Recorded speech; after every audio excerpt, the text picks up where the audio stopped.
started tonight, I would like to welcome Pastor Jason Howard from Stone Creek Church in Milton here to lead us in our invocation. Thank you, Mayor. Thank you, Council. If you would bow your heads. Heavenly Father, as our community is busy ramping back up, schools and many things that are happening in our city, we want to take a moment. We want to press pause. We want to ask you for your wisdom and your guidance. And Father, not only do we ask for your guidance and blessing over the governing council who continues the work of helping our city grow and thrive, but we also ask for your wisdom and your guidance for them as husbands and wives, fathers, mothers, brothers, sisters, sons, and daughters. Because often what we experience outside of the chamber walls will impact what we decide inside of this room. And so we pray for the healing and the restoration and the peace and the joy to reign in their lives and the support staff and the lives of everyone in attendance tonight. And Father, as we close, we want to pray for the agenda set before Mayor Lockwood and the council, for your assurance of what is right, what is fair and just, and what would benefit those who live and work in and around Milton, the best city in Georgia. And Jesus, it's in your name we pray. Amen. Amen. Thank you very much. Thank you. Again, good evening and welcome to our City Council meeting, and I'd like to call the regular meeting of the Milton City Council for Monday, August 15th, 2016 to order. Sudie, if you'd please call the roll and make general announcements. Good evening, Mayor and Council. I'll be happy to call roll for the August 15th, 2016 regular meeting. I would like to remind those in attendance to please silence all cell phones at this time. Those attending the meeting who would like to provide public comment, either during the public hearing or during the call for public comment, you're required to complete a public comment card prior to speaking on the item. There is no public comment for consent agenda items or items under first presentation. Those called to speak will be taken in the order that the speaker cards are received by the city clerk prior to the beginning of tonight's meeting. All speakers will identify themselves by name, address, and organization if applicable. The City Council may allow public comment on either an agenda item or general public comment from a representative of such an organized group or association, provided that the individual shall file a notarized affidavit that they have the authority to speak on behalf of said organization on a form provided by the city clerk prior to the agenda item being called. Demonstration of any sort within the chamber is prohibited, so please refrain from any applause, cheering, booing outbursts, or dialogue with any person speaking. Please show the same respect to the person speaking that you will expect to receive yourself. Anyone in violation will be asked to leave. As I call roll this evening, please confirm your attendance. Mayor Joe Lockwood. Here. Councilmember Karen Thurman. Here. Councilmember Matt Koontz. Here. Councilmember Bill Lusk. Here. Councilmember Bert Hewitt. Here. Councilmember Joe Longoria. Here. Councilmember Rick Morick. Here. Would everyone please rise for the Pledge of Allegiance? I pledge allegiance to the flag of the United States of America and to the republic for which it stands, one nation, under God, indivisible, with liberty and justice for all.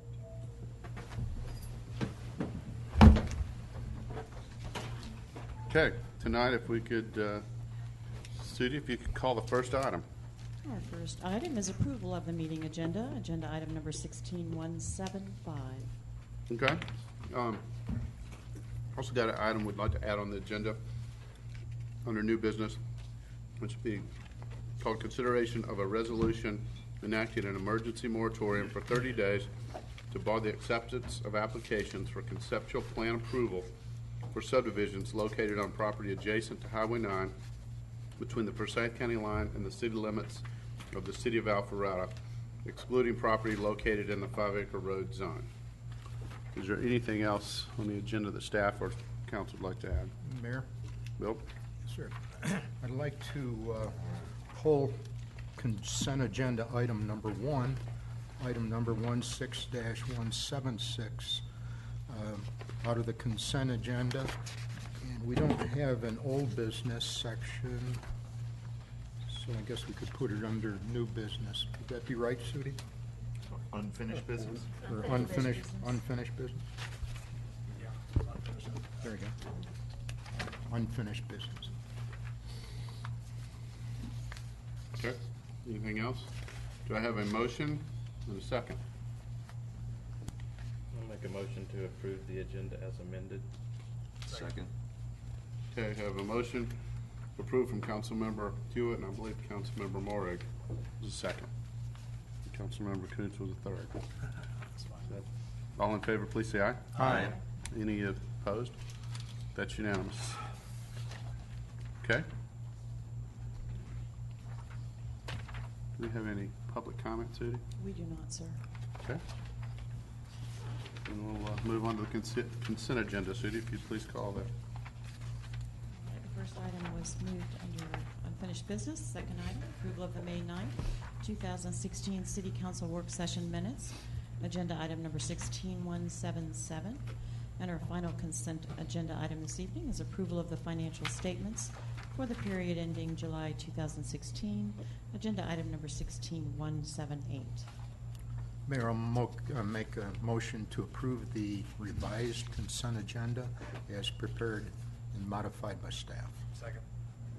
I have a motion for approval from Councilmember Luss, second from Councilmember Coons.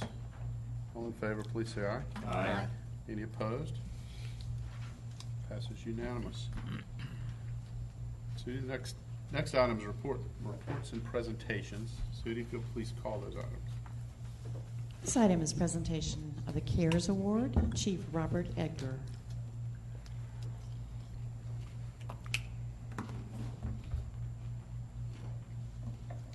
Good evening, Mayor, Council. It's my pleasure this evening to present fire personnel with an award from the Emory Health Sciences Center and the CDC. These awards are given to these fire professionals for their quick action in saving the life of 2 Milton citizens who suffered a cardiac event and left them without a pulse and stopped breathing. They used their skills in the successful cardiac resuscitation of these 2 patients, which occurred in December of 2015 and March of 2015. These 2 patients ultimately returned to daily life and their loved ones. Successes like these would not be possible without the support of council and city leadership. So thank you for all your support. Please join me in congratulating Captain Richard Bushman, FAO paramedic Danny Snyder, firefighter EMT Jamie Campbell, firefighter paramedic Walker Mann, and firefighter EMT Lee Sanders. This award, the CARES Award, stands for Cardiac Arrest Registry to Enhance Survival.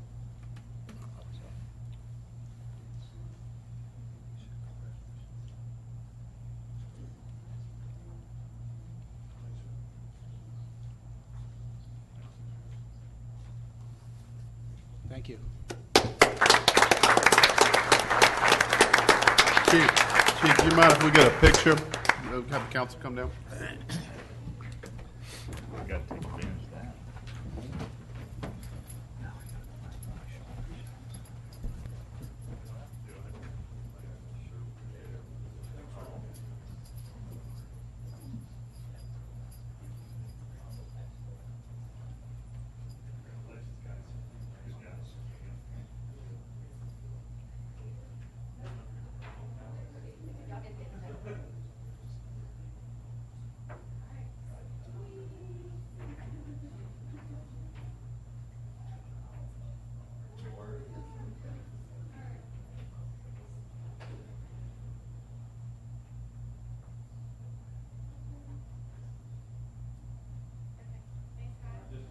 Sincerely, we thank you guys and everybody else in public safety for everything you do. You know, these are the times with, you know, a lot of business and a lot of issues, but, you know, these are what are really important. You guys actually, you make a big difference, so sincerely appreciate it.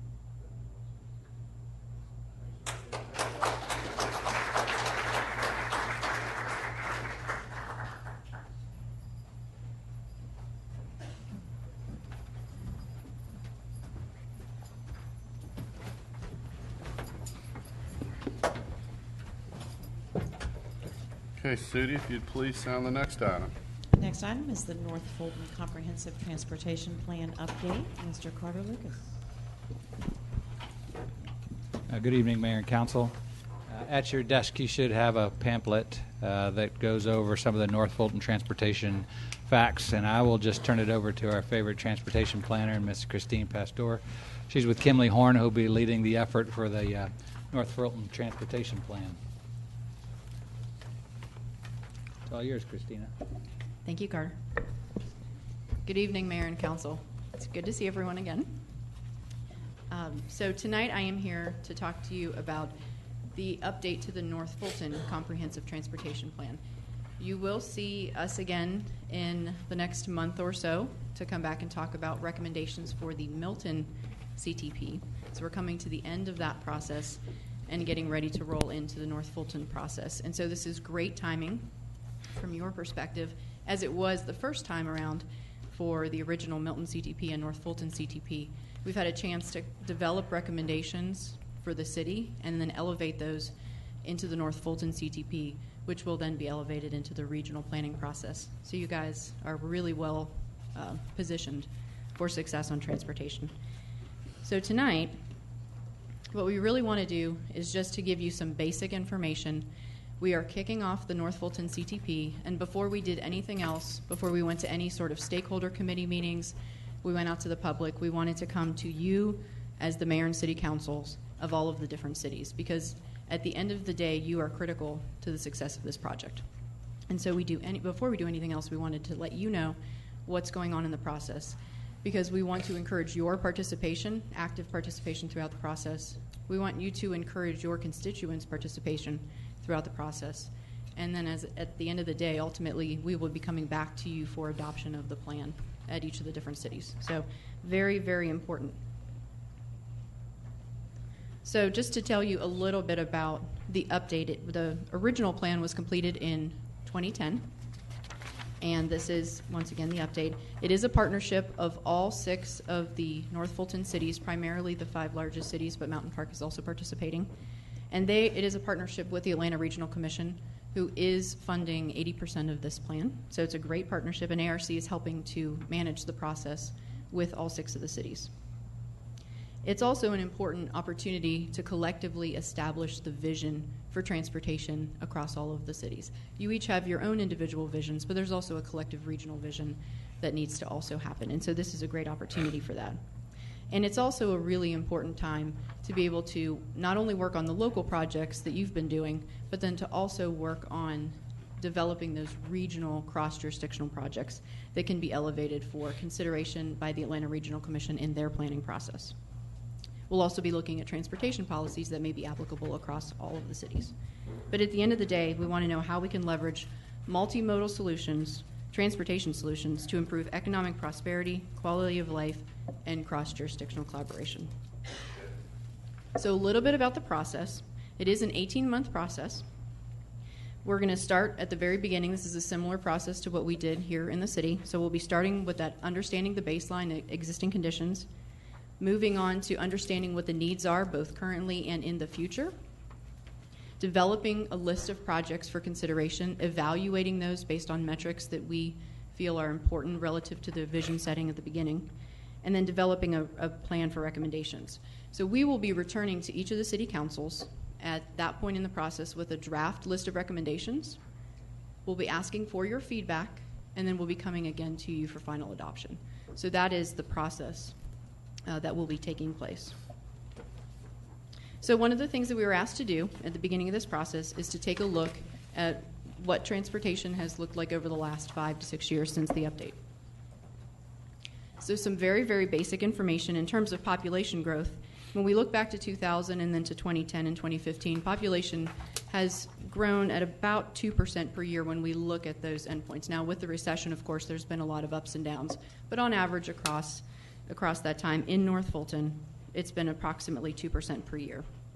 Now, when we look at city by city, each of the different cities have grown at different rates. And while Milton is the smallest in terms of absolute population growth, it's actually been the largest in terms of percentage growth of the 5 largest cities.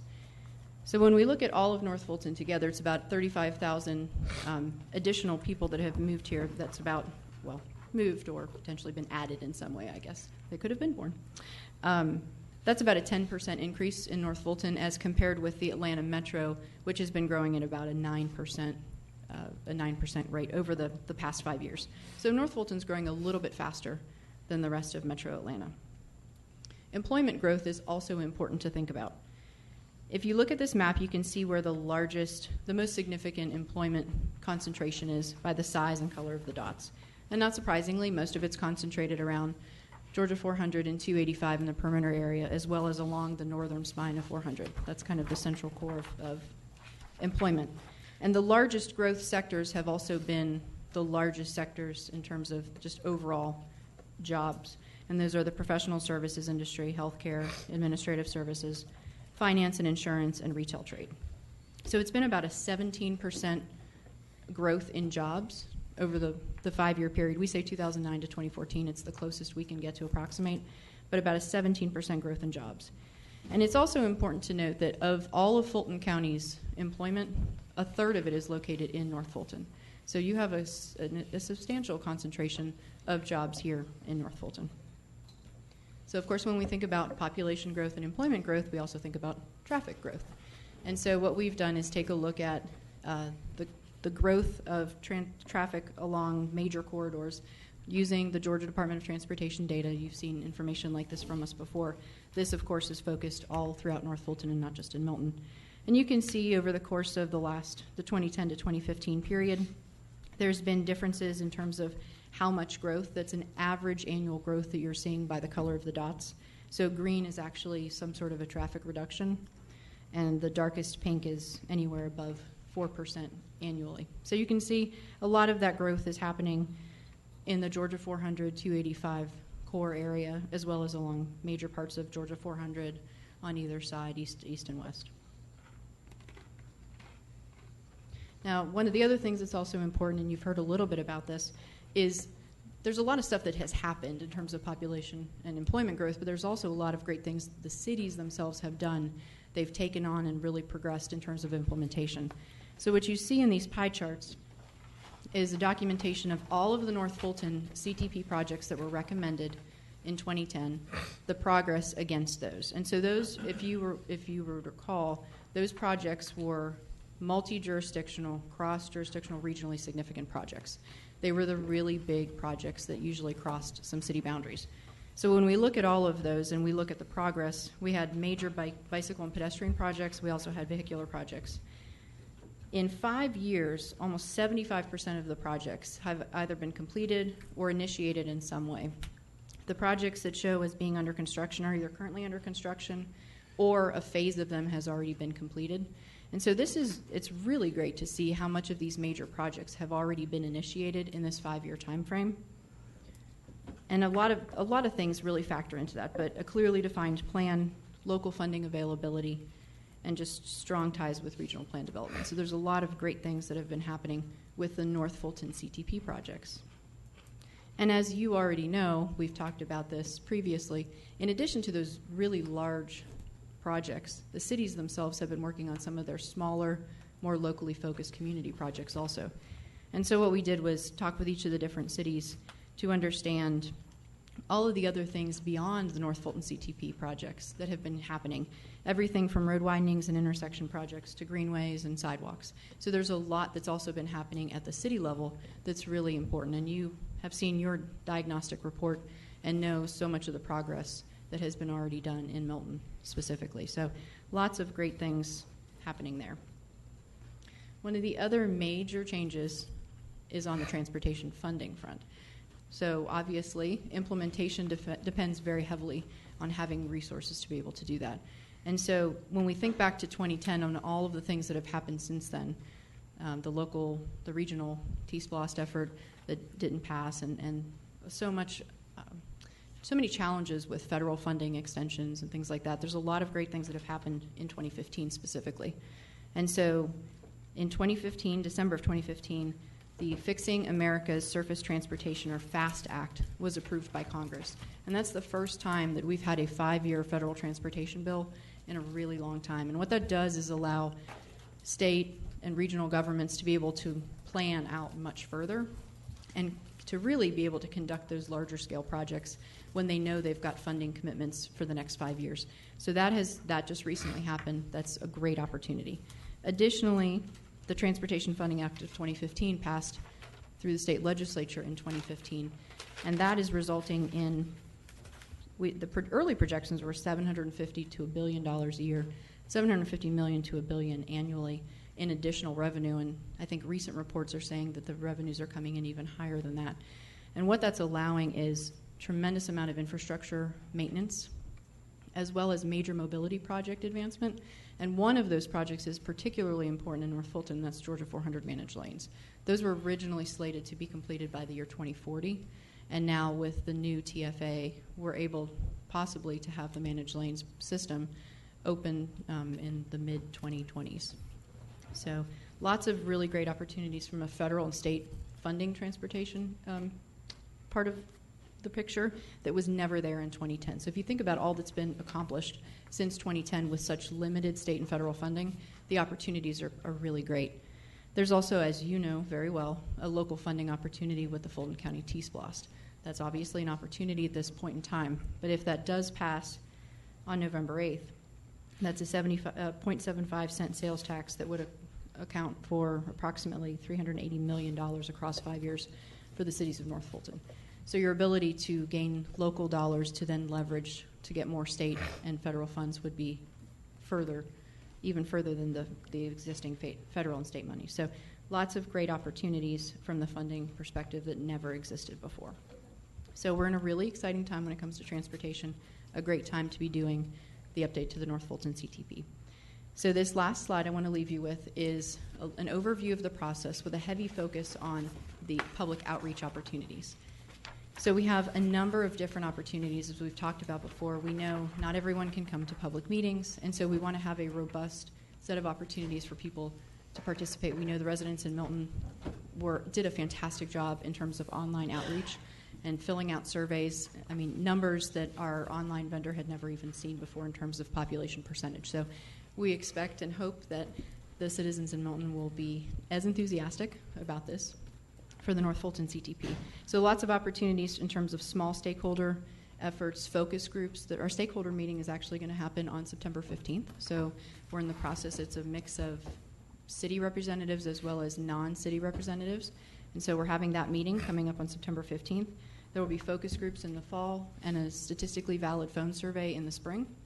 And then opportunities for all residents in North Fulton to participate in terms of public meetings. We'll be doing those in late September, early October. We'll also be going to different community events like Crabapple Fest to just meet people where they are, recognizing they may not be able to come to our meetings. And also we'll be having another online survey for them to be able to provide feedback. So lots of great opportunities for people to provide feedback. We encourage you very strongly to participate yourselves, to encourage the residents in Milton to participate, to be active participants. And then once again, we'll be coming back to you towards the end of the process as a city council for your feedback on recommendations and for final adoption. Any questions? Any questions? Comments? Okay. Thank you very much. Thank you. We're looking forward to it. All right, thanks.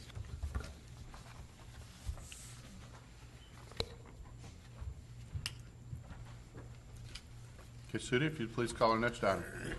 The next item is discussion of City of Milton budget, revenue and expenditures, capital improvement, project prioritization. Ms. Stacy Inglis. Good evening, Mayor and Council. So tonight this is the time of the year we get to talk to you about the next fiscal year's budget. I have some stuff I need to hand out to you. Thank you. So city's bringing them forward. You'll have a couple of different spreadsheets to look at. One is the general fund summary. Another one is the M&O initiative summary. And the last one, the largest sheet, is the capital improvement summary sheet. I'm just producing summary sheets for you tonight. Over the next few days, I'll be able to get all of the rest of the documents, all the detailed documents together and push those out on your iPads as they become available. If you want paper copies, just please ask me. I'll be happy to print those out for you if you need them. We're trying to go paperless, but I understand that sometimes it's a lot better to review a document if it's in paper. Okay. So as those are getting passed out, I will kind of give you just an overview of the general fund summary to show you where we are. Revenues, we're projecting them to be $27,813,321, and that is about $1.5 million more than the previous year.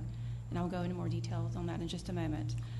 Expenditures are shaking out to be $27,402,031, and that is a little bit less than the previous year, only because in last year we used fund balance.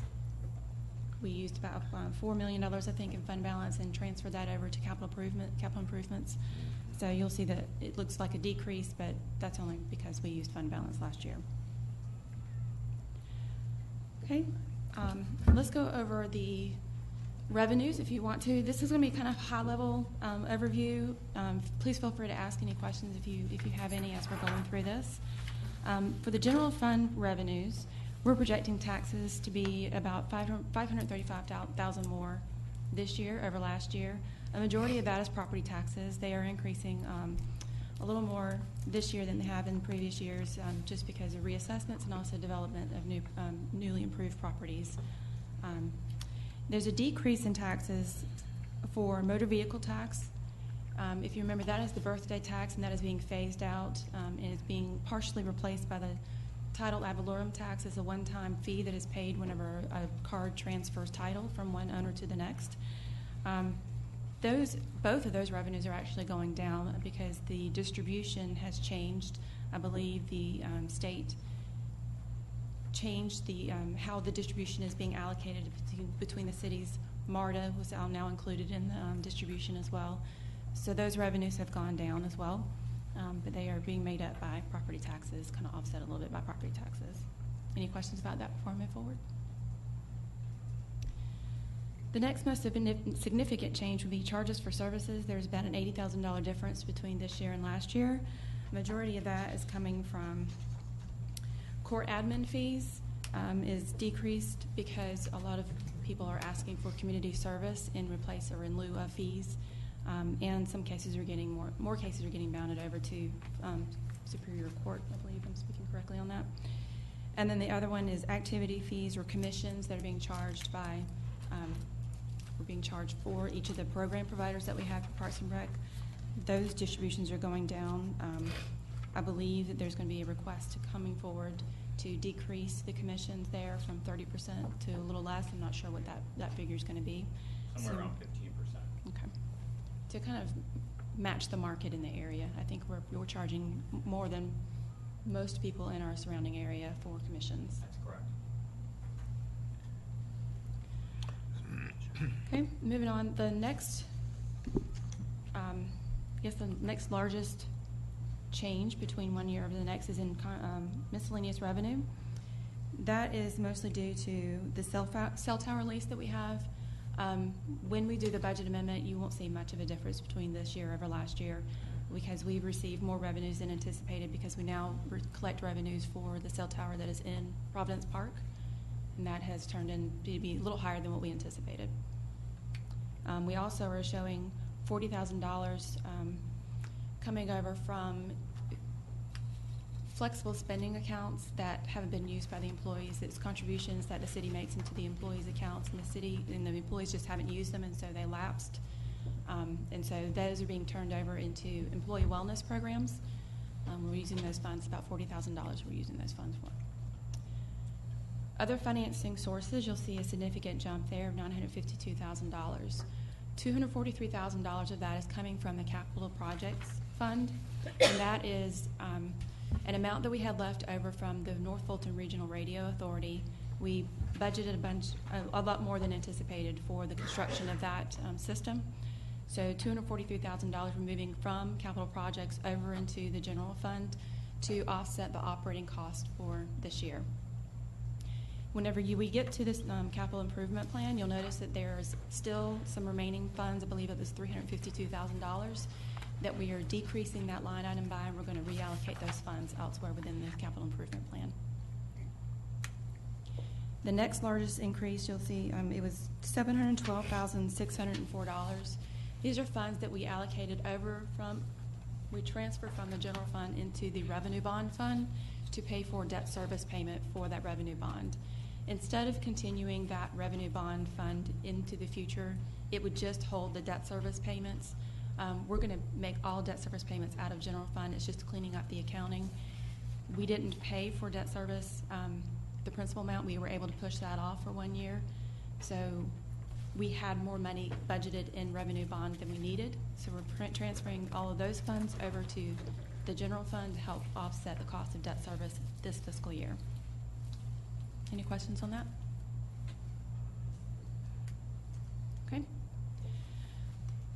Moving on into expenditures. Significant changes there in the general administration. You'll see about a 67% increase there, and that is due mainly to cost of moving into the new city hall.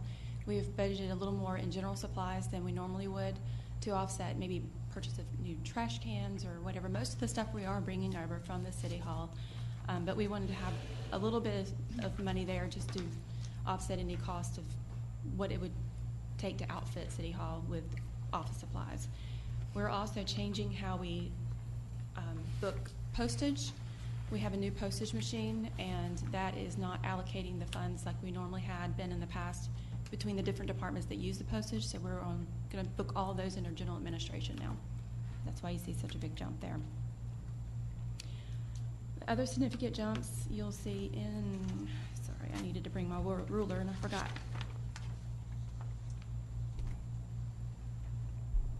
Risk management. Risk management jumped up significantly, mostly in law enforcement this year for reliability in law enforcement. If I remember right, it is because of changes in that profession that has occurred. I mean, obviously we all see the news and what's going on with the news, so the risk management for law enforcement has certainly increased, as well as it's a true up. I believe they haven't done assessments on particular law enforcement in particular, that plan in the previous years, and they're just, I think they're playing catch up on that.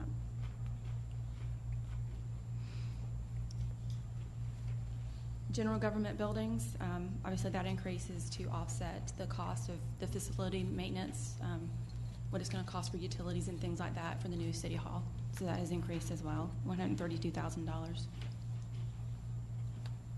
Communications, that department has decreased, and what we did when our previous communications manager left, we took a look at her responsibilities and decided that we wanted to have the new person focus mainly on communications. We felt that special events and communications, whenever they were partnered together, at the time it made sense because the person that was in the position had special events experience, could oversee special events. I think that whenever we get the new person in here, we want them focused mainly on communications to build that communications with their citizens. And so we decided to split the special events or the community outreach portion of that department into its own separate department.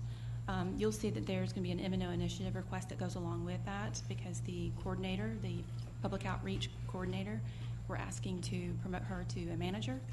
And this is to recognize her for the job that she currently does, and we're also going to increase her responsibilities to do a little more of the what we identified in the strategic plan for building community engagement and things like that. So you'll see that we've created a new department. Right underneath communications is the community outreach and engagement department. We'll have 2 employees in there, well, 1.5. We'll have Courtney and Wayne Boston. Any questions there? Okay. Municipal court went down a little bit because we previously had the rent for the new facility. If they went over into Alpharetta's court facility, we had rent worked into the budget, and since it was about $24,000, since we're obviously not going to do that this year, we're going to take that out of the budget, so that's showing a decrease this year. In police, I honestly don't remember what that increase is for. Do you?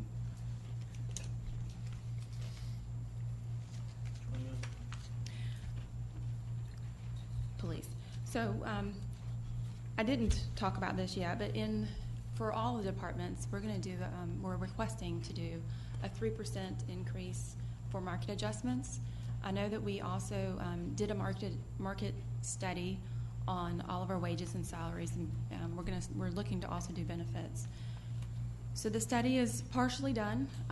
What we wanted to do is go ahead and recognize a 3% market adjustment for all employees currently, and we then wanted to take a look at our benefits to make sure that they are in line with the market. We know that benefits such as our pension plan or defined contribution plan are in market with what our sister cities and other governments around us are doing. group insurance or health insurance, medical insurance is also in line with what the market is producing. But we also wanted to take a look at vacation and sick. We think that it is important to get that in line with what our surrounding cities, our market is doing. I think there are a couple of departments that are out of line, not out of line, but a little above market when it comes to vacation and sick accruals, and we wanted to make sure that we did everything kind of all at once. We wanted to bring some salaries in line with the market. Fire and police are mostly out of balance whenever we can look at the market, but we also wanted to take a look at the benefits to make sure that they are all done at the same time. We don't want good and bad mixed up or separated. I'm going to jump in real quick, Please. if that's okay. So when we, as you know, we had an analysis done, I believe at the beginning of this year, and we have the results back from. But as we're analyzing those results, we're looking at the full benefits package. And while we were clearly below market when it comes to salaries in police and fire, it appears we were above market in some of the other areas, specifically time accruals. So if we're going to be looking to make adjustments or recommending adjustments, they should be, you can't just take one part of the benefits package and say we're out of whack. You really got to look at it as a whole. So what we're looking to do is we're looking to take a drop more time to look at the full benefits package, hold off on recommending any market adjustments till probably around the first of the year for the differences from the salaries that we identified from our surrounding areas, and then implement all at one time, as opposed to do a piecemeal. If we go ahead and we do the salary adjustments and then we go look at the time accruals, it wouldn't make sense to do one without the other. So that's what we're looking to do, and Stacy will get into that, whether it's this meeting or the next. We are looking probably to have put some money in, I don't know if it would be contingency or what account that would be in, to offset potential raises as a result of that study, and implement all at the same time. So along those lines, we also need to talk about health insurance. Every year it increases. It never decreases unless there are some plan changes or we change carriers. We looked at changing carriers this year, and they're all coming in with an increase based on our plan experience. We're looking at about a 15% increase for both medical and dental insurance.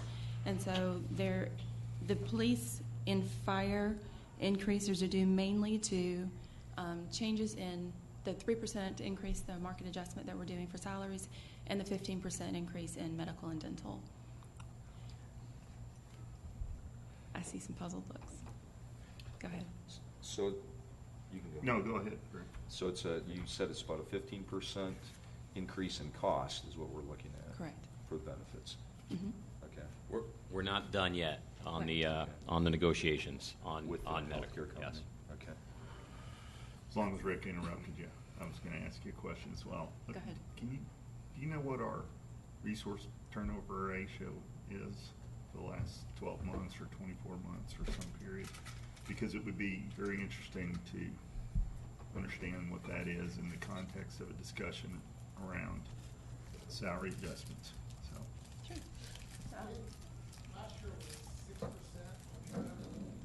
We're up considerably since January of this year. I don't know the exact number at this point. I just really had to do It also doesn't just affect turnover. It affects our ability to attract and retain, attract good employees. I understand that, but employees walking in the door, I mean, we're not unionized. We don't have to provide a specific wage for any individual, right? We negotiate all of our salaries with our employees on an individual basis. Isn't that correct? No. We don't so firemen and police are at a grade type pay scale? They are, and when they come in at within a certain grade, and depending on their level, their years of experience, and some other factors, that's what determines their hourly pay. Is this the area that we're most concerned with in terms of adjustments? It would be well. You would start obviously at the starting pay, but it would continue up through every rank.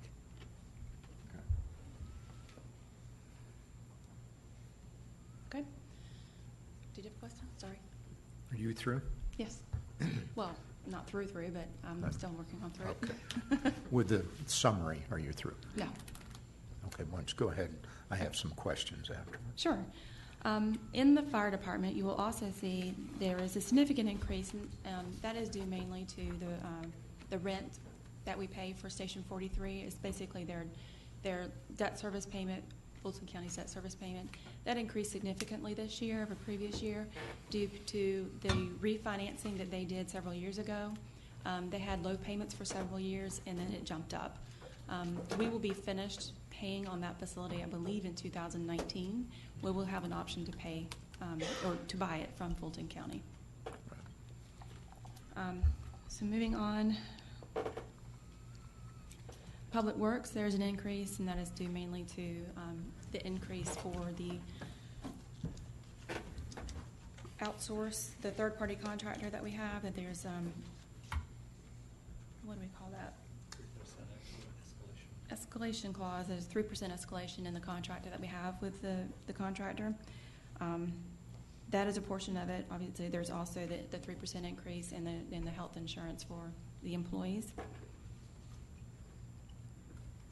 Stace. Sure. Does that include the contract for maintenance of Bell Memorial Park? It will show that in the in the Parks and Rec department. That is where we're showing that increase in the Parks and Rec. If you look at Parks and Rec, there's a little bit of an increase there, and that is for the maintenance of Bell Memorial Park. Well, there's a decrease in that. I'm sorry. In Public Works, there's a decrease. In Parks and Recreation, there's an increase. The other way around. Other way around, The other sorry. way around. I needed my ruler. It's hard for me to see these lines. In Parks and Recreation, there's also, the decrease is due mainly to grounds repair and maintenance. I believe that we had a lot more budgeted this fiscal year than we needed for that, and is for sodding fields. A lot of times whenever we budget for that is in anticipation of sodding a field. It doesn't necessarily mean that we actually have to saw that field, but we want to make sure that all the IGA fields and our fields that we have at Bell Memorial Park are maintained at the appropriate level. So we are going to, whenever we go through the budget amendment process for FY16, you'll see a request to move a lot of those funds out of the grounds repair and maintenance over into the capital improvement plan or capital projects fund, because we're going to be using those funds to help do some landscaping at the birdhouse, and I think some at maybe some of our roundabouts. So I guess still my question is there an increase in maintenance costs for Bell Memorial Park? And if so, where is it? There is. Go ahead. I was just going to add, last year we had anticipated some increase in costs for Bell Memorial Park, so it was included in last year's budget, so you may not see a significant increase. When we bid those out this year, some of those prices came back in lower.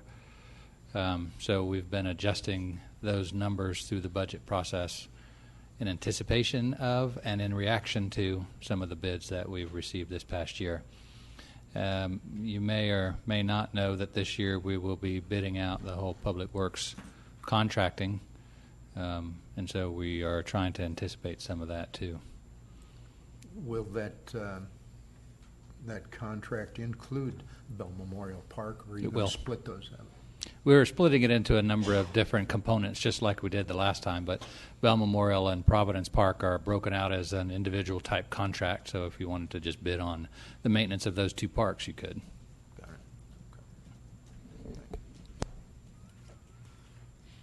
Okay, moving on into community development, there's an increase there of $103,000, and that is due mainly to we are moving our code enforcement officer from police department over into community development.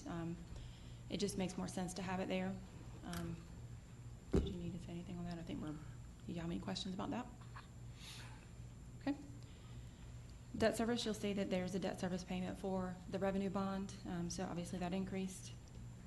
Other financing uses, that is the amount that we're asking to transfer over into the capital improvement or capital project fund for capital improvements this year. And M&O initiatives, we can talk about that in just a moment. So when it's all said and done, after we look at the capital request and after we look at M&O initiatives, there's still enough room for $411,000 that we have that we would like to set aside, like what Steve mentioned, for market adjustments coming forward and any other contingencies with the capital or with the Public Works bidding out process. Okay. Can we Go go ahead. back, can we go back to some of the other line Sure. items? On general government buildings, Mhm. does that include the operation and maintenance of all of the buildings? Yes, it does. All It's for of the it. new City Hall. It is just for City Hall. Maintenance for the fire buildings is in the fire department. Since City Hall covered a range of departments, we felt that it would be better to have it all housed in one area under general government buildings. Right. So Parks and Rec is in Parks and Recreation Department. Okay, understandable. Down on community outreach and engagement, there appears no budget last year, but we did have a department or a division of a department that was funded last year. Correct. Where was that funding? Under communications, if you take a look at the line above it, Okay. communications went down significantly and community outreach and engagement went up. Those employees, that's what I was speaking of whenever we had the communications manager. We are going to separate those responsibilities for that position into solely communications, and then the special events or the community outreach portion will go into a separate department that we would like to create, which is called community outreach and engagement. Okay. I'm just kind of curious of that 118 on the community outreach and engagement. Is that all salary? Is it? That's salary. It's also all of any general supplies, anything that's needed for the community builder, which is Wayne, Better Together, any expenses that are associated with Better Together, village volunteers, things like that. What are the impact fees we collect? Where do they go under income? They will be all accounted for under the capital improvement So plan. they're not in here at all? They're not going to be in the general fund. Okay. The impact fee is in its own separate fund. And I will go ahead and tell you the impact fees, that is something that I've got to work on. It's not shown on the big sheet that you have for the CIP, but I do have it its own separate column. But whenever I work on that and start looking at impact fees for this year, I can go ahead and allocate those sources where we think the projects will need to be, and then look at what we should be collecting for the next fiscal year and moving on. So it's not there right now, but that is something that I would like to clean up and include before I give you the draft documents that you'll consider for the actual budget. And you may have, I apologize if you've already covered this, but the cost of benefits, are they separate from salary? Are those captured up under human resources, or is it? They're in each those are department. allocated to each department budget? They're allocated to each So department. it's not just straight salary, it's salary plus benefits? Correct. Okay. And any other operating cost for that department? Correct. Okay. Okay, you ready to move on to M&O initiatives?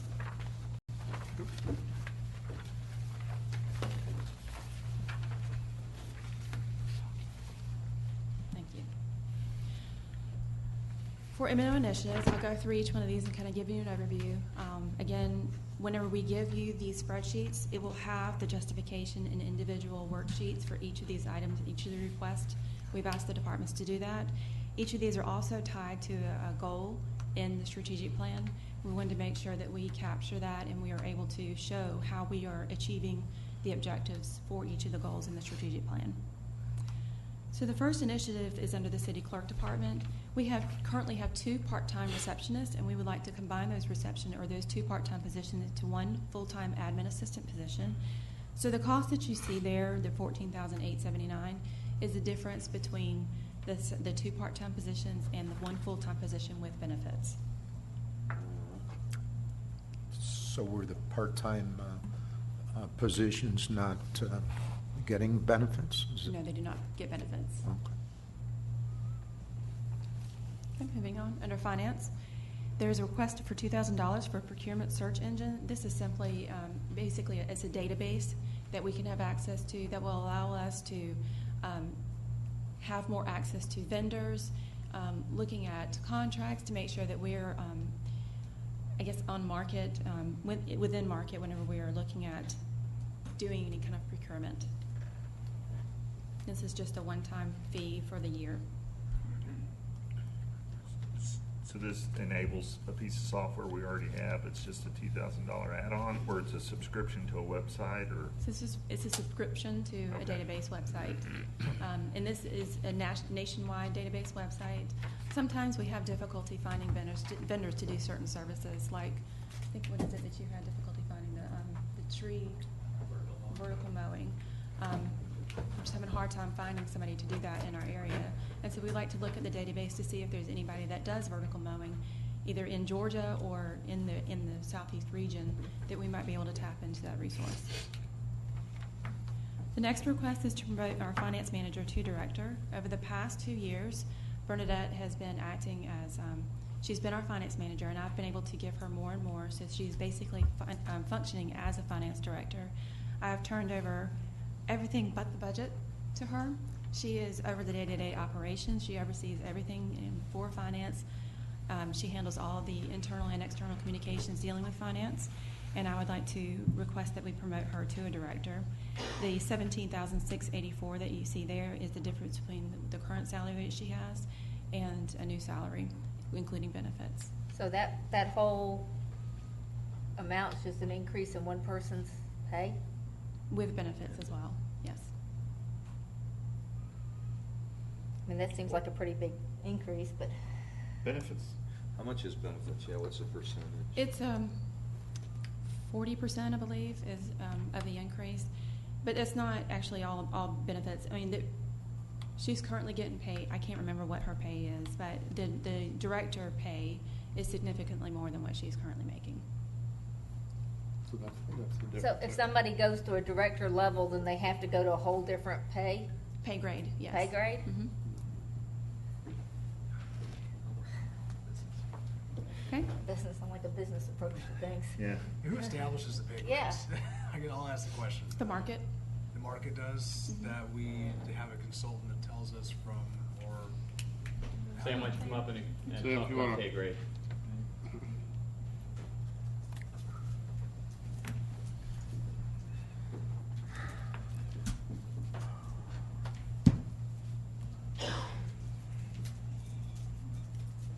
Good evening. Our pay grades are basically established through a quantitative method where we look at internal equity. So each job is graded and they fit into a pay grade. Our pay grades range from a grade 24 to a grade 43 on our scale. And there's separation by each one. Those are driven, as they're saying, by the market. So we try to match up our midpoints with the market. As you get further up, in this case, finance manager is a grade 36. You jump to a grade 40 for director pay. And historically, since I've been here, we've always started directors at a certain rate. So that's how they're established. There's actually a quantifiable method. We then compare that to the market, make sure that we're trying to match that up together. And that's how our grades are established. And so you guys feel comfortable that where you've got the grades, the rates, where you put employees, that they're doing that work competitively in the market based on what the market would pay for that same level Yes. of performance? Yes, sir. Any questions for Sam? Well, I mean, our whole philosophy when we formed the city was the fact that we weren't going to run like a government when it came to all these different pay grades and all that. We were going to run more like a business. And if someone's doing the work, they clearly need to be paid for it, and they need to be paid competitively. But I have a real problem with putting people in boxes and having to pay them based on that box, because that's really a big government philosophy more so than it is a business philosophy. So I'm just struggling with that whole big government that we're becoming that we really wanted so much not to be. Well, I think that we've done this in order to basically maintain internal equity between our jobs. I think if you were to go out to market right now to hire a finance director at the rate that we're looking at, the rate that we're looking at moving our finance manager to is pretty low compared to what the market would bear for a finance director to come in here and do this. Sam, when did we institute pay grades? I've been here 7 years. It was probably 4 to 5 years ago. And I think the important thing is, that you know, basically these employees, you're paying them what is fair and customary for the market of what they're doing. I think maybe the concern, council, might be if you know, I'll just make up numbers. You got somebody that's making $40,000 and you'd like to bring them to $50,000, but really the pay grade is 60, or are you just moving it up to 60? But I think in this case, I'm asking, and I think I heard you say, to make sure that this position with this pay is very fair and competitive for this employee. Is that? I believe so, yes, sir. Okay. Yeah, but to follow on Karen's point, I mean, we could reevaluate pay grades every single year, okay? Yes. And they could be adjusted every single year. Yes, sir. All right? 5 years ago, when we were at the bottom of the market, I mean, we didn't reevaluate then, and we didn't look to adjust pay grades down. That would have been crazy. So when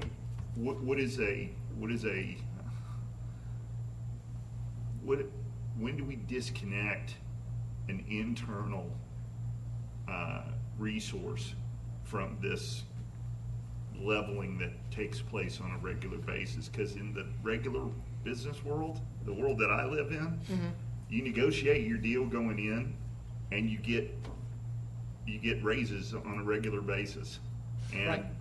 sometimes, you know, there's years between those raises, and you're incentivized in other ways. We've had this discussion before. I sort of feel conflicted even bringing it up, because I get the fact that the city doesn't necessarily operate the way a business does, but Karen brought it up, and so I just thought I'd, add into that again. But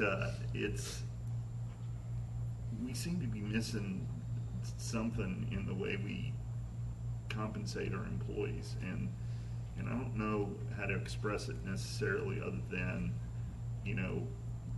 merit raises or cost of living adjustments or things like that are an important piece, but they're not the only piece. And it would seem to me that we could do a little bit more for our employees if we, took a look at the model that we use and not necessarily use something that's, out of the box, or that we're, comparing to, what does Roswell do, or what does Alpharetta do, or what does Johns Creek do, or just because if we want to be different, if we want to stand out, if we want to be unique, if we want to offer something that nobody else can have, then that's what it takes. It doesn't take us doing what everybody else does, but I'm probably confusing everybody with those comments, so I'll just stop. Well, I mean, my whole thing is more of a philosophical thing. When we started the city, we wanted very much not to be your big government type approach, and this kind of feels like big government type approach to it, where somebody's got a new title, so we got to give them a 20% raise to go along with the new title, because that's what the new pay grade is. And I'm just struggling with, we want to pay people what they deserve and what's fair and everything else, but paying somebody a certain amount because suddenly now they've gotten a new title, so we got to give them a 20% raise. I have a problem with that, because to me, that's kind of the way government works, not kind of the way we wanted to work, because we wanted to be different. I don't think it's actually giving somebody a new title. She has all of the responsibilities for the finance director role. And as far as big government goes, I believe that we still run very lean here. We have a lot of our employees doing multiple things that in other governments they use several employees to do. So I think it's just a little bit more than an actual title that she's getting. It's just recognizing her for the job that she's been doing. I'm not talking about just her. I'm talking about, there's several of those on here, so I'm not talking about her at all. But it's just, like I said, it's a philosophical thing with several of them here. It's like now they've got a title of director, so we have to give them a 20% pay raise. So that's where I'm having a problem. But I think the reality is, and correct me if I'm wrong, it's not that we're just taking somebody and, hey, they need a little bump up and you got to go get this title. I believe these employees are getting to the point where they're doing the work of that, quote, title, if you want to call it, but that job. and the pay rate that you're adjusting it to is comparable, it's a fair pay for that job, both, you know, for the market and for here. So I think the concern is, are these big boxes and you're just plugging people, but I don't believe you're basically putting people on the level that they're doing the work, and then you're trying to compensate them fairly. Does that make sense? I mean, I have a private company, and we have, you know, certain levels where we pay different positions, and, you know, obviously people move up and whatnot, but it's, you know, I mean, to me it's the same thing. But That's exactly what the pay grades are designed to do. I guess I'm a little confused as to how the pay grades are a surprise.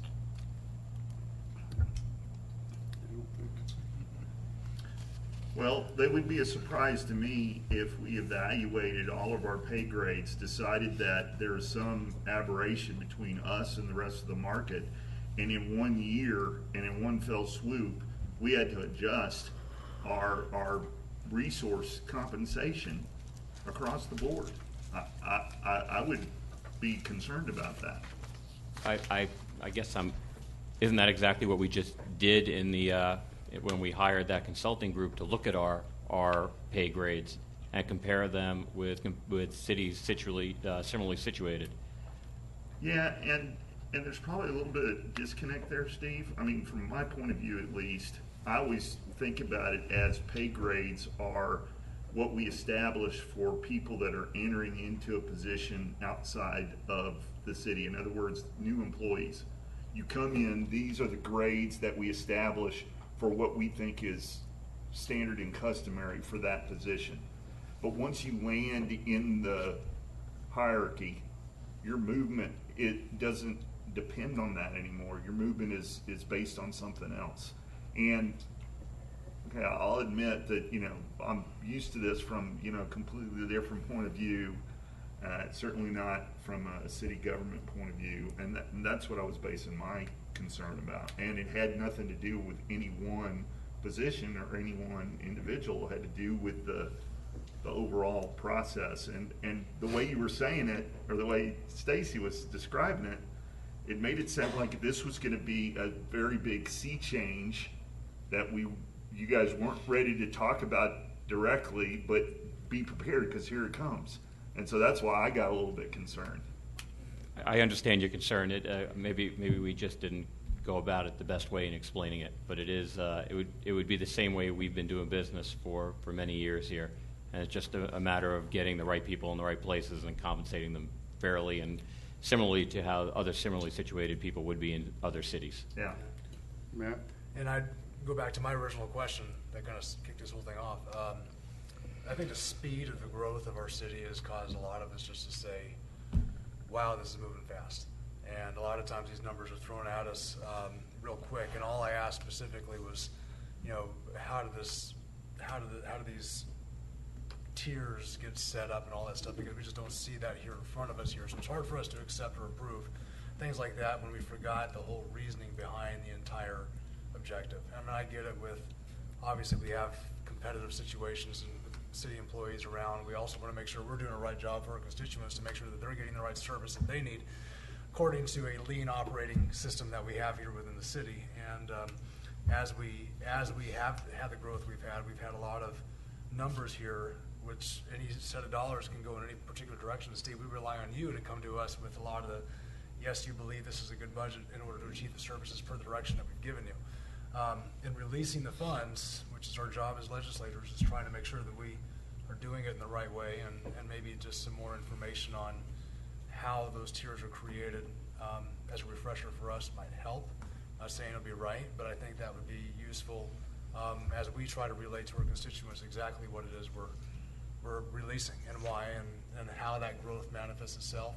We as council members, we see it as we drive down here for meetings. So, you know, we know it's there, but it's a lot happening all at once, and we're all trying to take it in as quickly as we can. So we appreciate it, but it's a big aspect as we try to wrap around what we're doing. You know, would it be okay, and it's public information, if, you know, maybe you guys get to the council, you know, the pay grades and the levels? Sure. And that we can compare. And that process. And again, you know, to make sure that I think we're all clear, this is basically just, you know, it's not necessarily that you're plugging people into different grades. It's as they move up to a level, you know, if they were doing the work at this level, they get paid at this grade level. If they work up to this level, they get paid at this grade level. So And there are job descriptions with each position. Obviously, those change as levels, et cetera, goes, and everybody would have a performance measure that would be done. That, of course, would be evaluated by their superiors, you know, on a regular basis. And those are the things we don't always see. You know, there's how do those play out? How do they work? There's a lot now as we've grown. There's a lot of things that our staff is doing we're not always aware of, and that's just kind of thing where that disconnect comes into play. So. And we're currently exploring a pay-for-performance model, which you don't have here. So currently, the only way we're going to get into something soon with police and fire, which touches on that. But currently, we don't have a system where we necessarily reward superior performance except through the promotion process. I do believe that we're kind of missing a great opportunity here, and Sam has been working very hard on this, at trying to create a model where we can actually start paying based on performance. So you'll have, and which is much more like the private sector, and you'll see those that really perform at the level we're expecting and exceed that level to be compensated better than those that are performing at a lesser level. I'm not talking about those that are performing subpar, because those should be separated from service. Sure. okay. Anything else for Sam? Thank you.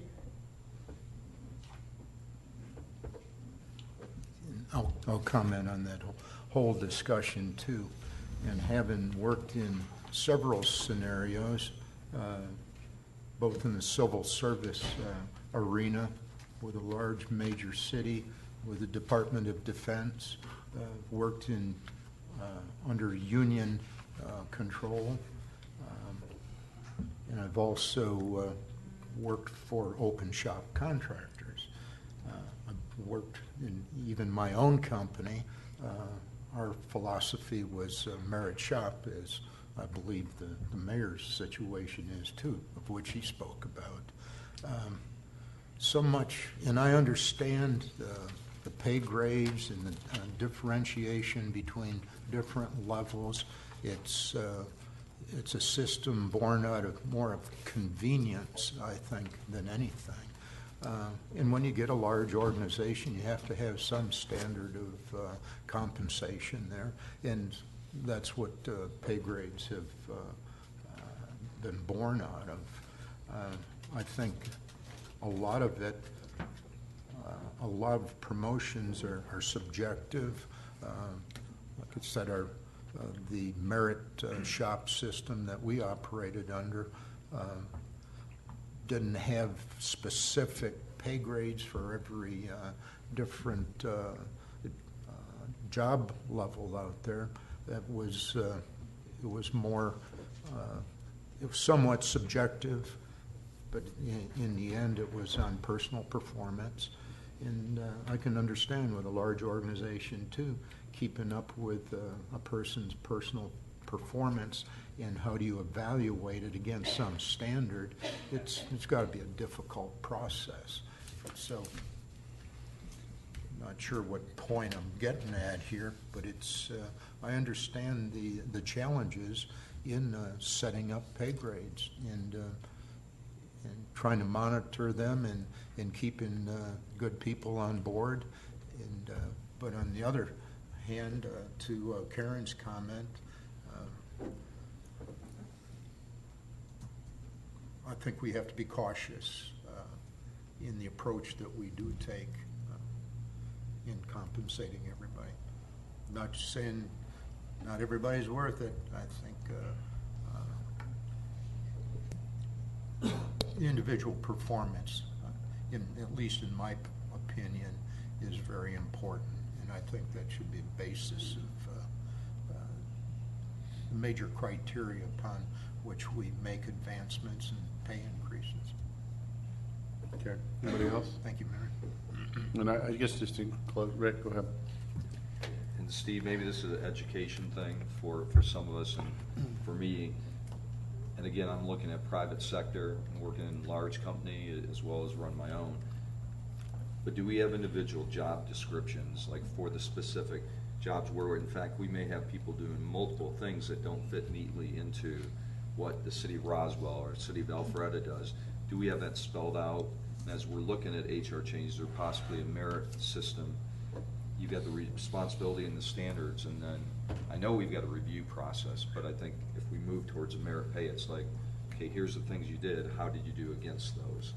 You know, that's the way, at least in most companies, that's the way you're evaluated and assessed. Then it's clear what's expected, and then you can, as you do your ongoing counseling, you can say, well, here's how things are going, here's how you are performing. I think ultimately that's the place where we want to be. It would not that financial incentives are necessarily the greatest motivator, Right, sure. but they do play a role in directing the organization, and it's going to take some time and steps to be able to get to there. Maybe part of that too is, and again, that we're talking in general instead of specific, but even career paths. I know you have levels, but really looking at it, if we have employees here, what, as we're looking at education and teaching people, what are the opportunities that do exist for advancement, including positions, responsibility, and then maybe pay that goes along with that. Okay. And just kind of close, so the actual item that got this discussion going, just to clarify, just to make sure, are you guys, confident that the individual that you're requesting a promotion, that forget about scales and whatnot, is that a fair compensation for the work that individual is doing? Believe me, if I could pay her for what I think she's worth, you wouldn't be able to afford her. Okay.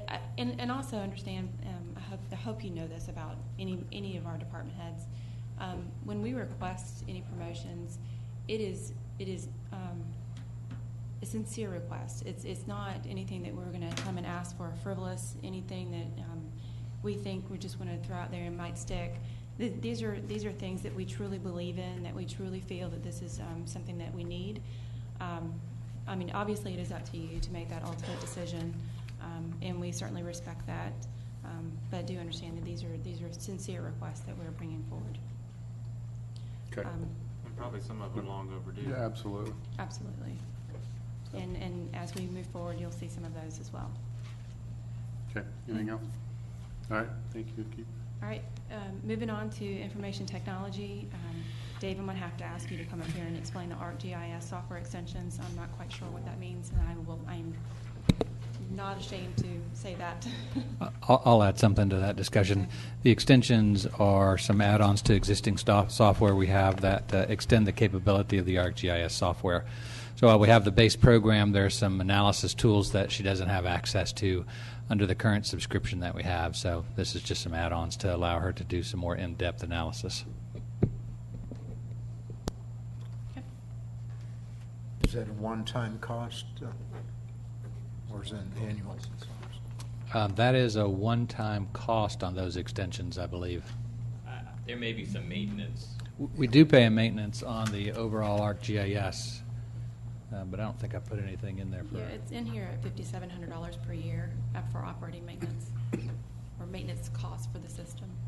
That's I believe that's the entire system. That's not just the upgrade, correct? Am I Yeah, right? I'll confirm that. I'll confirm that. Yeah, I have a question. This is what you. So on that, obviously we look at tools and things like that. We look at a return on investment on these types of things and just efficiencies. What exactly are we getting with the upgrade? It's really tough the way we're as we go through this piece by piece, because that plays into a much larger role.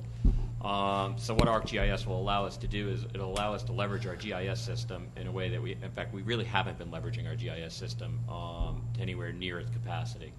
So what we're looking to do in 2017 is we're really looking to take over the management of our parcels in the city of Milton. Right now, we entirely rely on Fulton County for that, and as we're going over our maps currently, we recognize it's not up to date. There are variations in it. There are parcels that don't match. If we're truly going to take control of our future land use here, we have to have an idea of truly where we are. Right. So you're going to see that coming up in another one of the M&O initiatives is to bring on an outside vendor to help us truly map out what we have. But to be able to truly leverage this, add this in now into our records management system, which is another thing we're in the process of doing, and to be able to bring all that data together so it's useful. We have to upgrade these systems because currently these systems these disparate systems we have out there don't communicate, or if they communicate with such a tremendous amount of human intervention, it makes analyzing the data very difficult, and it makes it difficult for us to make decisions as staff, and it makes it difficult for you as council members to make the decisions, because as you'll recognize maybe over the last year or so, as you're asking for different data sets, the ones we do come up with are excruciatingly difficult to be able to pull together. And then there are others that just are not coming together the way you would or we would want them to do. So each one of these we could talk about individually, but they play a larger role into a more comprehensive approach of how we, in this situation, of how we access and analyze the data. We have so much data, we just don't leverage it the way we can. And just to go back on that, Bill, there is a $5,700 annual maintenance fee on those extensions. It is just the extensions? Mm-hmm. Okay. Thank you. So the next request under IT is for on-site support technician. This is through VC3, our current cloud solution provider. This would be a dedicated individual that would come and be on-site for 2 days a week to help out with things that they can't actually do remotely. I understand that we have Dave on site, but we are utilizing him to do other things such as strategic planning, but also just we are going to be looking at a new records management system. You'll see that in this capital improvement plan, and he would be in charge of that. There's a lot of things that Dave does that we need him to focus more solely on than the day-to-day help desk support, and this would provide him the ability to do that. And if you have any further questions, Dave will be happy to come up and ask you about or answer those for you. And I could jump in a little bit on that as well. We're looking to we've already outsourced network administration to VC3, and they do a decent job. However, in 2017, one of the things I've tasked Dave with is coming up with a dashboard of the amount of systems that are online at any given time. I want to see what our percentage of uptime is, and we're recognizing as we start analyzing that we have systems down in various areas across the board, whether it's in police, which was never able to be brought up into this virtual environment. But we're trying to shift Dave more into the realm of administering some of these programs that we have. Whatever the program ends up being for RMS as an example, dealing more with some of the police and fire side, which are not coming up online. I can't. Dave is going to have to explain more about why that is. But this VC3 individual is to make sure we get our systems running at an acceptable level. I know your next question would be, well, what percentage are we running at now? That's a prime example of a question that I cannot answer for you. And not because I don't want to. Okay. I know you got one. Questions? Yeah, so I've got a little bit of experience in this particular area. I know you do. And I would love to sit down with you guys and talk to you about what we can do to measure those types of things, what kind of service level agreement platform we should put in place to measure these kind of things, and maybe even ask some more questions about what we've transitioned to VC3, what we haven't, where the things that haven't been transitioned or hosted and things like that. So, but I don't want to go into that detail here, so I'll call you, Steve, and we'll set up something where maybe I could come in and we could review that. I would greatly appreciate it. I welcome your experience. Yeah. Okay.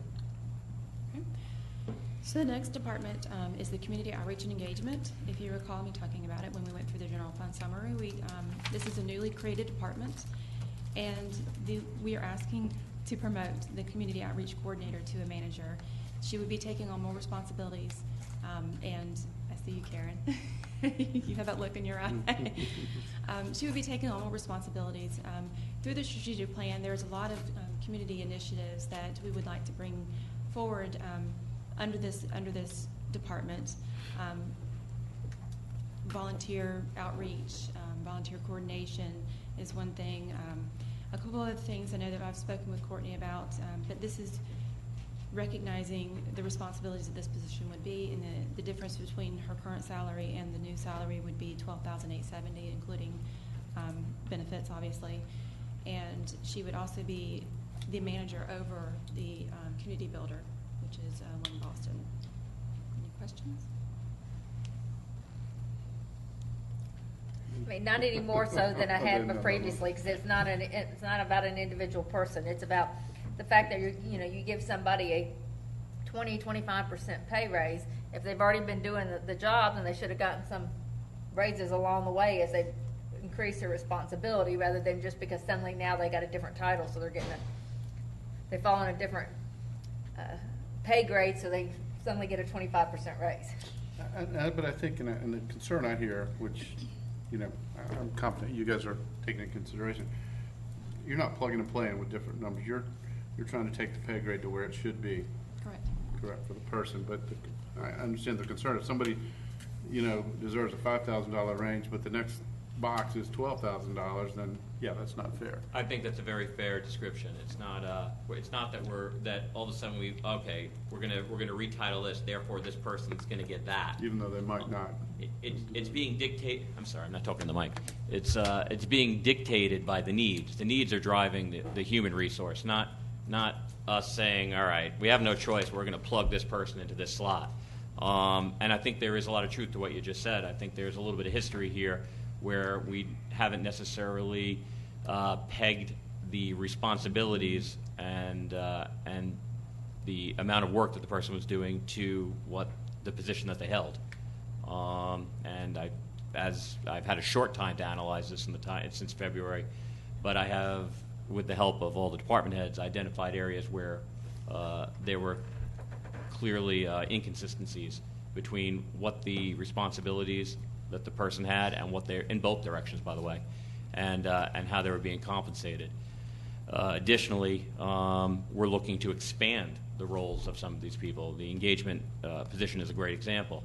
I think we can do a great job of engaging our community members. Not that we haven't done a good job in the past, but I think we can expand on that quite a bit to get our community members engaged more so. Some areas that we're talking about, a great example is the equestrian community. I think that these are areas that we can exploit more than we are. We need somebody on the ground every day doing those things. I can lead those things, but I can't be on the ground monitoring those things every day. And it's an area that I believe that we're kind of missing the boat in.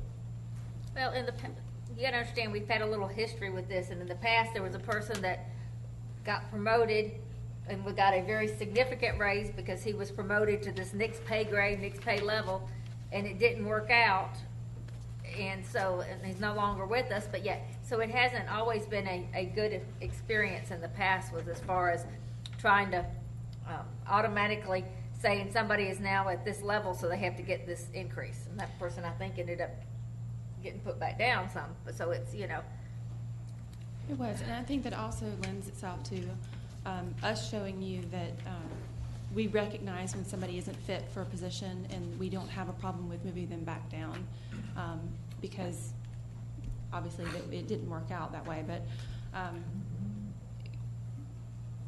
like Steve mentioned, this would be adding on more responsibilities.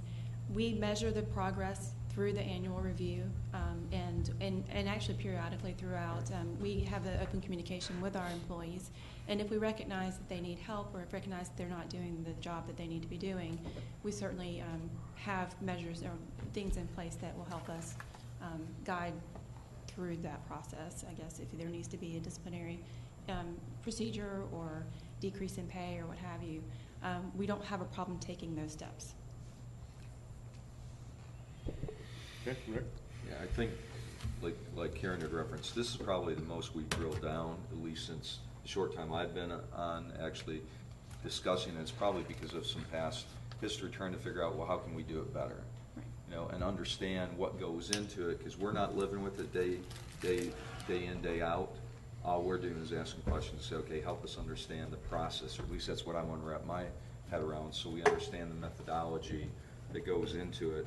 Because we have before, we may have used an example, we may have had a position that we were asked for to approve without having really an in-depth detail of what's going to be, what are we going to get for the dollars that we're going to expend.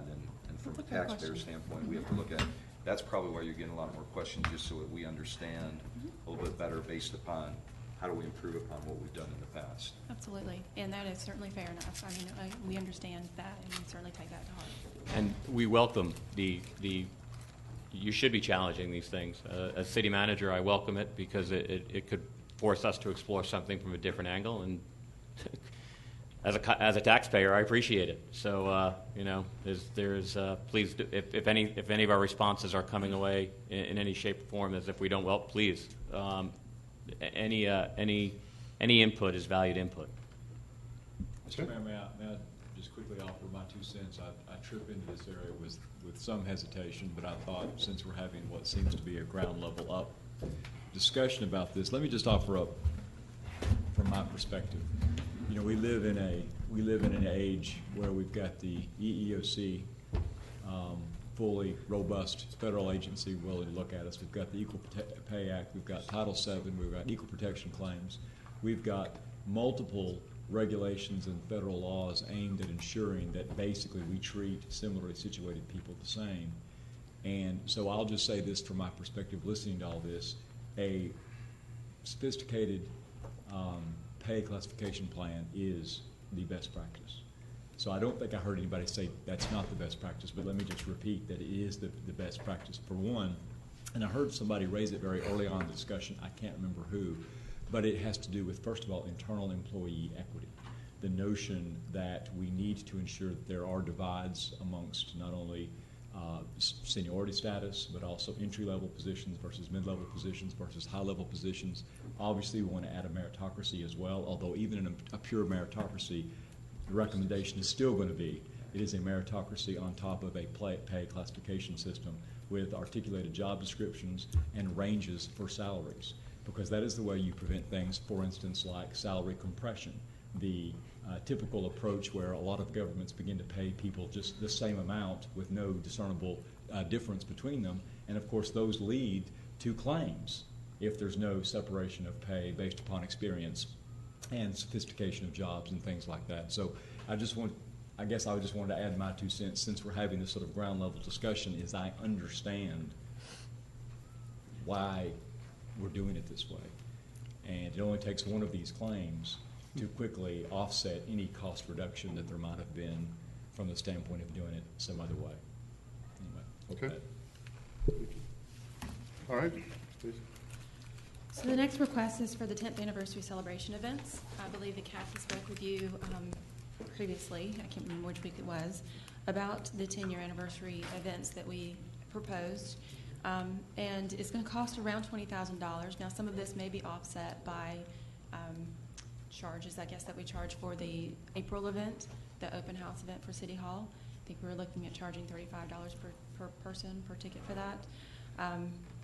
But if we're looking at a larger event than what we anticipated in December for the December 1st celebration, it's going to cost a little bit of money. The cost of renting the tent, it's a fairly large tent, and the heaters and everything that goes along with it.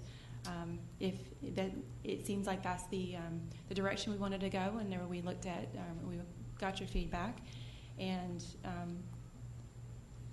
hopefully this will satisfy your. The only thing I'd like to add, maybe, to have a totally taxpayer-funded event probably doesn't sit well with a lot of folks. Maybe this is something where we can go out and try to offset some of that with some of the private businesses and whatnot to make a lot of these costs, maybe we can get donated. Absolutely. I'd like to try to do that as much as possible. We would absolutely do that. That is in the works. We just didn't want to. Right. That's worst case scenario. Undercut, yes. Okay. Steve, I'm going to ask you to look at the police department and explain those requests if you don't mind. No problem. Take a breather. So there were two M&O initiatives under police that are, three that are going, that I'd like to bring forward. The first is the addition of a crime analyst. Currently, we didn't have anybody analyzing any sort of our crime or accidents. Crime analyst is part and parcel to intelligence-led policing, which is really the how you police in a contemporary society. When I came here, one of the first things I recognized is that we weren't very strategic in our deployment. The officers went out and did a great job every day, but they weren't necessarily given the information they needed to be able to have the greatest impact. They kind of went out with their own purpose, motivation, and direction. By and large, they're a fine group of people, and they went out and did a good job. But they weren't given the information they needed to be able to start knocking down crime and really moving in that direction. Just to give you an example, right now, I believe we're down 23% year-over-year crime, and I attribute much of that to the fact that they now have the information necessary to go after the prolific offenders. They have the information to know who's out there committing the crime and hopefully be able to intercept them, which they've done quite a bit. In fact, arrest warrants just came across my desk today for someone that we recognized had to be out there committing crime by the sheer number of I'm giving away a trade secret, but the sheer number of the amount of activity she was involved with, we recognized she clearly was involved in some type of boosting activity, and our detectives were able to put that together, and a lot of that boosting activity was going on in the city of Milton. So just to give you an example. So what the crime analyst does is he or she takes the data that you pull out from various areas, the CADs, our RMS, information we get regionally, is able to analyze that data and spit it back out to our officers and detectives in the field so that they can better use the information and police more effectively and efficiently. The other two, and I'll go through all three, and if you have any questions, feel free. Career development plan. Like many times in the past, Ken has added new words to my vocabulary, so I will now be using meritocracy.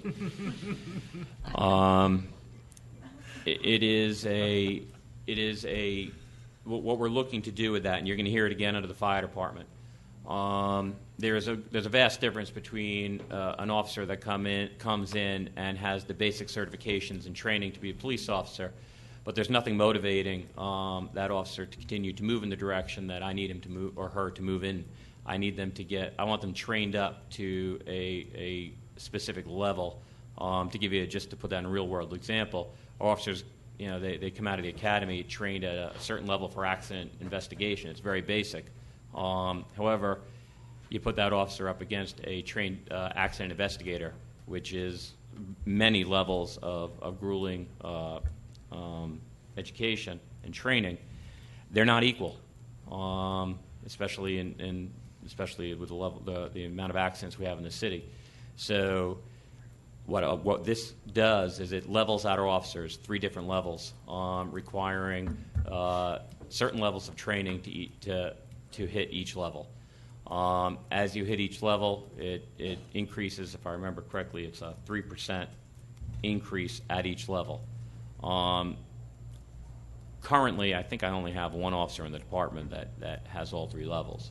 So these were not just, this isn't a softball to be able to try to pad salaries.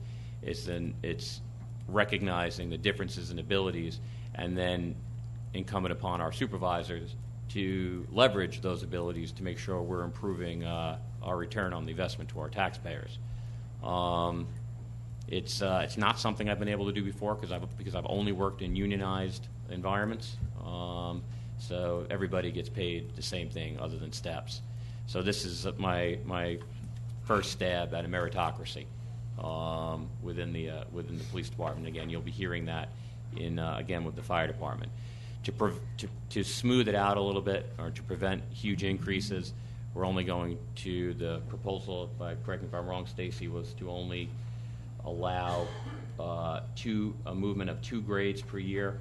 However, you really can't because the amount of experience you'll need in each grade. The only time you will see a spike in that is upon its adoption. because of the level of training that some of the officers have. It will smooth out and become much lower in future years. And the last thing I have is I'm looking to promote 1 lieutenant's level to captain. Currently, that's the unit that I created this year, our Special Services Division. It has now taken over training, internal affairs, intelligence, and also our interface with the media.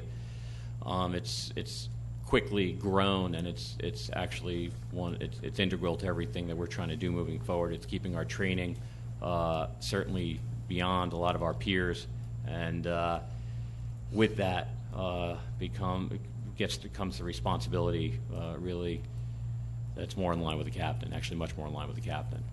My current lieutenant in charge of that has now been tasked, if you parceled it out unit by unit, probably more than any of my other employees. And it would be appropriate that position be compensated and promoted to that level, not only for the for the amount of work that is now coming across the desk of that person, but also to be able to even out the ability of that person to work with the other 2 captains, the one patrol and the one in the detective division. That's all I have from police. You have a comment?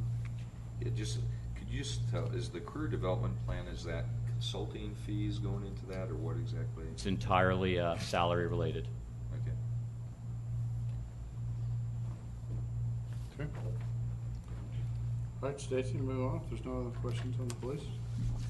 And I will also recognize that I did misspell lieutenant on my summary spreadsheet.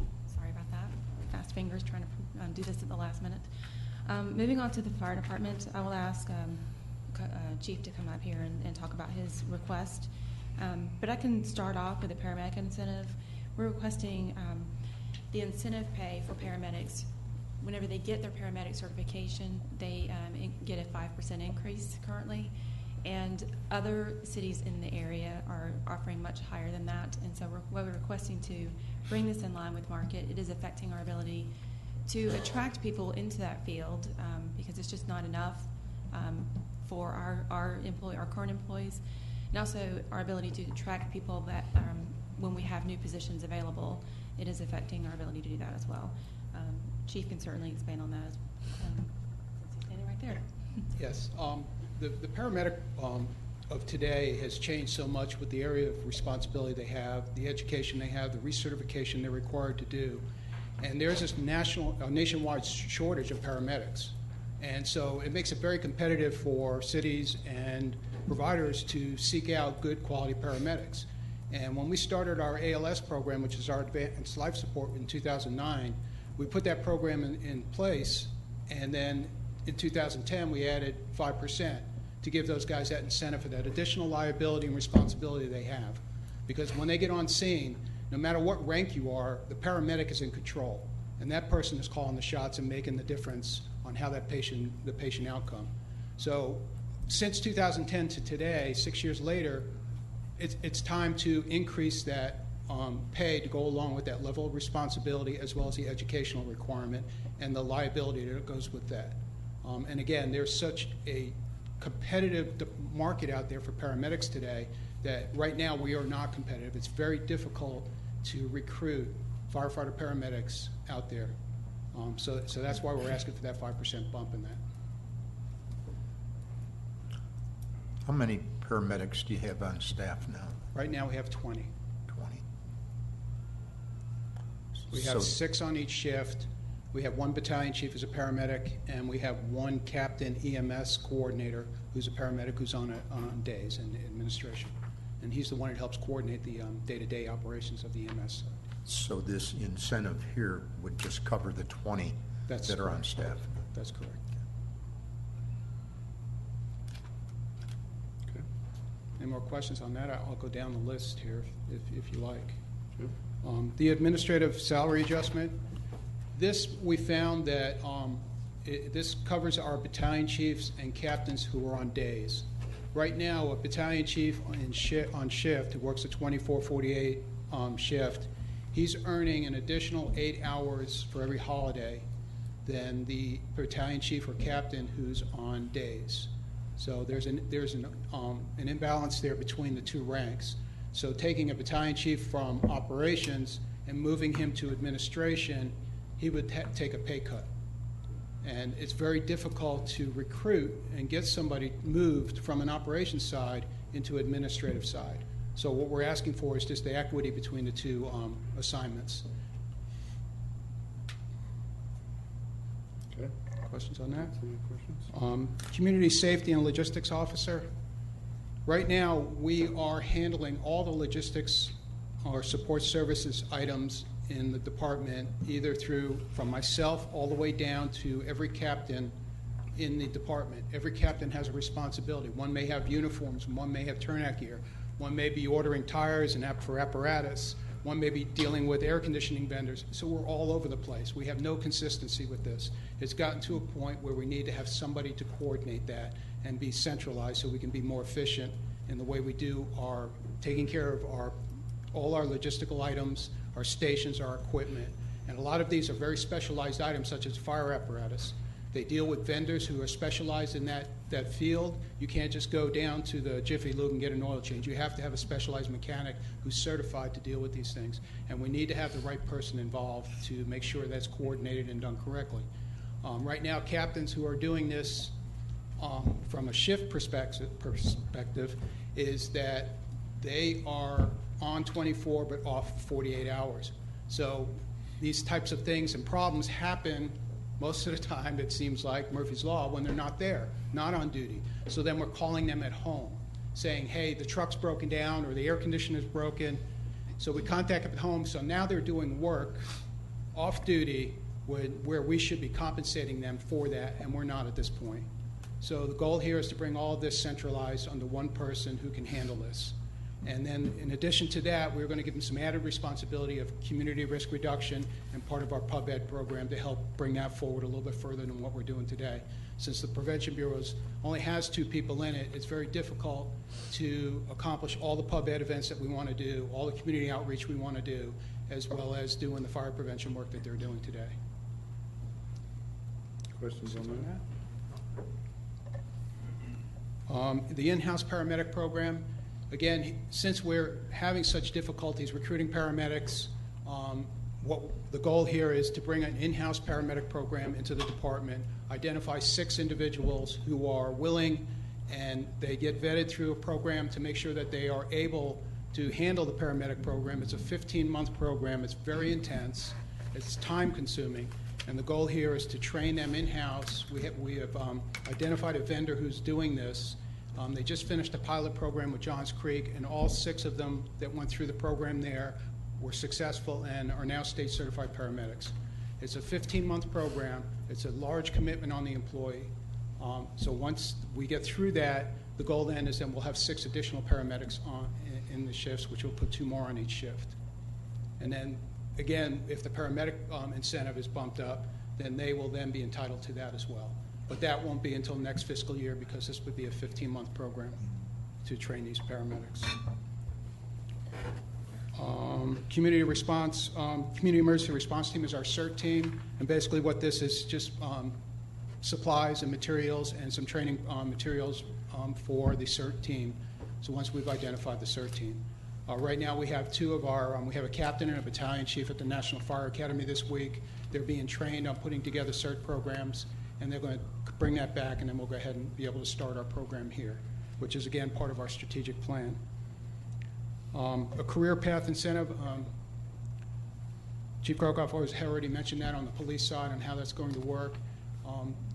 The goal here is to educate the employees that we have. Not everybody can be a fire chief, nor not everybody want to be a fire chief, and not everybody wants to promote from firefighter to driver or to captain. They like being a firefighter, but there's no place for them to go if they decide that that's where they just want to stay in that rank. So here's an opportunity where they have to achieve certain levels of education, certain certifications, and then they would move up into they would step up into different levels. So it's firefighter 1, firefighter 2, and firefighter 3. And this gives them an opportunity. It gives them something they can strive for and work towards. Questions on that? Any questions? No. Working out a class incentive. Right now, we have employees that are working outside of what their job descriptions are, such as a firefighter will step up to be an FAO, or an FAO stepping up to be a captain when they're not there. They're not being compensated for this additional responsibility. So what we're asking for is to give them 1 additional hour per shift on the shift that they're actually stepping up into that higher rank or that next step up. So like a captain who's stepping into the battalion chief's role that day will get 1 hour of additional pay for doing that for that 24-hour period. Fire investigator post-certification. We have an assistant fire marshal. Our goal here is to send him to be post-certified with the state of Georgia. And this money here is going towards equipment. The actual training is free by the state, but this just covers his equipment. And then this gives us an additional person in the fire investigative side that can actually make arrests and all. Right now, our fire marshal's the only one who can do that. Target Solutions, the Fire Scenario Training Edition. This program is just to update our current program. We purchased our first program back in 2007 when the department started. It's time now to move ahead and bring us into, the next. We've missed several versions of updates. It's time to bring the program up to a higher level than what we're dealing with today in the fire service. The Fire Marshal Emergency Manager adjustment. This here is, I've got a fire marshal who's serving as an emergency manager.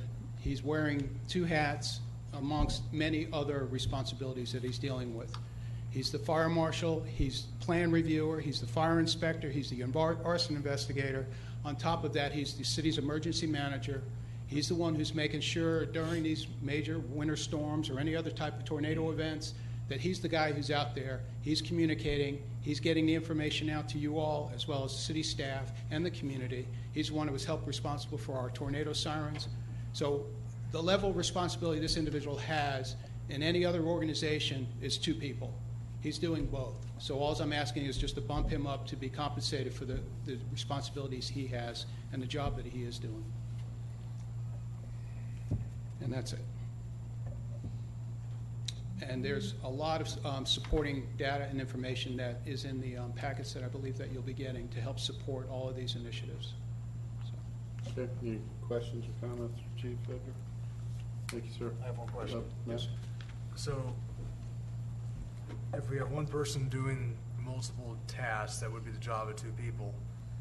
Would we risk burning out the individual instead of having 2 people? Just curious why the decision on that. Yeah, this kind of ties in with that logistics, the logistics position and the community safety position. What we're going to do is take some of those responsibilities and move them over to that person. So they'll be handling the logistical side as well as the pub ed side and the community outreach. And that'll allow a little bit more for some of the other responsibilities he's going to have. We're not going to take anything away from him. I think what's going to happen is we're going to end up giving him more of other things that he's doing. Okay. He handles all our NIFRS reports, all our state reporting, all of these other things that are kind of behind the scenes that you never see. This individual is doing all of those things. And it's time to take care of that and compensate him for the level of work that he is doing. But the workload is not getting to such a level that we're worried about losing anybody from that perspective. So Understood. Okay. Good. Okay. Thank you, Chief. All right, Stacy, moving on to Public Works. I want to ask Carter to talk about his initiative request.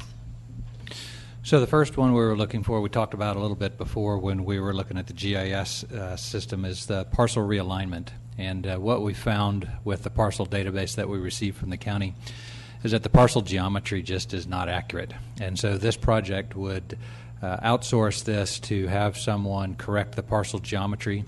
Once that is done, we would then take that control in-house and we would continue to manage that database.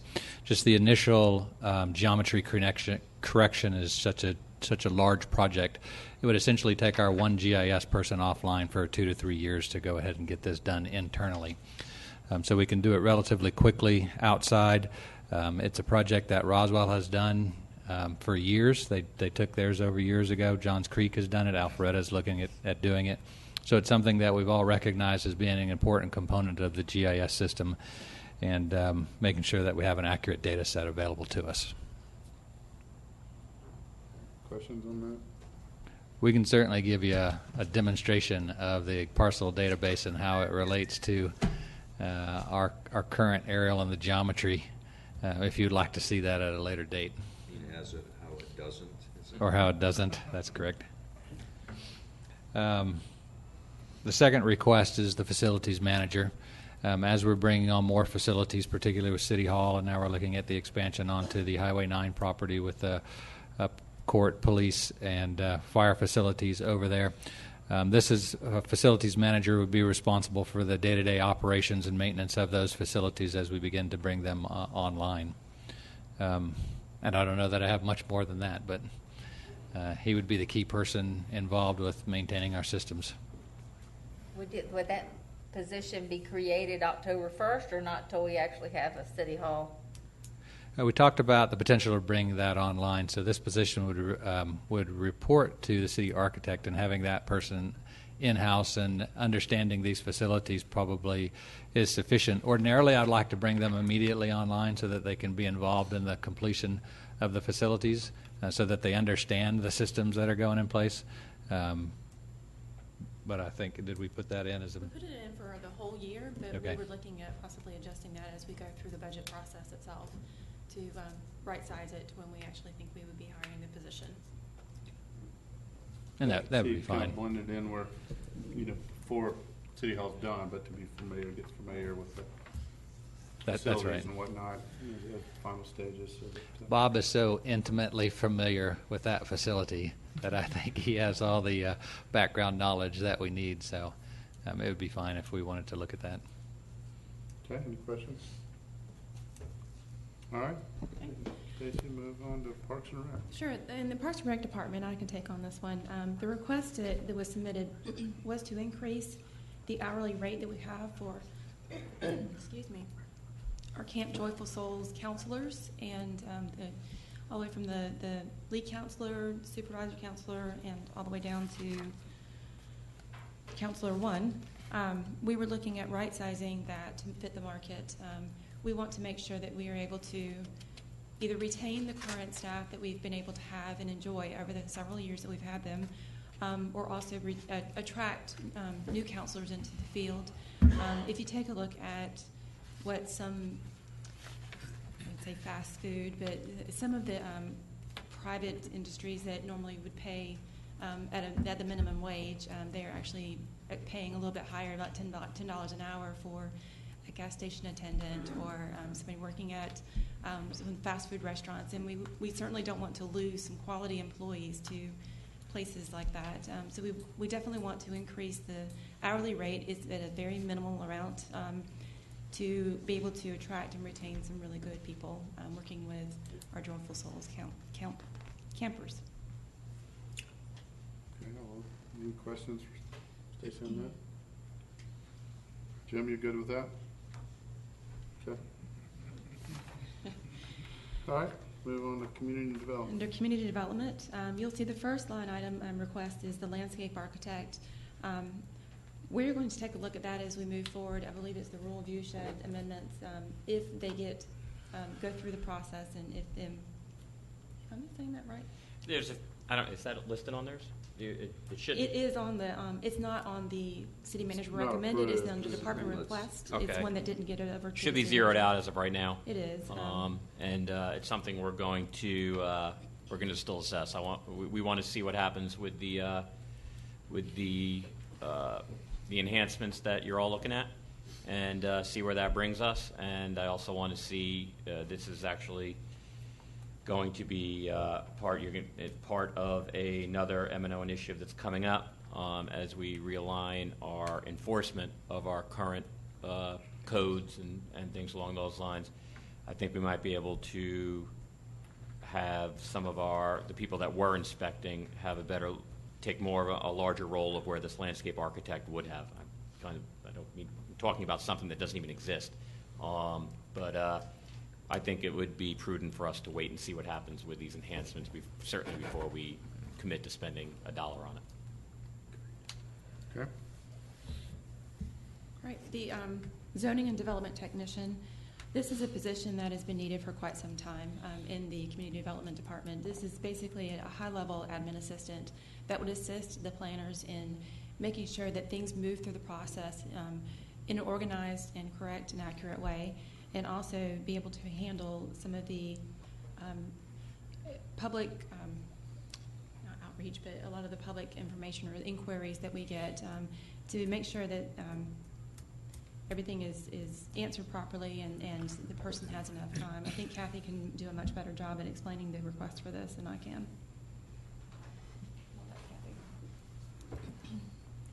Yes, Mr. Mayor, members of the council. Yes, Stacy is essentially correct in that we are looking for some administrative assistance. We have many requirements that are regulatory, from advertising to mail-outs, to citizen inquiries, to citizen responses, assisting with the plan review, making sure that it works through the system, and essentially all the planners and the inspectors all have to essentially do their own work, which really bogs them down from doing the more high-level work that they really need to do. So having an administrative assistant or a junior planner, if you will, to really help us with our day-to-day duties, our citizen inquiries, would really go a long way to freeing up our staff here to do their job in a more effective, efficient way. Yes, Is sir. this a salaried position or a contracted position? I believe it's a salary position. It's a position. Yes. Okay. How many total positions are there in community development, and how many of them are contracted, and how many of them are salaried? Our contracted positions are the safe-built Right. positions. All the others are city positions. Now, I do have three part-time employees, and the rest of them are full-time. And I have 5 full-time employees, 3 part-time employees, and then 3 that sort of go between community development and public works. And then there are, of course, the 3 to 4 employees who are part of Safe Build. Okay. Anybody else? Can I ask? Yeah, go ahead, Rick. Would part of this position do you envision also to ensure that, like when we do zoning notices where we have to give notices to neighbors within specific things? I've heard some concerns by neighbors or by citizens saying that, hey, I was right next to it, but I didn't get a notice. So ensuring that we actually are capturing the data. And then That is correct. We are required to send notices out to residences or businesses that are within a certain geographic area. And right now, Robin does those personally. Okay. Because there is no one to help her do those, so she does do those. And I might add that should we move forward with the rural viewshed initiative, the revisions that we're looking at, we are creating sort of what I would describe as sort of a CZIM type process where we would be sending out notices to neighbors surrounding a particular subdivision to have them come to a meeting to attend. So there's a lot of additional administrative procedure that's going to be added to the workload. Okay. If I could just ask, when we're considering these new positions, is there a way we could get the job description? We're talking about it in general, and we're talking about the amounts, which includes both salary and benefits, but could we get the written job description if we're being asked to look at new positions? Absolutely, and my apologies for not having them today. I guess maybe it being my first time, I wasn't expecting to go in this in depth today. Otherwise, I would have certainly had them out to you prior. But we have them all drawn up, and we'll get them. We'll get them over to you. Yeah. And just to piggyback on what Kathy just said, and it's going to help me segue into the next M&O initiative. What I'm really looking to do is I'm really trying to. I don't want to say refocus, but for whatever reason, I can't come up with a better term right now. Refocus our planners on working to create a better product, not only for what they're dealing with the developers, but also for the community and for what you have to be able to review when it comes decision time and the Planning Commission, the DRB. I think that if I free them up from doing things like copying and mailing and things along those lines, I would like them to be doing a better job of creating packets that would enable not only you to make better decisions based upon the information, but also to be able to be more focused on the community. I think it's something we've been hearing a lot of in the last several months, and I feel we're taking experts in the field and having them spend some of their time on tasks that would be better spent at someone at a different level. Which I would like to segue into the code enforcement supervisor. That's the M&O initiative position you see below that. So I have a little history on this one. So we've had one code enforcement officer employed here for many years. We had another code enforcement officer that a company was allowing to work here free of charge for quite some time. And that ended around the turn of the year. And so we no longer have that position. I want to take us out of a little bit above what we think is traditional code enforcement when we're talking about signs and overgrown grass and things like that. And I want to refocus on some of the areas that we're talking about over the last several meetings, where it comes to not necessarily building codes, because Safe Built handles that aspect of it. When we're talking about view shed enforcement, runoff, all the things associated with the tremendous amount of development we have, to be able to be in a better position to enforce this. So what I do is I want to create a team of this code enforcement supervisor, our code enforcement officer, marry them up with the 3 employees that Kathy kind of shares with Public Works that are involved in helping drawing up the plans, but also inspecting the properties. And it will allow us to be able to do all that as a team. Now the inspectors can go out and inspect, the enforcers can go out and enforce, the enforcers can end up in court, while the inspectors are helping not only create the plans up front, which is kind of my idea of why we may not need the landscape architect, but also be able to inspect. We have a potential plan down the road that we'd like to float to be able to enhance that ability with maybe some community volunteers as well. But that's the idea behind all of that. I want to take a more global approach to codes, as opposed to, our one officer going out and picking off the mushroom signs, as Kathy likes to call them. Any questions on that? Yes. Is it possible if we expand this department, to have one of the persons that actually works some weekends? Because everybody knows at 5 o'clock on Fridays they can do whatever they want to do. We actually have an employee that works on Saturday. We just completed a reevaluation of our code enforcement. I had our Captain McCarty from the police department evaluate that. He interviewed all the people involved, Carter and Kathy and everybody else. And I'm not so sure that we were strategic in the way we deployed. But at 5 o'clock on Friday, all of the signs come out everywhere that are... I just unloaded the back of my truck of all the signs I picked up this weekend. I'm sure that people are quite puzzled to see me out in shorts and a truck with blue lights on picking up signs.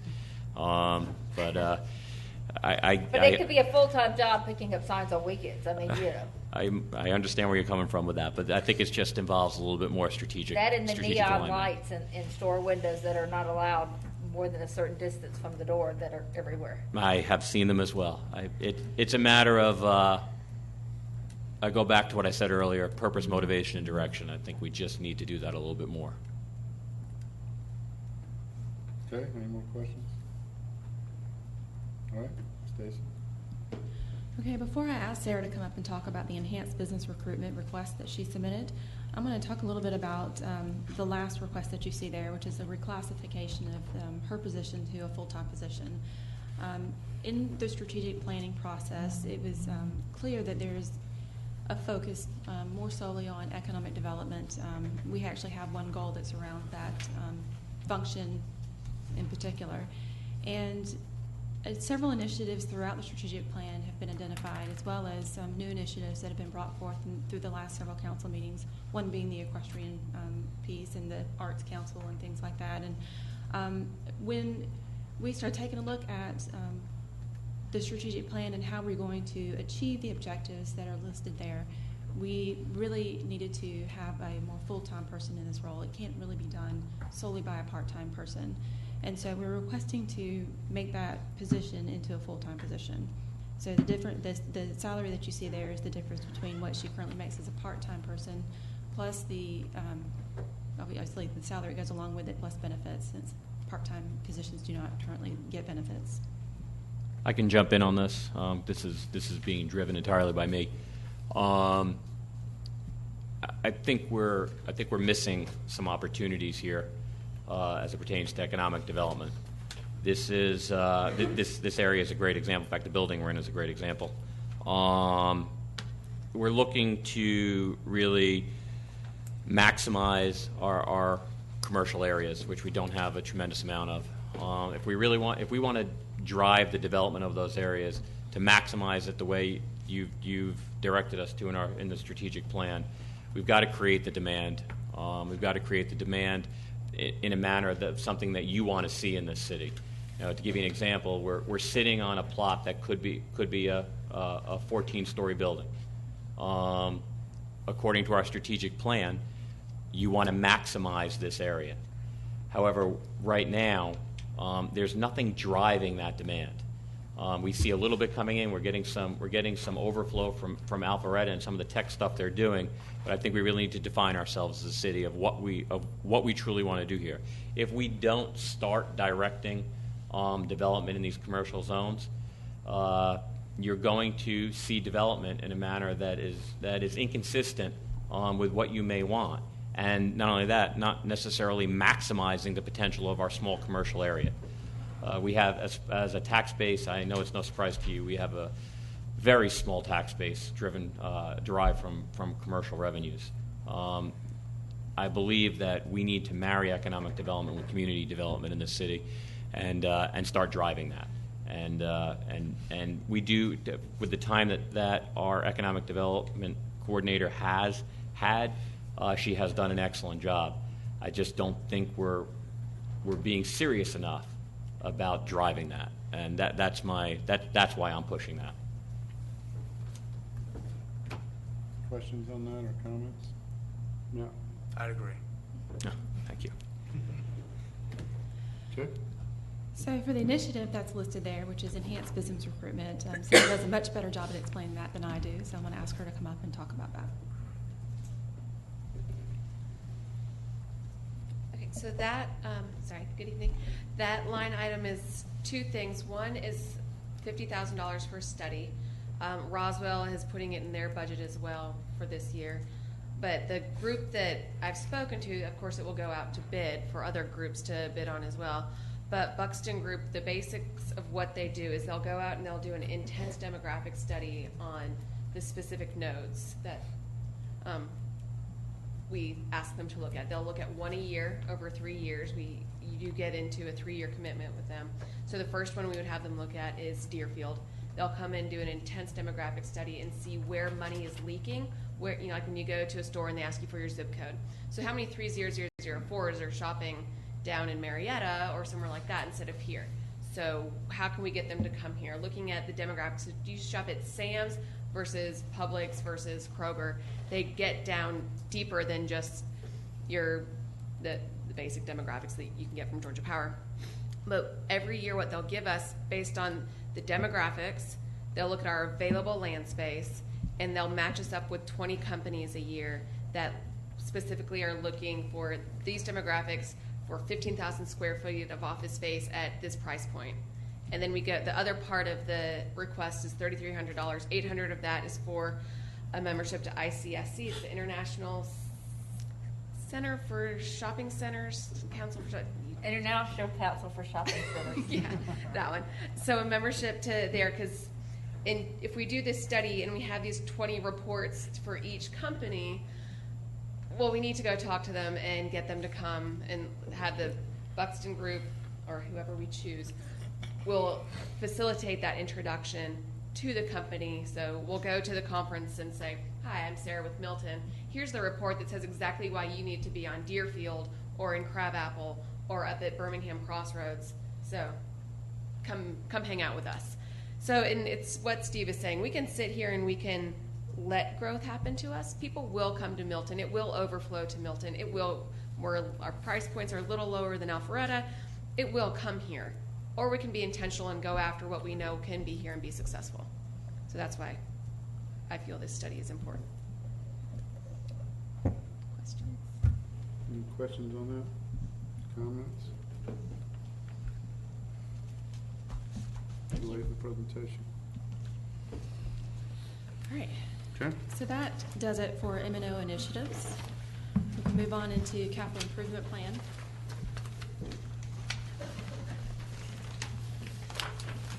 So just so you understand what you're looking at with the capital improvement spreadsheet, the first column for cost is what we think it would cost, the estimated cost for each particular project. Then we have what was previously allocated in previous years, actual expenditures as of June, and then what we roll over from that balance. Because in the capital projects funds, it is all, the budget is based on the project length. It is not based on the general fund operating stuff, and that would like roll over into fund balance. And so these are actually roll over from one year to the next, and that's why you see the rollover column. So the new request, I can touch on those. I can also touch on any other things that you want to talk about here. I'd like to make a recommendation that we discuss this at the end, because we have people here in the audience for the rest of the agenda that they've been here already for 2 hours. Be a So good idea if we could do absolutely. yeah, if we could wait to the end to discuss, I mean, I know we like this stuff, but, you know. Yeah, no, I totally agree. If council's okay with that, staff's okay. Yeah. I don't think we have a say in that, but it You is, do. You can say you agree. we're going to be here anyway. Yeah. Do we need to do anything procedurally, wise, Ken, or just? Right, no, Mr. Mayor, I think we can go ahead and just skip to the next item that she feels appropriate, and we will circle back to this agenda item at the, I guess, whenever the council wants to circle back to it. Can we move to the zoning agenda and then come back to our public hearing items, or we may have some folks in here with public hearings though. First presentation. Yeah, we can. Where do you want to go, Mr. Mayor? Do you want to go to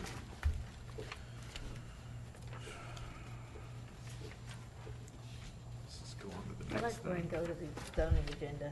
Yeah, I'm thinking the zoning agenda, and we'll go back to the first presentation and the public hearing items. So if it's okay Yes, procedurally. it is. Sudi will move to the zoning agenda. You'd please call the first item.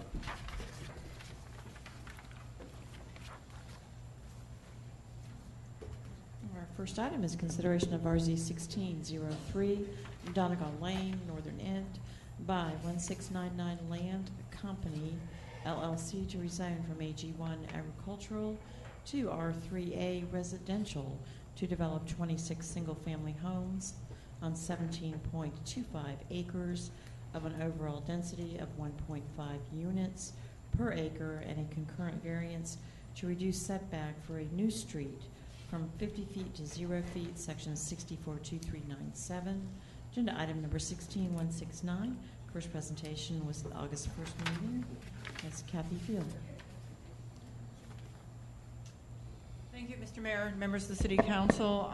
The applicant, 1699 Land Company, LLC, respectfully request the application be withdrawn without prejudice. This request for withdrawal was reviewed and acted upon by the Planning Commission at their last meeting, and they did endorse their withdrawal. The applicant is here should you have any questions. Do we have any public comment on this, Judy? We do not, sir. Okay, so I'll close the public hearing. Is there any questions of the applicant, or, or I can open up for a motion to accept the withdrawal or approve or deny this item? Mayor, I'll make a motion. And move to approve the request for withdrawal of RZ 16-03, agenda item number 16-169. Second. Okay, I have a motion for approval of the withdrawal from Councilmember Lost, second by Councilmember Kuntz. Is there any discussion, questions on that? All right. Hearing none, all in favor, please say aye. Aye. Any opposed? That passes unanimous. Okay, Sudie, if you'd please call the next zoning item. Next item is consideration of V16-003, the reserve at Providence, Providence Road. The Providence Group of Georgia Custom Homes, LLC, requested variances, Section 4-416B and Section 64.1141.C.1, the reduction of the front setback from 60 feet to 50 feet, lots 3, 19, 21, and 23, 60 feet to 45 feet, lots 20 and 30, 60 feet to 40 feet, lots 4, 9, and 22, 60 feet to 30 feet, lots 5, 6, 7, and 8, the increase in the allowed height from 28 feet to 33 feet, lots 5, 6, 7, 8, 9, 19, and 20. Agenda item number 16-131. First presentation was at the June 6th council meeting, deferred at the June 20th, and at the July 25th City Council meetings. Ms. Kathy Field. Thank you, Mr. Mayor, members of the council. The applicant, the Providence Group of Georgia Custom Homes, LLC, respectfully requests that this application be withdrawn. The applicant is here should you have any questions. Okay. Do we have any public comment on this, Sudie? We do not, sir.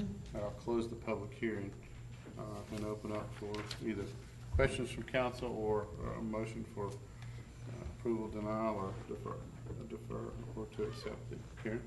I just got one question of staff. If we accept their withdrawal, then there's no way for us to hold them to the rural view shed that they had agreed to if we allowed some of the variances. That is correct. That is correct. So they will not, they'll be able to cut down the trees and not have to That is adhere correct. to the view shed. That is correct. This was grandfathered in before the original rural view shed, which we're currently under, was put in place. Okay. Any other questions? We'll open up for a motion then. I'll make a motion to approve the withdrawal of VC 003. Have a second? Second. A motion for approval of withdrawal from Councilmember Hewitt, second by Councilmember Longoria. Any discussion? Hearing none, all in favor, please say aye. Aye. Any opposed? That passes unanimous. Okay, now we can go back to do our first reading. First presentation. First presentation. Our first presentation item is consideration of an ordinance of the mayor and council of the city of Milton, Georgia, to establish the ad valorem tax rate of the city of Milton for fiscal year 2016 and for other purposes. Agenda item number 16179. Okay. Mr. Mayor, I'll make a motion that we approve the first presentation, agenda item number 16-179 as read by staff. Second. Okay, I have a motion for approval from Councilmember Kuntz, second by Councilmember Thurman. All in favor, please say aye. Aye. Any opposed? That's unanimous. Okay, Sudie, we'll move on into our public hearing. If you please call the first item. First public hearing is consideration of a resolution to transmit the draft City of Milton Comprehensive Plan Update 2016 to the Atlanta Regional Commission and the Georgia Department of Community Affairs. Agenda item number 16180. This was discussed on July 18th at the Joint Council and CPAC work session. Ms. Michelle McIntosh Ross. Yes, good evening. like Sudi mentioned, we discussed this at the work session on July 18th, and I have representative from the Atlanta Regional Commission, Allison Duncan, who prepared and worked with CPAC to create this draft, and she'll speak a little bit on the purpose of the public hearing. Thank you, Michelle, and good evening, Mayor and Council. I will be brief. I'm just here to walk you through a couple of procedural items. This is all outlined in the Department of Community Affairs Rules for Local Comprehensive Planning. All this information can be found online. But essentially, I'm here this evening to just share with you some information. This is our second public hearing. If you go all the way back to November of 2015, that was when we started this comprehensive planning process. We came before you and we initiated that process. And so we're back here this evening to basically have a second public hearing. This is an opportunity to allow either the mayor and council or the public to share any final comments or questions they may have. Although I say final, it's final before we actually transmit this for review by the Regional Commission and by the Georgia Department of Community Affairs. I do want to emphasize that we can still make changes to this plan. So through the entire time that it's open for review, we will still have the opportunity to take comments when it comes back to us after regional review and state review. We will incorporate any comments or suggestion revisions we've gotten at that time. And so really what we're doing at this time is working toward a deadline in October when we will bring it back to you for final adoption. So until that time, I just want to emphasize that we're still taking public comment. We will correct some grammatical and typographical changes that have been pointed out to us as recently as this evening. And so I just want to make sure that we're very clear about that. We would not bring this plan to you if we didn't think that it was substantially complete in terms of meeting the basic requirement as outlined by the state. So we think that it includes all of the required plan elements, including community goals, needs and opportunities, and a community work program. Additionally, it includes a land use element, a transportation element, and a housing element, and all of these are pieces that are specified, need to be included in the local comprehensive plan update. We've had a series of public meetings throughout the last several months of the plan update. All of those are documented in the plan, and we've also been guided by the Comprehensive Plan Advisory Committee in terms of getting our feedback. So all of that basically covers what I have had to present to you this evening, and I'm happy to take any comments, questions, or feedback that there may be tonight on this plan update as we look for you to give us direction to send this on for the next phase of review. Okay. I do have one public comment. Okay, I'm sorry. That comes from Scott Reese.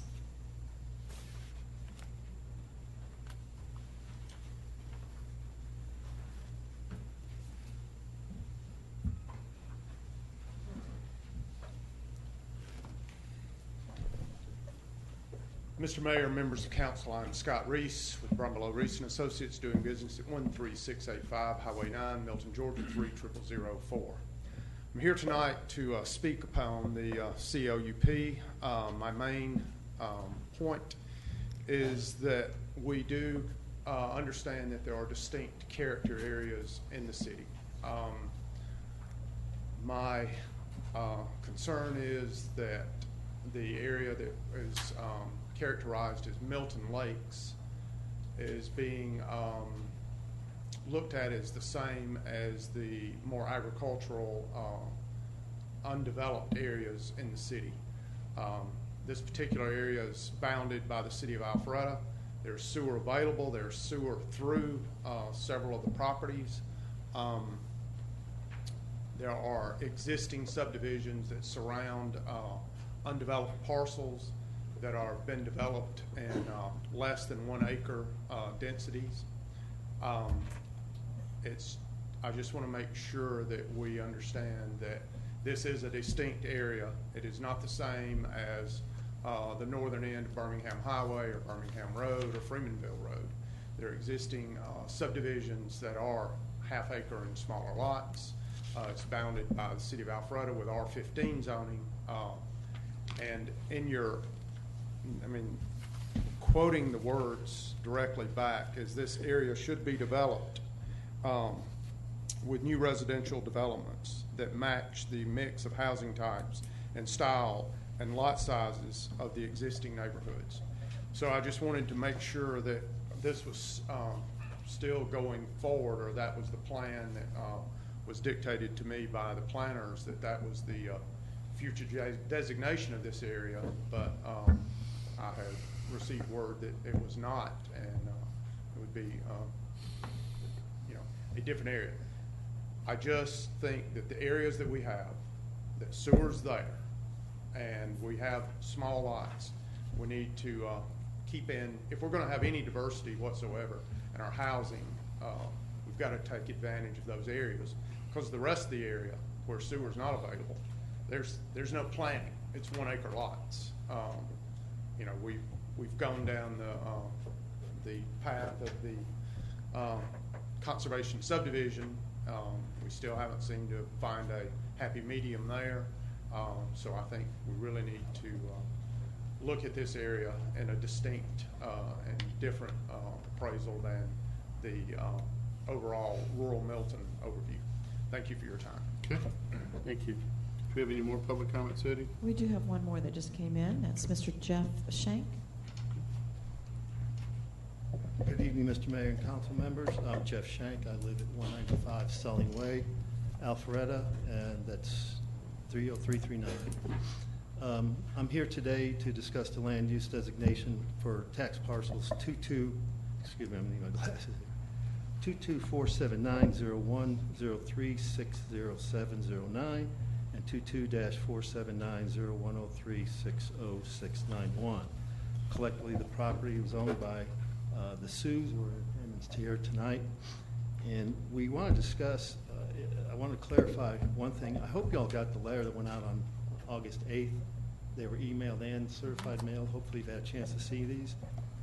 One thing I wanted to clarify in the very first paragraph, we're here to request that the city change the property's designation on the Milton's future land use plan to be changed from its current agricultural estate and estuarian designation to a medium density designation. It should not say CUP because that's a specific zoning, and we're just here to talk about the densities themselves, so it should be medium density in that paragraph.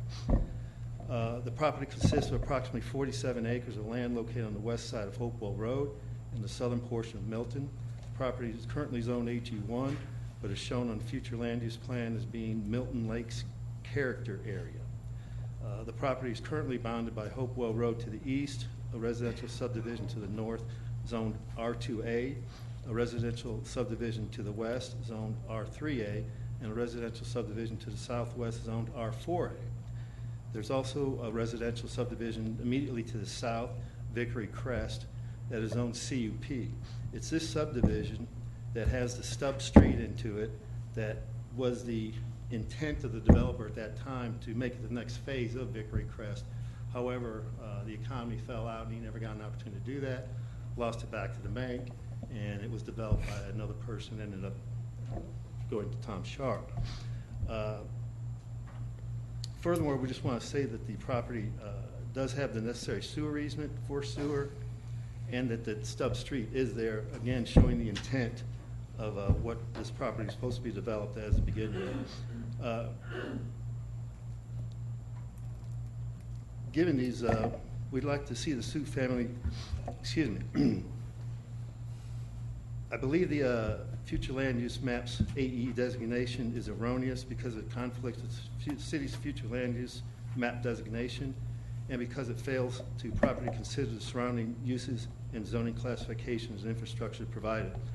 The entire property is, as I mentioned, is completely surrounded by these other higher density zonings, which are all medium density. And then this is a donut hole that has never been developed. In the 34 years that the Sioux have owned the property, they've provided property for the sewer pump plant just up the road, and they also provided the frontage on Hopewell Road for the Brookhaven subdivision to be developed. Again, we're here to see if you could change that land use plan to make it more comprehensive to what the surrounding uses are. Okay. Any questions? This is public comment, so no. Thank you. Okay. Any more public comment? I have one more that just came in, and that's Mr. Bernard Wolf.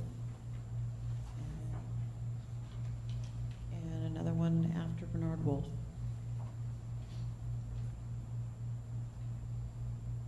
Council. Hi, Okay I'm excuse me one second. Excuse me. Council okay with these Last minute comments? Yeah. Okay, go ahead. Got to go ahead? Yes, sir. I'm sorry, I didn't wear my hearing aids, and my hearing's not good. I'm Bernard Wolf. Y'all know me. I think I'm 1000 Lackey Road in Milton. I'm with the Lakapani group. And I want to take this opportunity while we're discussing the planning. Back in 2012, we formed Lakapani. It consists of 5 landowners. All of us in between 60 and 80 years old. All of us wanted to sell our property. And more than that, we wanted to leave behind a legacy. We contracted a architect that's nationally, internationally known that designed a conceptual plan that would achieve what we wanted, and that was a legacy, but also something that would give a really good return on our property that all of us needed. And also it's very congruent with the conceptual design plan for Milton. Everything, it goes right down. It's good for the landowners, the developers, homeowners. It's good for everybody. During this process, beginning back in 2012, I visited Milton regularly with the people for historical concepts. From the beginning, we said, is this something you all would approve? Is there anything in this that you would not approve of? We were told, not only do we like this, we want this to be the pattern for future development in Milton. And it is, according to the comprehensive plan. We have, during the process, had a few things go on, and each step we had an improvement would require us putting in more money. We were actually doing this because we were encouraged to do so by Milton. We were doing it in good faith, and it's gotten up to a really high level right now. I need to tell you something about the owners in Lakapani. I've gotten up and spoken about it. You can get an idea of what we are if you look at the video we have. You'll see Grace McVeigh and my 2 sisters and me talking about what we want to do with Milton, the essence of it being we want to leave behind an asset for the children and the people living here that we enjoyed growing up. We don't want to see it destroyed. Grace McVeigh has serious health problems. She's in her 80s. Her brother has cancer. Her husband has a stroke recently. He's debilitated. She needs to sell her property. She needs to get a good price for it. We have another landowner that has prostate cancer spread to his bones. He has a sister. He has a family. He was laid off from a big company that had bought his company because he's 52 years old. He got laid off. He's driving a bus now. He needs to sell his property. My family, I have 4 brothers and sisters. Each one of those are in our 60s and 70s. Most are in good health, but a lot of us have a lot of things to do. We want to move on with our lives. I have health issues myself. I'm a 2-time cancer victim. My cancer and other maladies are due to Agent Orange exposure I got in Vietnam. I volunteered to be a swift boat skipper, and Agent Orange was used because we were having horrendous casualties by being taken under fire from these heavy mangrove things. And this basically saved a lot of lives. But now we're passing away, and I have to go see a dermatologist regularly because he said if we don't catch this melanoma, you're going to be dead in a few months. So all of us have this hanging over us. We're all good people and we're dedicated to this. And we've noticed a sea change in what's going on here. The comprehensive plan seems to be changed now. I don't know what happened, but the proposal that was made by Brightwater for Sweet Apple was actually constitute of Phase 1 of Lakapani. It wasn't passed, and I don't understand why. You all have a really hard job to do, and you need to sort out these things. But if we do this comprehensive plan, please let's stick to it. More recently, we had a meeting with my realtor relating to the aftermath of having that denied, we're looking at how we can pick up the pieces, and we found out that word had come that the edict was that the road that we're on, Lackey Road, first they said Lockaponi's never going to happen. Second is they said Lackey Road, on which our property is on, is never going to be paved, ever. And every lot we have on our property now is going to have to be 3 acres. Well, I proclaimed, you've just cut the value of our property by 66%. I don't understand what's going on. And we're facing something now where we could, if we sold Lockaponi in a normal way, we would have a fairly much comfortable retirement. Now I'm having to tell my siblings and the rest of us, we may have to struggle in our retirement. And I don't understand why this is happening. So I wanted to mention this, and I wanted to say, please consider landowners' rights. I'm not a lawyer, but I do know the Magna Carta, which has been in force since 1215, says property owners are exempted from having their property confiscated or subject to excess regulation without due compensation. I really think that we are not being given the consideration I'd like for us to have. This will be a wonderful asset for Milton. Ironically, the people in the neighborhood around us will benefit from this because I'm sure they will have access to the 2 hours, the miles of trails we have in virgin forest. And those of you all that have been out there, most of you have all said the same thing. It's a treasure we have to preserve. Please, let's do it. And please, the remainder of Milton, let's do the same for that. Thank you very much for your attention, and thank you for what you do. Thank you. All right, Judy, we have one more. One last one, Miss Laura Bentley.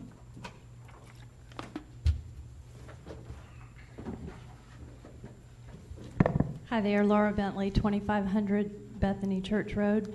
Going back to the references to Milton Lakes, I attended many of the CPAC meetings that Councilmember Thurman was the liaison to. With regard to the Milton Lakes reference, the Don Eagle Lane parcel, CPAC met for 8 months. It was a very transparent, open process for the citizenry to have input. Those were very well attended by the Don Eagle Lane residents, and agreement was reached that that parcel would remain AG1. And I just wanted to remind you of that work session on July 18th between council and the CPAC, and that particular parcel was discussed to a great extent. So thank you very much. Thank you. Okay, I'll close the public hearing now and open up for discussion or questions for staff on this. Rick? I have a question. Do we have any reference point in the presentation that shows us where we've made a change from as far as designation of zoning categories within CLUP compared to what we had before? Are there changes in designation? You mean zoning? Yes. No, we just lined them up. Like we had some new land use categories, the MDR 1, 2, and 3, and we had HDR, which is the high density residential, and so we just moved the zoning categories that went with those particular minimum lot size and lined those up, but we didn't add any new zoning categories or anything.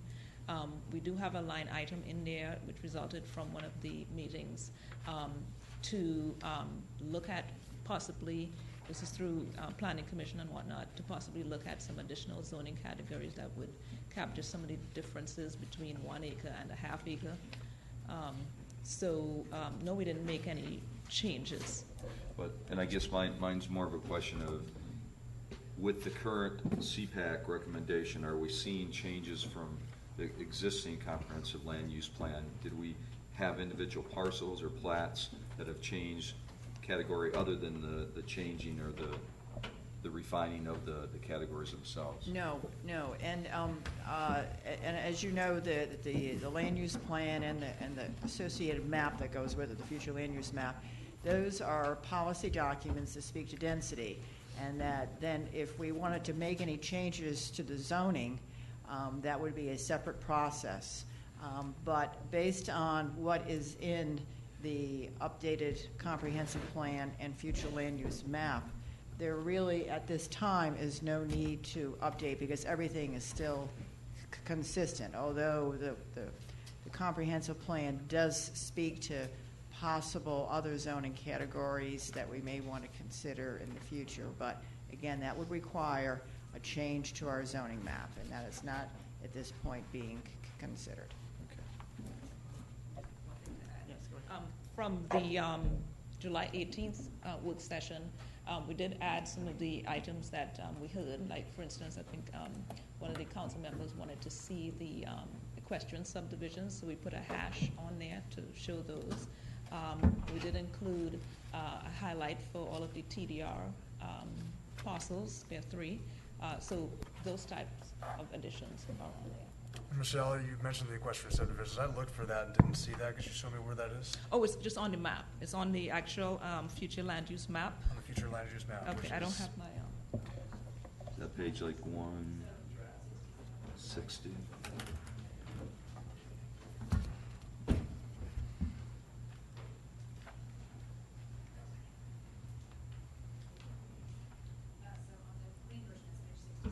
Page 67. Okay.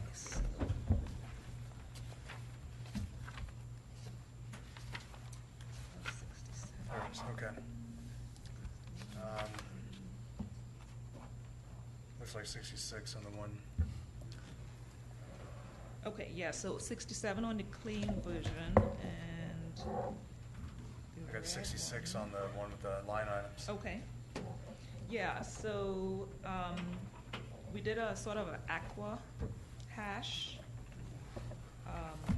over those subdivisions.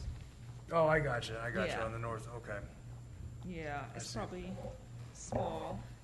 And so in the legend, there's a legend that notes that. Can we have a different designation for those other than just AG1? A different designation for what? For an equestrian subdivision. Well, that's their zoning. This document doesn't deal with the zoning. So are you saying a different designation than AEE? Yes.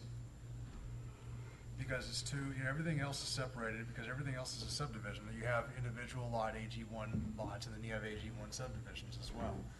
Right, but There's- remember we did the AG1 subdivisions as low-density residential, so they're bright yellow in the LDR as opposed to the AEE, Right, which has the hash for the established equestrian subdivision. My point is I just want to, so in the designations as well, you have in each individual land area, you have the, like for example, AG1, R1, R2H for the appropriate zoning districts in the area, right?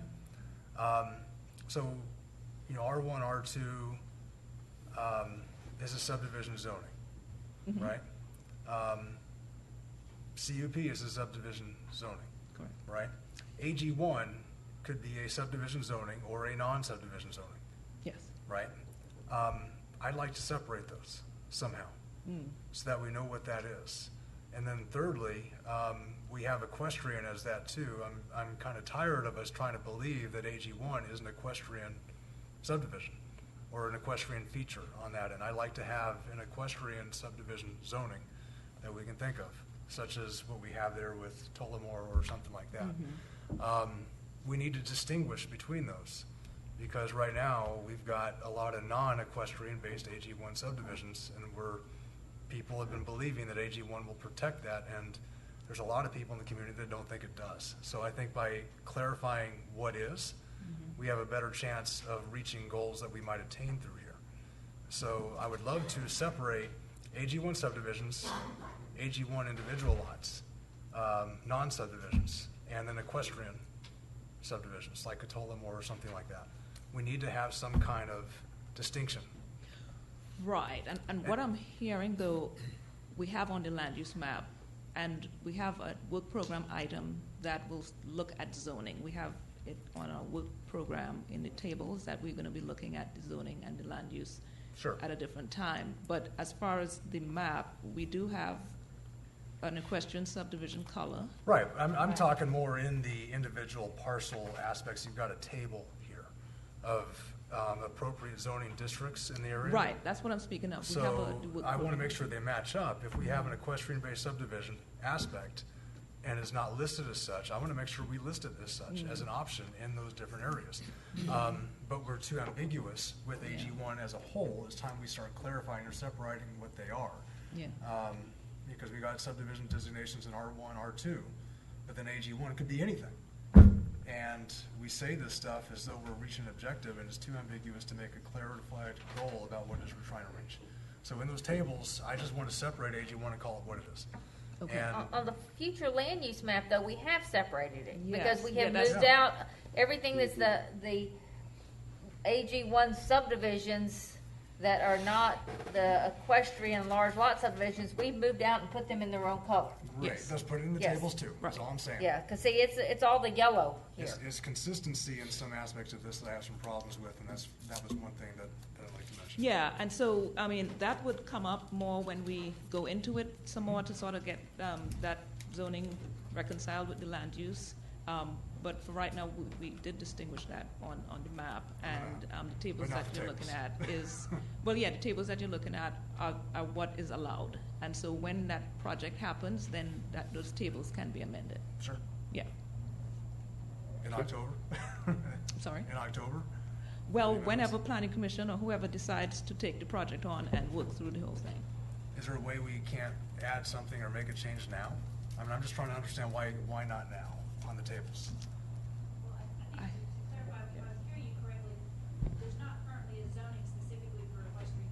Correct. And you may be right on that, and that's Yes. okay, so.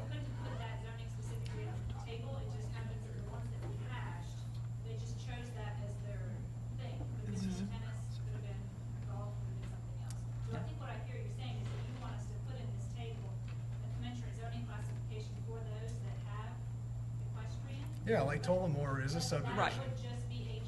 Yes, because That would be, okay, correct.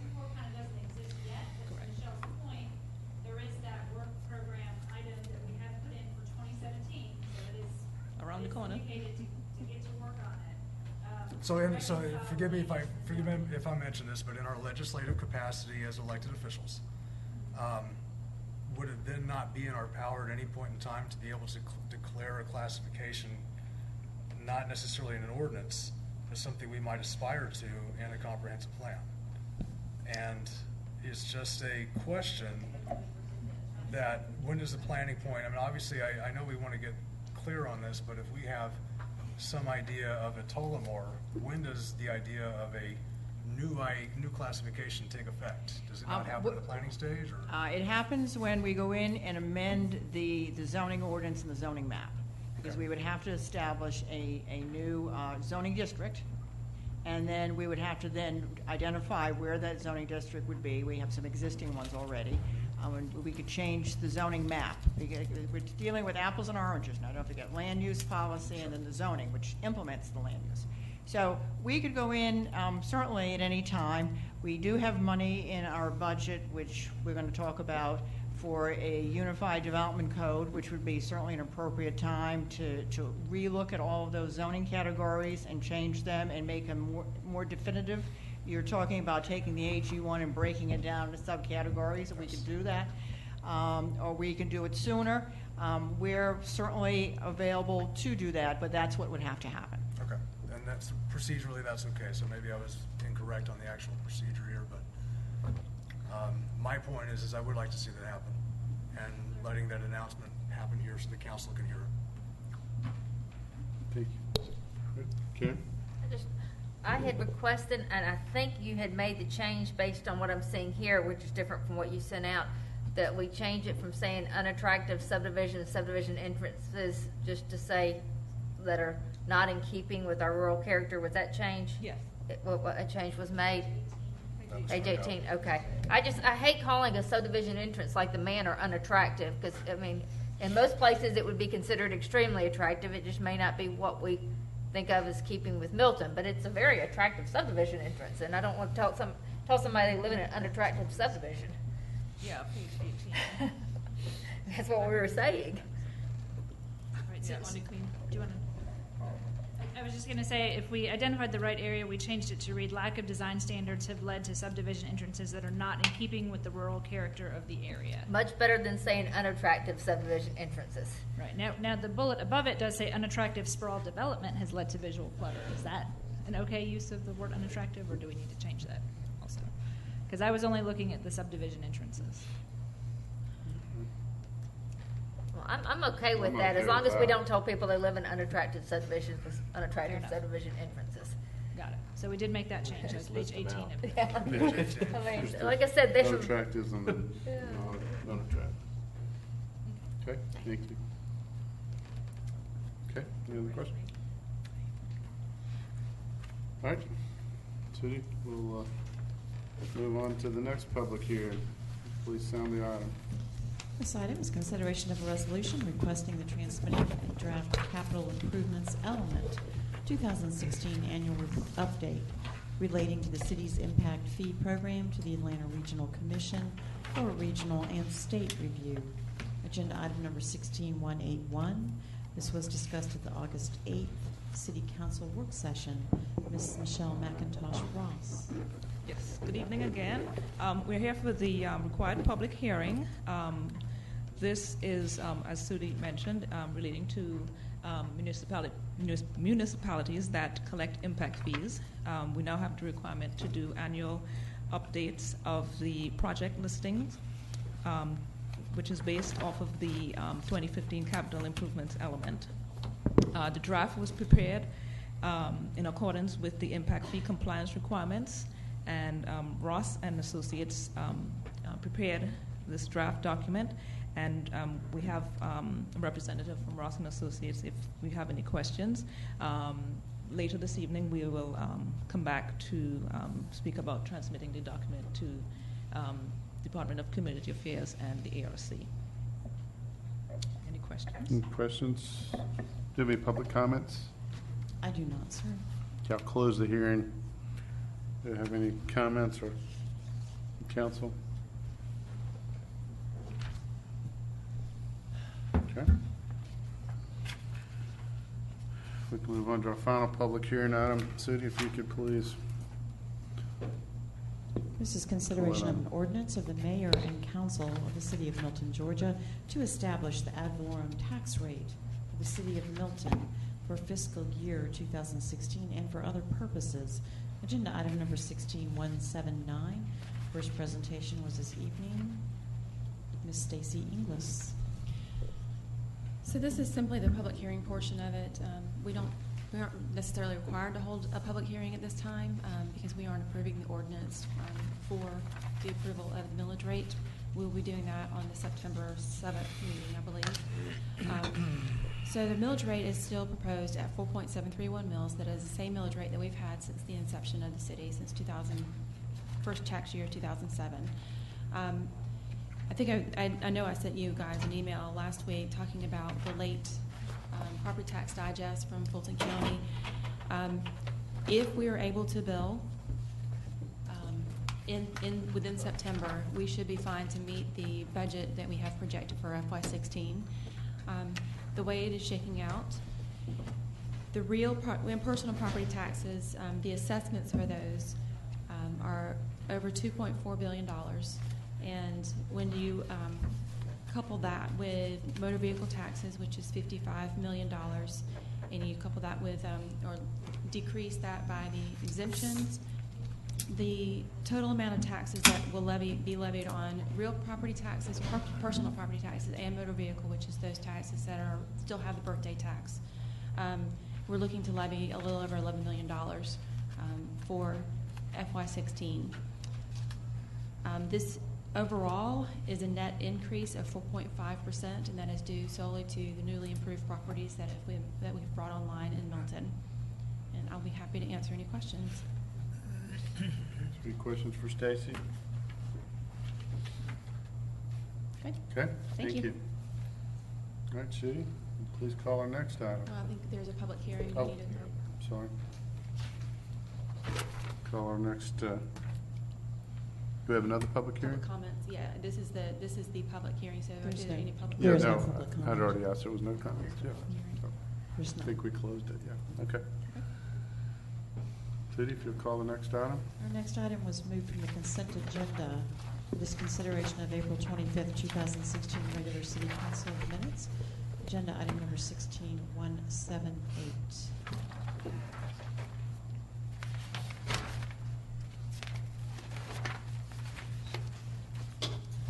Okay. I'll just open up for a motion for this. This item was separated out. I'll make a motion that we approve the April 25th, 2016 city city council minutes, agenda item number 16-176. Second. Okay, I have a motion for approval from Councilmember Thurman, second by Councilmember Moore. Any discussion? Discussion, please. Bill? When I made the motion for deferral of these meeting minutes back on the 11th of July, I requested all electronic messages that were transmitted from and to council members during the course of that meeting be made a matter of public record. I don't see any indication here in this packet where those messages have been made a part of the public record.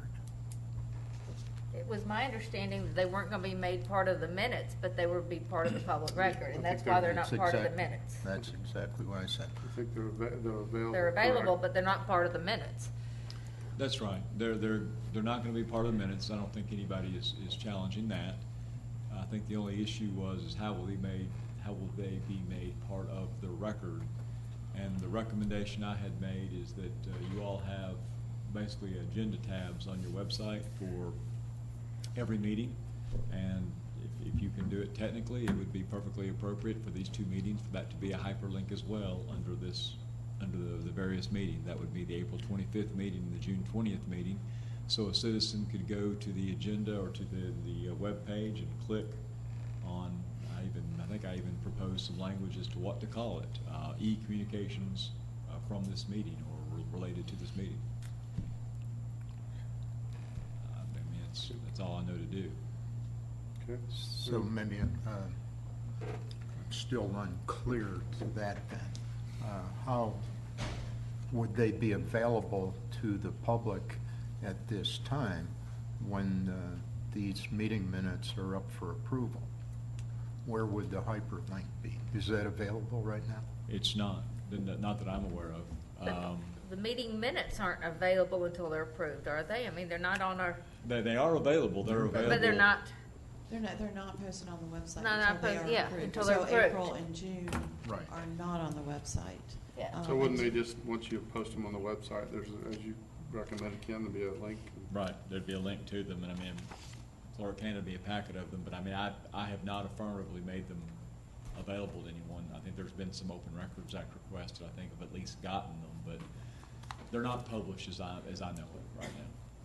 But they would be on the website upon adoption with Yes, the minutes as they the will be minutes will published once this motion is adopted.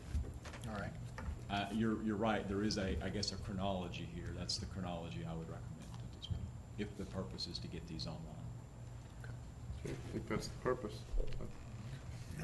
All right, so we have a motion and a second for approval of the meetings. All in favor, please say aye. Aye. Any opposed? That's unanimous. Judy, if you please call the next item. Next item under new business, consideration of a resolution requesting to transmit the draft City of Milton Comprehensive Plan Update 2016 to the Atlanta Regional Commission and the Georgia Department of Community Affairs. Agenda item number 16180. This was discussed at July 18th, 2016, Joint Council and CPAC work session. The public hearing was held this evening, August 15th. Ms. Michelle McIntosh-Ross. Yes, good evening again. We have our draft comprehensive plan that we've been working on, and we discussed it a little bit there at the public hearing.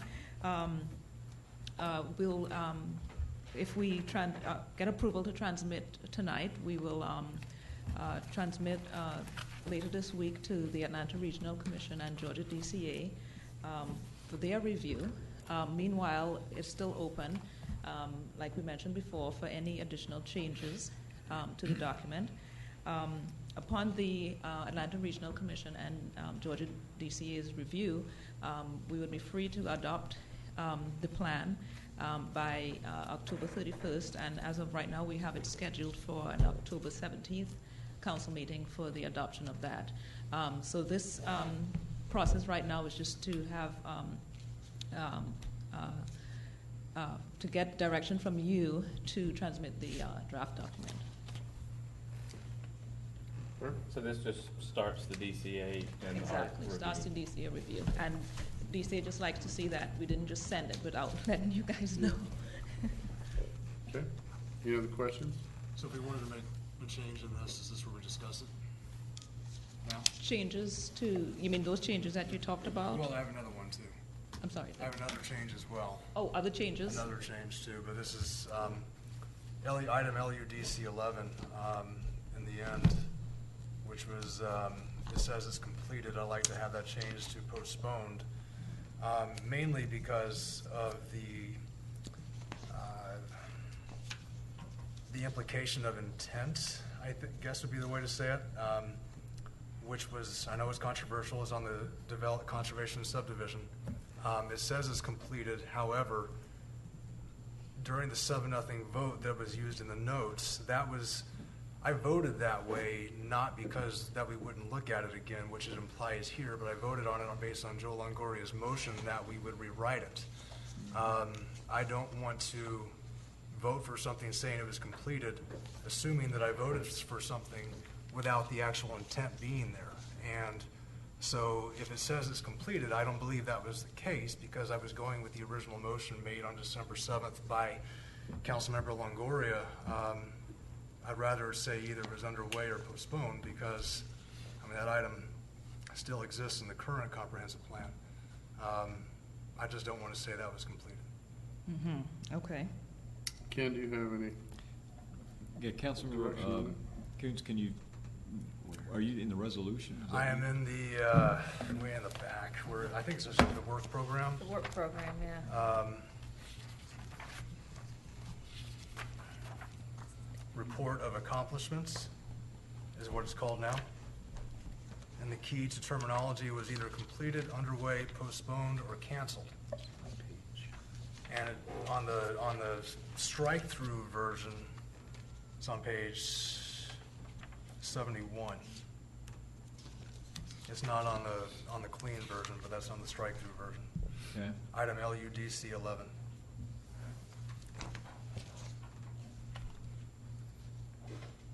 I will tell you that the CPAC, we specifically discussed this item and decided we wanted it to say completed.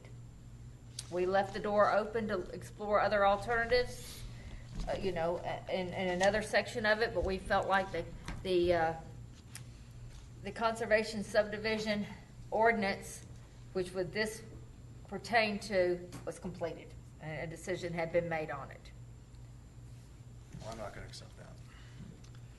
I think, Mr. Mayor, to the extent that I'm being asked, does the council have the ability to change any letter within the document that's going to be transmitted at this point? I think the answer is yes, but I think Sure. it will take a motion and vote of the council to do that. Yeah, I guess that's the question. So Yes, sir. 'cause individually, we couldn't Right. make changes, Right. but Right. if the council, the majority Yeah, council. I mean, that would be decided- done presumably as part of the adoption of the resolution, as you're very familiar with that, Okay. that policy.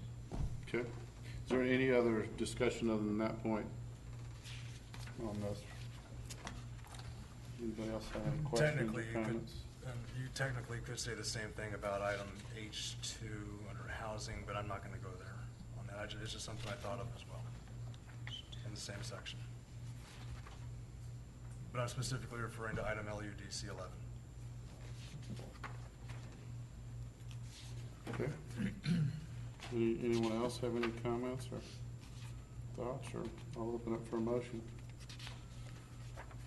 Mayor, I'll make a motion that we approve for consideration, the resolution to transmit the draft City of Milton Comprehensive Plan Update 2016 to the ARC and Georgia Department of Community Affairs, agenda item number 16 dash,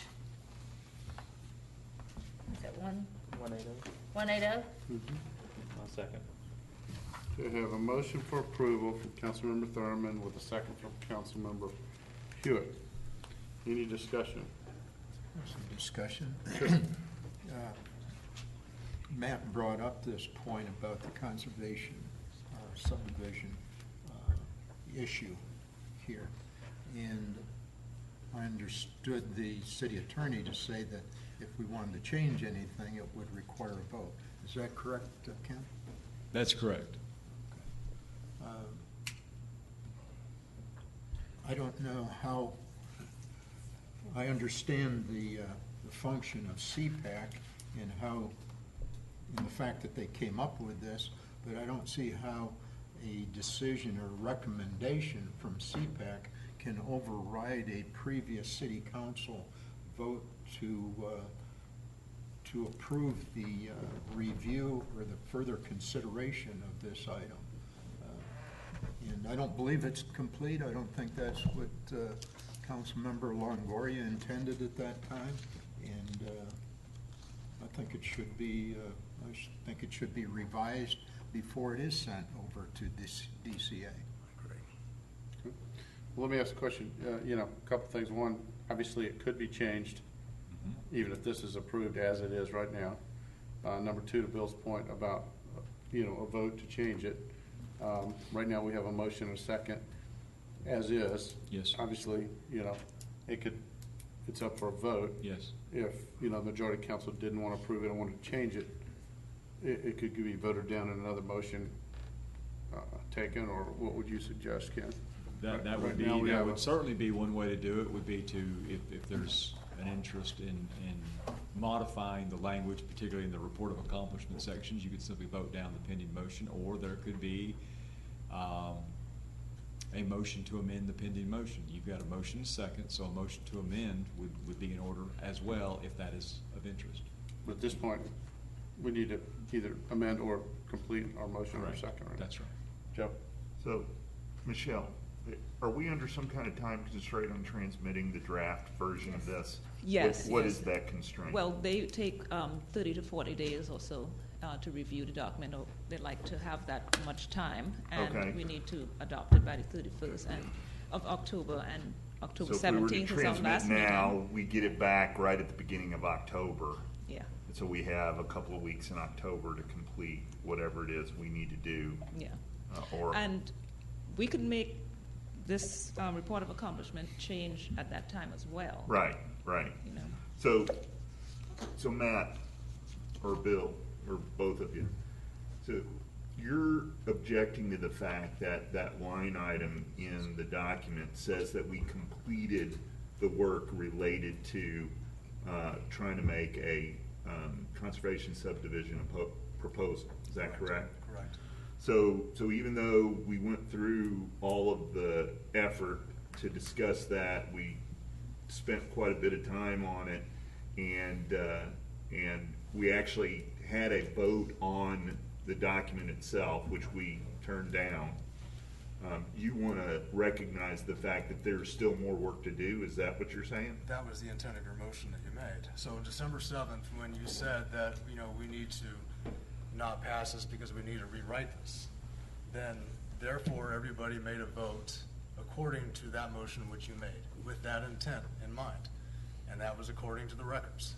If we said completed there, technically the vote that I would have done would have been changed.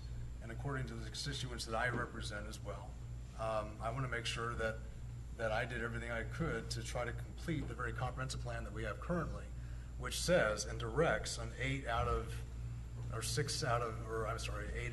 8 different directives within the comprehensive plan to actually do what we said we would do, which is create a conservation subdivision. So I apologize, Matt, because I don't remember the exact language I used when I made that motion. However, I do remember the fact that the net result was that we were denying the conservation subdivision ordinance. And in our discussions, we mentioned the fact that we wanted to revisit this. We wanted to revisit it in two ways. The first way was to see if a conservation subdivision ordinance could be drafted that would be acceptable. The second way was to make sure that we looked at the AG1 zoning to see if there weren't some adjustments that could be made there. Now, the reason I bring those up is those are important things, but when we get to the language of the motion itself that was denied, I don't think we inserted language into the motion that said we had to revisit this. And the reason I'm pointing that out is because that means that this language in this document is in line with what we said. It's not out of line with what we said. And so I want to make sure that I understand what your concern is, because if I were to guess right now, I would say that there's nothing wrong with us approving this document in terms of what we said we were going to do. So in the two items you said, the second one, revising AG1, we're doing now. Right. The first one we've never done. Right. All right, so from that perspective, what we did have was a project that was an individual component come to us as an individual hearing for a CUP request. That's not a conservation subdivision ordinance. Right, absolutely. So, as it was, we made the motion of intent, which the intent was to bring it back for a review, to relook at it. All right, then we all made a vote based on that discussion of that intent that would go into. I'm still talking, please. Based on that intent, which was to go forward with the rewriting of what it was. If we said something else, I would not have voted the way I did on December 7th. And that is a key distinction, because I'm not going to sit here and say we completed it and I was an accomplice to voting on something that I never intended when the intent you're saying is different. And so I'm not trying to say my intent was any different than the way I said it that night. I'm saying I don't remember. I remember clearly. Okay. And that's so as part of the motion, as part of the vote, we said we're going to deny this, but we need to revisit these two things, and we want to do this by a certain date. That's what we said? No, we did not say a certain date, and that was part of the problem that we have with constituents that came back to us afterwards saying we said we'd revisit it, but we never gave it an exact date to the revisit. Well, the reason, Matt, are you sure the language that we used in our denial said that we had to revisit this? Are you sure of that? It was enough for me to vote with you on that. Okay. I'd clarify, I don't know that it said we had to revisit, but there would be an opportunity to revisit. Either way, completed should not be the answer here. Okay, so do we need to change this language tonight? Because what we're doing is we're sending a draft copy of this. We still have opportunity to edit this and work on this. Sure. Are you saying we need to fix this tonight, or are you putting us on alert saying we need to revisit the language that's in the COUP? There's one word, we can fix it tonight and be perfectly happy. Okay, so what word? I am not going to change my motion. I've made a motion to support this the way it is, because there's no way I'm going to make any changes to this document without CPAC reviewing it. So I will tell you right now, if you want to amend my motion, I'm not going to go along with it, so you can vote it down and then make changes if you want to. But my motion has been made, and it's standing. I'm not going to say something that's completed that I don't think it ever was. Okay. I mean, because when I looked at it and when I voted on the on the conservation subdivision ordinance, it was absolutely the way it was written. It was not going to pass. It didn't mean that we wouldn't look at it again in the future, but it didn't mean also that it was still open. If we wanted to leave it still open, we would have postponed it. We would not have, or deferred it. We would not have voted it down. Voting it down said, okay, that chapter is shut. If it want to open the book again, we can open the book again. That chapter is shut. And completed doesn't preclude it from coming back, does it, Ken? No, it doesn't. Just not. Okay. Well, right now I've got a motion and a second for approval. Is there any more? Can I just make one comment? Go ahead, Rick. What I recall, and again, without going back and reading what the exact motion was, I remember there was discussion, verbal discussion, saying this version of the CSO we're voting on tonight, and this version, which I think is what you're saying, we said we're denying this version. Correct. Is that Correct, your and it was, recollection? and it was left open. So then it comes down to, what is this saying different from that? That's what you're opposing. The intent was that it be looked at again. Or the availability of being. The intent was that it could be looked at again. The intent wasn't that it was going to be looked at The again. intent was that it would be looked at again. Okay, so I remember the discussion fairly well. And we said everything we wanted to do with the CSO was the right thing to do. And this proposal and this ordinance, it was lacking those things. So we couldn't use this ordinance as the instrument to do what we wanted to do. So we were gonna deny this ordinance. That was what we said, okay? Now, I agree that in our discussions, we said that, yeah, it was bad, we got off to the wrong start, the document wasn't put together. There was a myriad of reasons we said this wasn't gonna work. We said we needed to revisit it. We didn't tie ourselves to any particular timeline. I think at the time we might have said next year because we were in, December or November or whenever it was. So I mean, we were close to the end of the year, so we might have used next year. But again, I don't know that we tied it to any specific date. There was no time. I have an email from a constituent who was very frustrated that we did not give it a timeline on the revisiting aspect of it. Right. But there was a revisiting aspect of it, according to the email from the constituent. So, Matt, would your intent be that we put additional language in the document that says, here's when we're gonna revisit it? Because the meetings that I were in, when we were reviewing the progress that had been made on this, we were talking about taking the language out altogether. That was a discussion at the time. Okay, are you saying that you wanna put new language into this document to talk about conservation subdivision ordinances? Well, we have it in the existing right now. Everybody took it out just because of the controversy that we had.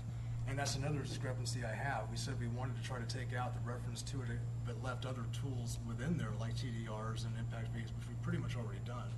But we're not consistent with regards to whether we want to delve into those tools or not. The reality is per the definition in this item on page 77, which it says a conservation design and conservation subdivisions refers to the design of a residential subdivision that maintains its zone permitted project density but configures the home placement arrangement in such a way that it maximizes open and green space for conservation. Fits the very definition of a tool that ought to be considered in the objective that we want to do to maintain our rural equestrian character, because other places have done it before, which we say, and that this was funny that it was changed, but we are open to ideas that have been created in other subdivisions or other communities to achieve objectives, which we said we're no longer open to it. We said we will something else in here. I saw it too. But my point is that we had a tool that was listed before with the same process of a CPAC committee in 2011, which we voted for, that allowed it to be in there. And then we went through the process to look at it and then made a motion for a vote to deny it with the intent of revisiting it, but then to go back and say, well, we're not going to revisit it, we're just going to say it's completed. All right. Well, I don't know that we're committing to not revisiting it. It's not in here, and that's the thing. That's why.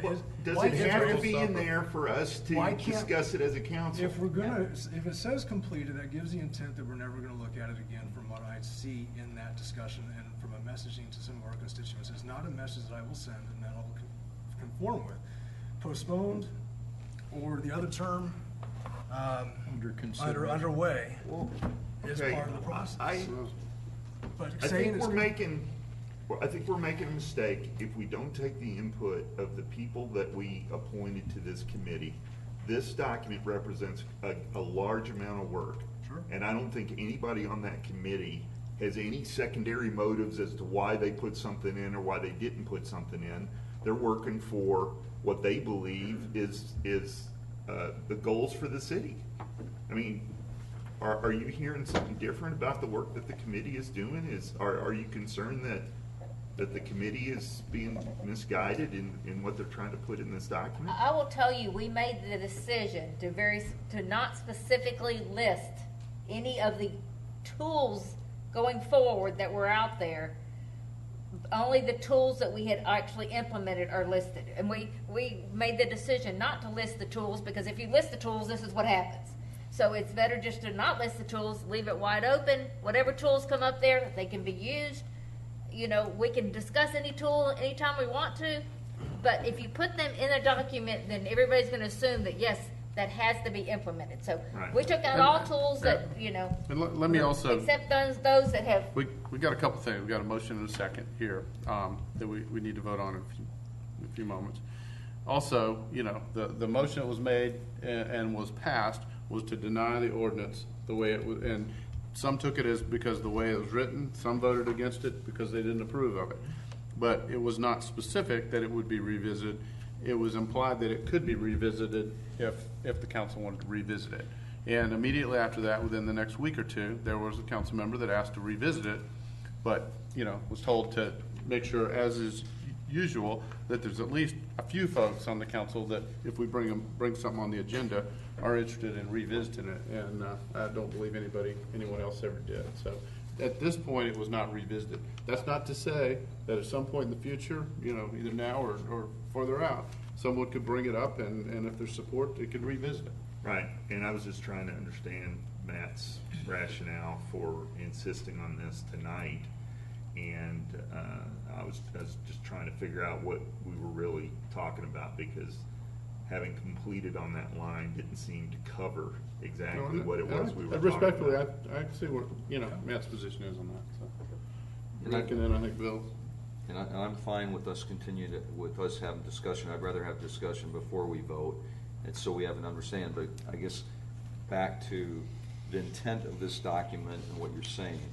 Karen, are you saying that there are other tools that we haven't used or implemented yet that you remove from the description, whereas in the previous version it had them included? We made the decision not to specifically list any of the tools that may be out there, except for the ones that we had actually already approved and implemented. Can you give an example of another tool? Like TDRs, we have, yes, but that's because they have done it. Yes, but we made the decision that we were not going to list out any possible tools.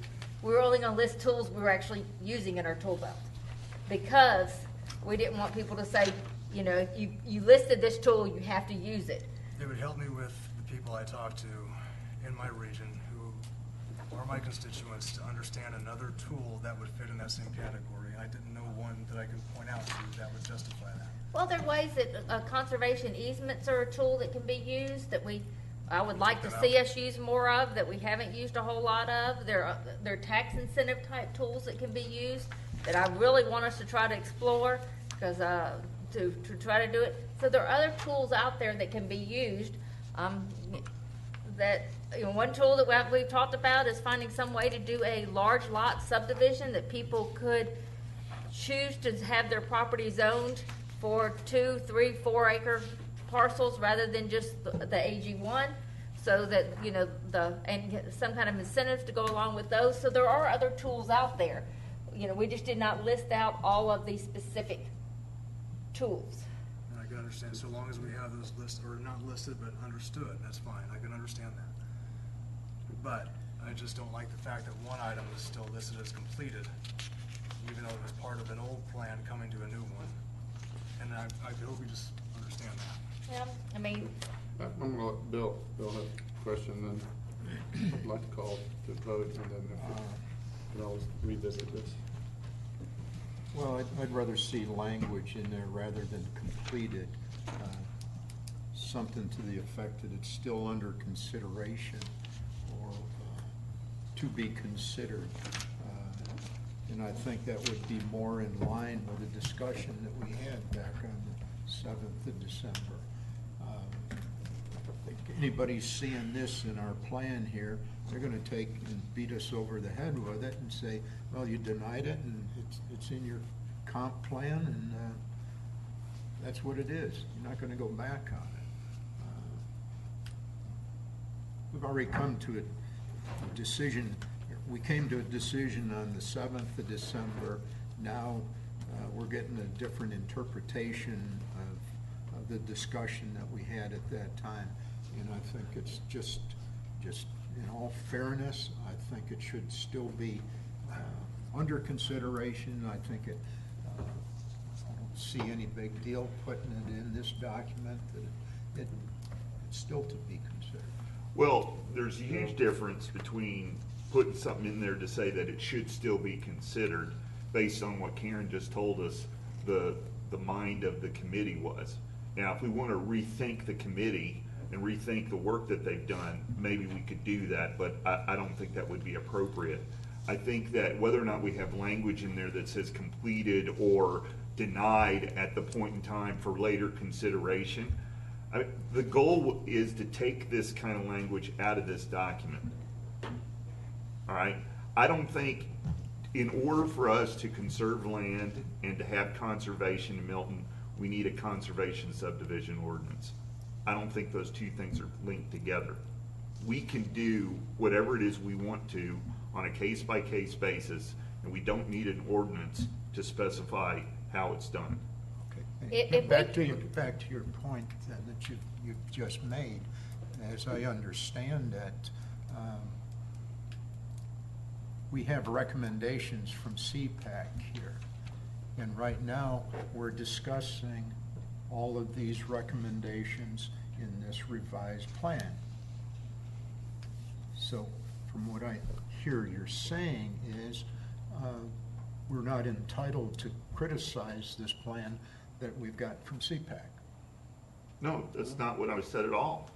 What I said was, is it worth going against what the work that the committee has done for this particular item? Because I don't see that as the difference between success or failure for us doing conservation work in the city. Well, if we changed it to say a consultant was hired to develop the ordinance, the city council unanimously denied the measure by a vote of 7-0. There was significant public opposition to the ordinance that was presented at that time. If we change that to say the city council unanimously denied the proposed ordinance by a vote to 7-0, would that make you feel better? Because then it's... I'd rather the word be postponed. I understand. We didn't postpone it. We denied it. Well, we denied that ordinance with the intention of, so underway might be too strong a word for it. Completed is too strong a word for me. The middle word is postponed on that end. And then... Let me say this. I mean, we've got a motion and a second. Council can make the decision of voting on. The council can also bring it up, and it can be changed, it can be adjusted moving forward, it can be relooked at. Is that correct, staff? From what I heard earlier, that is correct. There'll be another opportunity Michelle, to review this language is what I understand. If the council wanted to relook at that and change, they can make the change, correct? Yes, they can make a change, and just want to make sure everybody looks at the definition on page 68 with what completed, underway, proposed, postponed, and canceled. These are the definitions from Georgia DCA, and in fact, when I first filled these out and I had done and so on, I had to change all that language because I needed to use one of these four. What were they again? So, completed? What was the... Yeah, on page 68, there's the definition for, we have only those four choices of words to use in our status category. So, which are completed, underway, postponed, or canceled. And it's defined there, so I didn't want you to go Probably the action that was taken that best fit. Right, and so I didn't want us to come up with a new word that we couldn't use, so, these four words. Okay. So we felt like the completed was the most appropriate. So, again, we can vote on it the way the motion is now, if between now and October, if the council wanted to. Right, yes. Vote to change that definition and reopen this, and then it is truly postponed instead of now it was denied. Yeah, and so the council can do that. Yeah, and so before the actual adoption in October, we can have an amendment or something, change the draft, and so the new draft that will be adopted on October 17th will include whatever we decide. I'd like to ask for a vote if the council will vote on this motion in a second, and depending on how that turns out. Could you restate the motion? I think it was just to approve as submitted and stated. stated. Thank you. Without any changes. Without any change for Councilmember Thurman. I believe Councilmember Hewitt seconded. All in favor, please say aye. Aye. Any opposed? That's 5-2. Do you get that, Sudie? Yes. Okay. Thank you, Michelle. All right, City, if you'll please call the next item. Next item is consideration of a resolution transmitting a draft capital improvements element 2016 annual update relating to the city's impact fee program to the Atlanta Regional Commission for regional and state review. Agenda item number 16181, discussed at the August 8th City Council work session. Public hearing was held this evening, August 15th. Ms. Michelle McIntosh Ross. Yes. Last Monday, we talked about our draft capital improvement annual update. It's the same draft from last week, and we're just asking to give us direction on the transmittal of this document as well to Georgia DCA and Atlanta Regional Commission.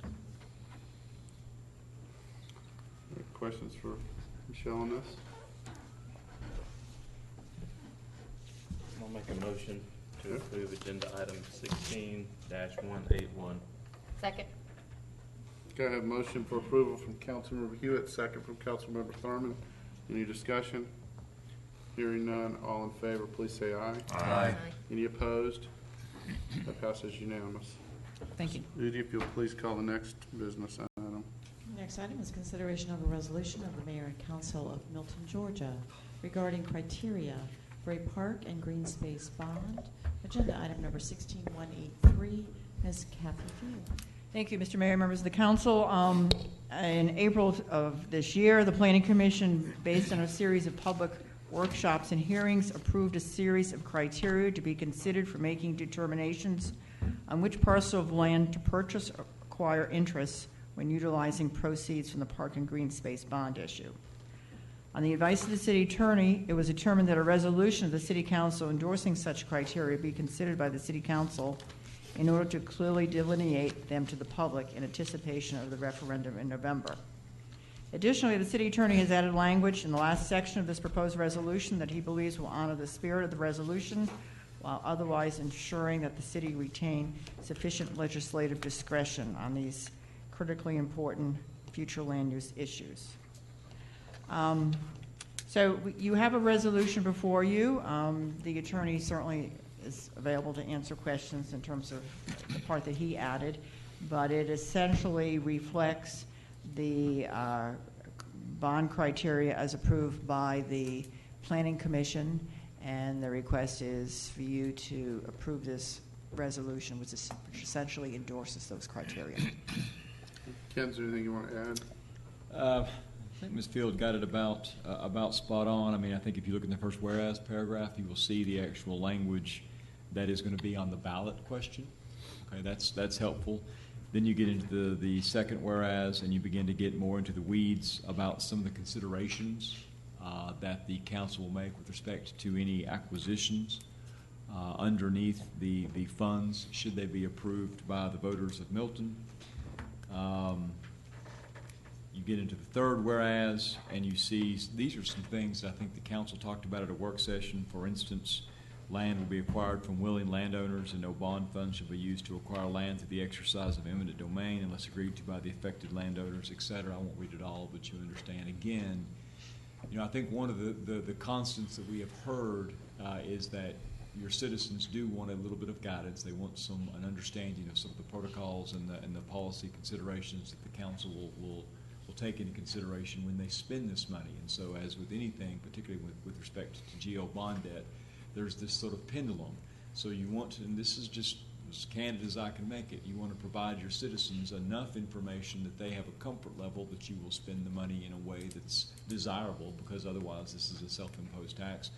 On the other hand, you want to insert and leave yourself enough flexibility where you have the ability to make funding decisions in the future that you may not even know that may exist right now. And so you've got to sort of strike that sweet spot where enough certainty where your citizens have confidence, but not so much certainty that you deny yourself any sort of future legislative flexibility. So we got into the be it further resolved language on the second page, and we explained that. And this is not simply a function of Milton, it's also a function of Georgia law and the Georgia Constitution. So we put some language in this resolution that in addition to going through all those wonderful factors that were identified by your Planning Commission and that have been discussed and robustly debated among this council, we also had to be mindful that there are some Georgia law mandates that we also have to honor as well. Number one council can't bind a future council. That's a statute. It's not just me. That's a statute in Georgia law that says that. Number two, the bond law basically states that anything that you publish with respect to projects that you're going to build and you put that out there to the voters, you got to do it. So you want to make sure that we don't inadvertently trip into that. It's one thing to say we're going to go through these considerations. It's another thing to say here are projects we will do. And I'm trying to make sure that we don't fall into that. I want to make sure this council, knowing the good stewards that you all are, still leave yourself plenty of legislative and financing discretion if the voters choose to approve this bond. So bottom line, that's the way I drafted it the way I did. Obviously, staff gave me a great template, and I did add that language just to make sure that we comply with the law. Mr. Mayor. Okay, any questions or comments on it, Bill? Yeah, Ken, I have a little bit of indigestion with the third whereas. The opening sentence there. City Council and any other committee, commission, or other designated advisory group will consider the following factors in its land acquisition decisions. And that seems to be more than an implication. I think it's pretty explicit. I think I know exactly where you're going with that, Councilman Verlust. So let me offer up this to you. I think what I'm hearing the concern is that your expectation, Mr. City Attorney, that the City Council will be delegating its land acquisition authority to anyone other than yourself. And I will say right here as I sit that I do not believe that is the expectation, nor would I sign off on that being the truth of it. I think it's the council as the body that's going to have the ability to actually fund acquisitions and make those acquisition decisions.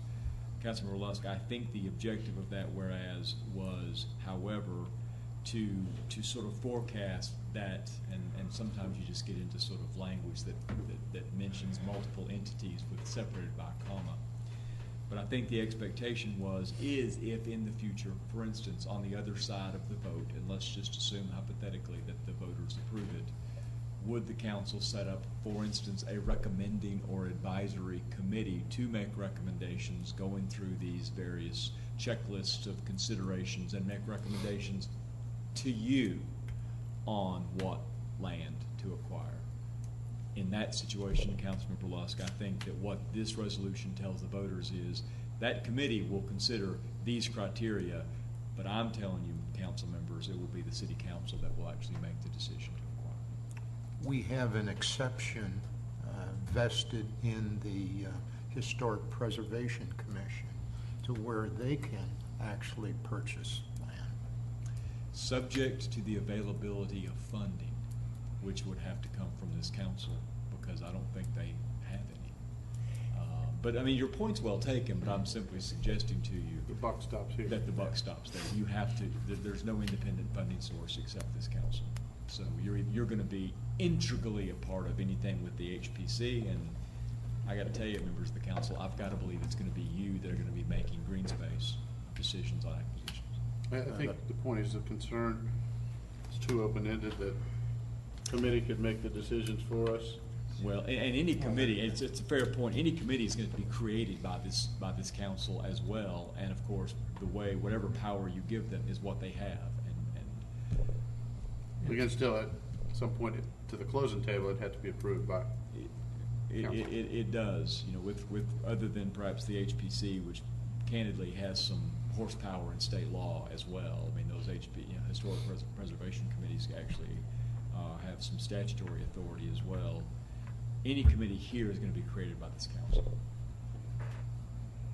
Well, and this is specifically what got my attention. In its land acquisition decisions using in whole or part of the bond proceeds. I think it's fairly explicit. It probably could have been a little bit clearer. I agree. Okay. Anything else, or I'll open it for a motion? Mayor, I'll move to approve a resolution of the mayor and council of Milton, Georgia regarding criteria for a park and green space bond. Agenda item number 16-183. Second. Okay, I have a motion by Councilman Lusk, second from Councilmember Morag for approval. All in favor, please say aye. Aye. Any opposed? That's unanimous. Ed City, you would please call the next item. Next item is consideration of a resolution adopting the City of Milton Parks and Recreation Department revised facility and fields use policy. Agenda item number 16184, Mr. Jim Craig. Good evening, Mr. Mayor and Council. Before you is the revised facility and fields use policy, which we are asking your support and approval of. The facility and fields use policy was initially created 4 years ago, and we periodically update it as the offerings that are available to the city residents to rent come online, and things develop and we learn things, and we work harder to be better servants to the citizens. This particular facility field use policy contains 2 changes from the previous and currently posted edition. You may recall that at a April workshop, we had quite a bit of discussion about some parks and policies and so on and so forth, and we were asked, it was the recommendation of council for the Parks and Rec Advisory Board and staff to work together to try and come up with a change to an initial policy that said that if there is an organization that wants to rent facilities from the city and we already have a program partner, the answer was no. We were asked to try and come up with something that's a little bit more friendly but still represents an effort to first take care of those who are program partners to the city and are investing in the city. And working with the Parks and Rec Advisory Board, we have come up with, and they've unanimously approved, the language here where it says a request related to a program or athletic sport already offered by MPRD, Milton Parks Recreation Department, or its partners will be permitted a maximum of 3 rental periods in a calendar year, and a rental period may consist of up to 7 consecutive days. That was done based upon some language, based upon some research I had done with other agencies, and the types of rentals that most commonly were requested would be camps, running some type of a camp. So creating a period of up to 7 days to run a camp seemed to be a reasonable effort here. And then by allowing someone to do so, an organization to do so, a maximum of 3 times in a calendar year was seen by the Parks and Rec Board and myself as a reasonable accommodation between taking care of our program partners and taking care of other people who wish to use the facilities that are paid for by the taxpayers. The second change was discovered just recently. We found a sentence in item 4 that we actually found out it's existed since the beginning of this document, the very first time back in 2012, and we actually can't have it. The sentence said, however, if there was a question about can somebody rent it or not, it said, however, the City Parks and Recreation Advisory Board has the final discretion in approving or denying rental requests that fall outside this policy. And the obvious thing that we missed was that the Parks and Recreation Advisory Board is not a decision-making board, they're an advisory board. So that sentence was taken out. That, folks, is the total summation of all the changes in this document. We work hard to keep it updated, and we will continue to update this as time goes forward. If you have any questions, I'd be happy to answer them for you. Any questions or comments, Matt? Thought it was a great document. And with everything I looked at and all the stuff that we have talked about since April and over the last couple of years with all the situations that come up, I think it's a great compromise. I look forward to seeing it put in action. Anybody else? Makes sense, Bill? You totally satisfied with this, Jim? Yes, sir. And the Parks and Rec Board voted unanimously on it. Great. Okay, I'll open up for a motion. Mr. Mayor, I'll make a motion that we approve agenda item number 16-184, that we tell the Parks and Rec Advisory Committee they did a great job. Second motion. Motion, Councilmember Kuntz, second from Councilmember Lusk for approval. Any discussion? Let me just say thank you, and thank you to Parks and Rec Board. It does make a lot of sense. Thank you Got very much. nice facilities. All in favor, please say aye. Aye. Any opposed? That's unanimous. Okay, Sudi, if you'll please sound the new business item that we added under our agenda approval. Consideration of a resolution enacting an emergency moratorium for 30 days to bar the acceptance of applications for conceptual plan approval for subdivisions located on property adjacent to Georgia Highway 9 between the Forsyth County line and the city limits of the city of Alpharetta, excluding property locations in the 5-acre road zone. Mr. Ken Gerard. Mr. Mayor, members of the council, you have in front of you, I hope you have handed out at your station, a proposed resolution enacting an emergency moratorium for 30 days to bar the acceptance of applications for conceptual plan approval for subdivisions located on property adjacent to Georgia Highway 9 between the Forsyth County line and the city limits of the city of Alpharetta.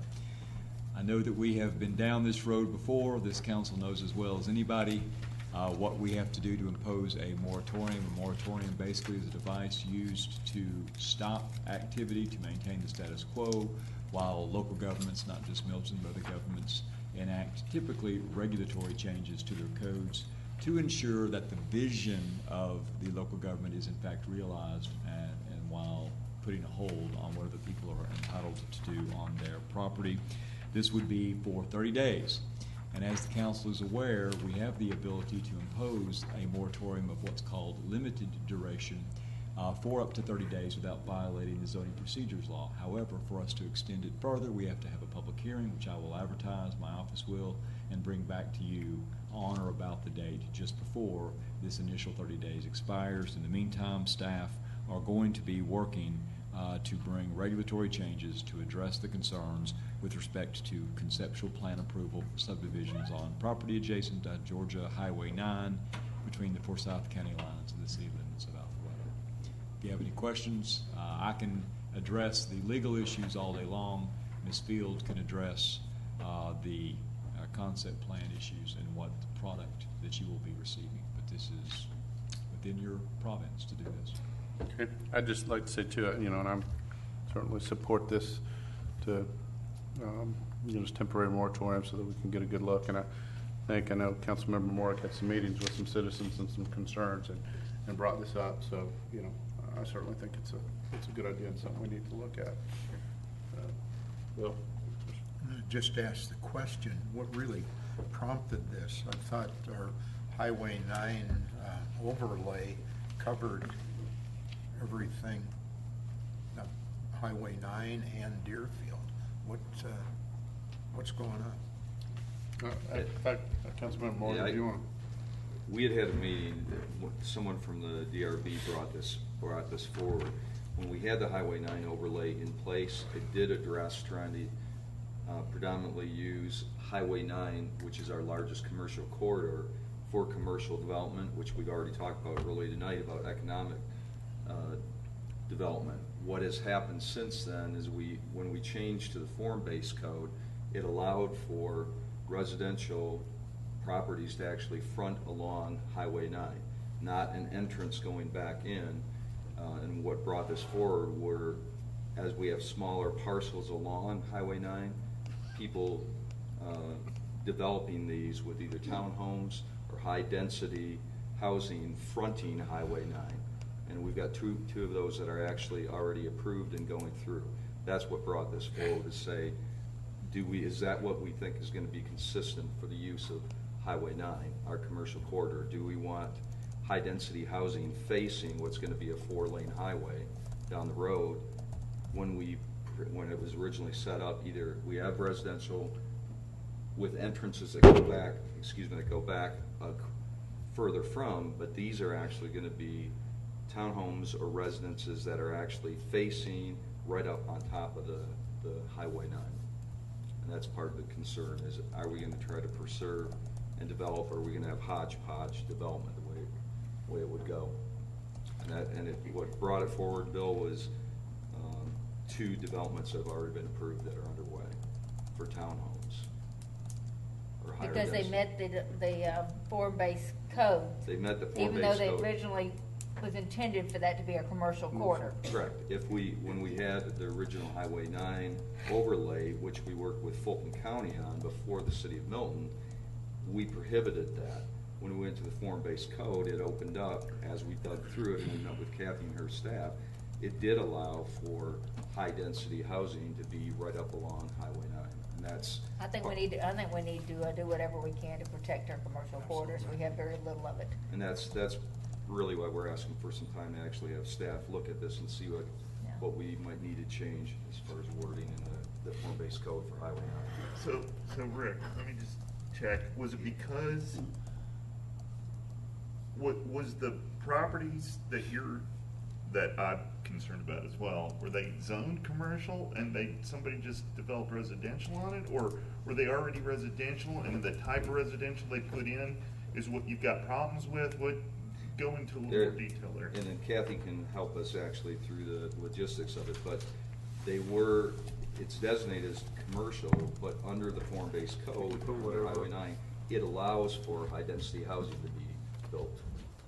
So we just didn't anticipate this particular use when we changed Right, it. it's a form, and so what we're doing is we're establishing a form, and within the form, there are certain uses allowed. And beside office and commercial, the other use that's allowed is residential. And so the market being as it is, the easiest type of development to build these days is residential. And so but the code, of course, it doesn't distinguish between the use. It mandates a form. So the form says the building shall be fronting the street. And so the different uses allowed in there include residential, and that's the issue we're getting into. Anybody else? Nope, I support it. Okay. I'll open up for a motion.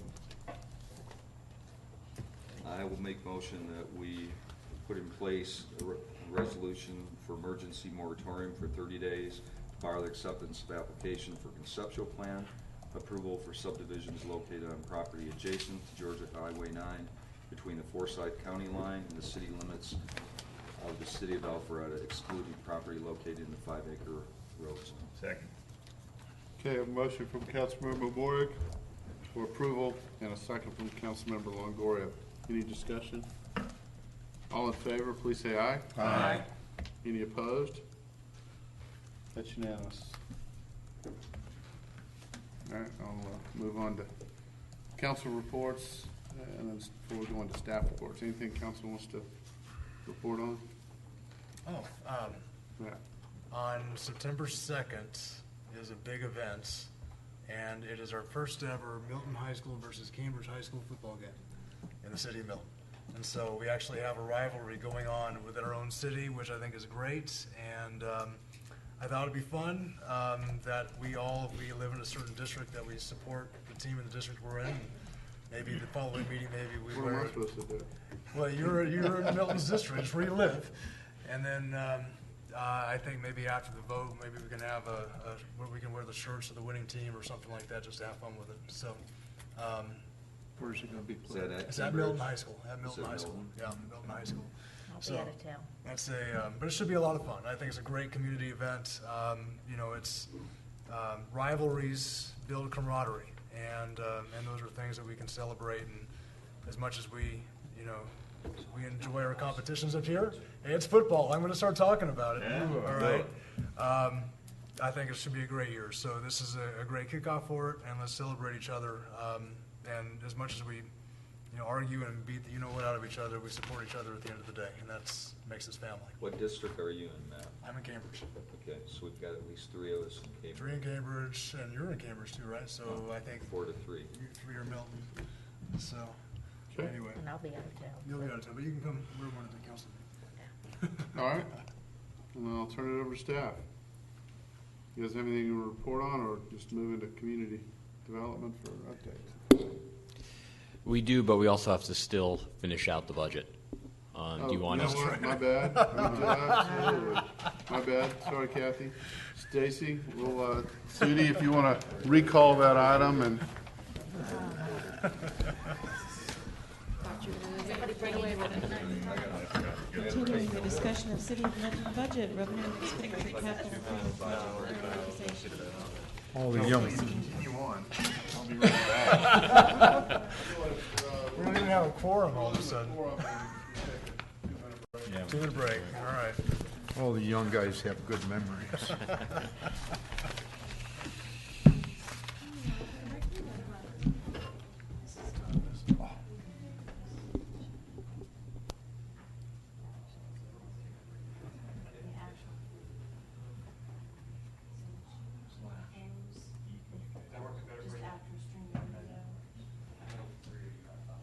And he's asking me to break them down.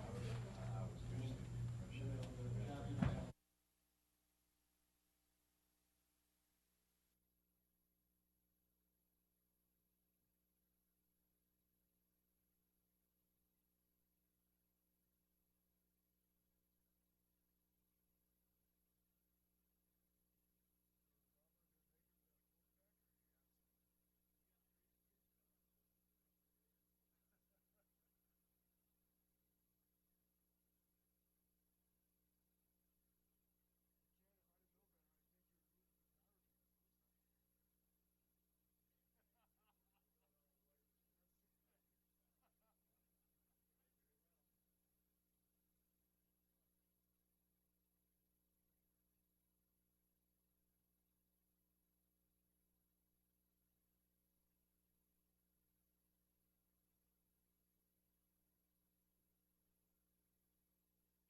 So, Out of gold. David, if I Motion to can, reconvene. Second. get going. All in favor, say aye. Aye. Okay. All right. Stacy? All right. So we're on the capital improvement plan. You look all spry now. I think we can get through this tonight, right? I'm just going to kind of go over the new initiatives. I just realized there's one marked new that is from last year. But let's kind of, if you have any questions as we move forward, I certainly welcome them. This is again, just a draft. So some of the new one of the new initiatives we have here is the records management system. We have in there for $200,000 for next year. This is to provide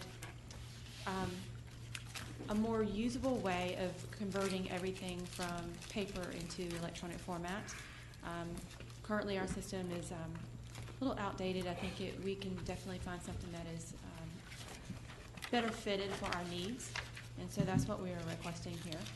And it will also enable us to have cross communication across a lot of our databases. So what we're looking for is for our records management system, kind of what I touched on before, to be able to touch our other systems, GIS being one of them, so we can better access our data. So you don't have to go to 3 different places. You can capture it all in one search, basically. In reality, it could even allow you, us, community members to access. There's a public-facing side of a lot of these things to access different types of data. Could reduce open records requests, things along those lines. More transparency. There are really a lot of applications. Powerful. So, Steve, any chance you could give me maybe some of the, I mean, have we made a decision, or this is just a budget item because you want to look into this? We have done nothing other than, I believe, I believe we advertised. We've got an advertisement out there for All our right, system all right, now. Fine. Sorry, thank you. No, and I appreciate And any that's- any assistance. That's true to all this stuff too. You know, again, this is Right, just a kind of right. first glance, and we can. It must be late. Oh, it is. Okay. I'll try to get you out of here quickly. Local backup plans is simply a server. We do have servers still on site that house some of our applications. And if you have a question, Dave will be more than happy to answer that for you. And that record system is going to have to be housed locally. We're gonna have to we'll have to house that software. It's apparently the data movement between that and the cloud would be, I believe, too significant, and it would be cost prohibitive. David's not here. Yes. Oh, he is? Oh, there you go. I'm sorry, I forgot. He stays till the end. Is that fair? Is that a fair assessment? Yes, that's correct. We pay for the storage we use in the cloud, so it would be prohibitively expensive to store it up there. And so basically, we actually recommended we house it here on a virtualization server. And we would also have a backup appliance that would handle the number of terabytes that we use for the near future. So you're not talking about our backups, our total backups. You're just talking about the backups for like the local machines that we have here. Is that right? So what they were saying is that it would be prohibitive from an expense point of view. When you pay per gigabyte, yes. Okay. So, I just want to make sure I understand. They're not talking about storage in general is expensive in the cloud. They're talking about their storage is expensive in the cloud. Storage, I don't know if you can make a distinction in this case. But Okay. All right. Their storage in the cloud Yeah. would be the cost. It would be much cheaper for us to just own the box. Okay. And would this be predominantly for records management, or is it for everything? We've migrated quite a bit into the cloud environment, though there are some applications that just don't function well in that environment. We've retained those that don't function well in that environment. So those would be in addition to this records management system. If we don't go move forward with the records management system, we still have systems that haven't been virtualized in the cloud. Doesn't mean we can't virtualize them locally, but like this would be virtualized, correct? that's correct. But they wouldn't be in the cloud environment. And then you mentioned you'd also have backup or disaster recovery for that system, where you'd have redundancy. Yes. Okay. So under general government buildings, the City Hall construction, we already programmed 1.3, I think it was $3 million to go into the construction of City Hall. That was what we've had in previous years. Capital improvement plan. We're requesting an additional $368,000 to pay for furniture and I believe IT and I guess visual aid or AV stuff. That is, expand on that. Those are the two primary items in there. We had allocated about $350,000 for our overall FF&E budget, and that's coming in around $450,000. We had also talked about using a design contingency when we did the original GMP to do our AV purchase, which was an ad alternate under that original contract. Thinking that since we were through 100% design drawings, that our design contingency, which was 2% at that time, would be available for that use. Ran into some bad dirt and a few other things installing that. So while we're still working through that, and we hope to have some of that design contingency left to cover that cost, I'm not sure that we will. So some of that additional money is to cover that. I think it's about $122,000 in AV costs that may be coming. If we can use the design contingency, we certainly will. How about the construction contingency, the cost savings? That may be a possibility. We did see some overall savings in the GMP, so they bought it out at about $85,000 less than what was anticipated, so we are applying that money too. I don't know where the construction contingency stands at this time from a dollars perspective, but certainly if we have that available to us, we will apply that also.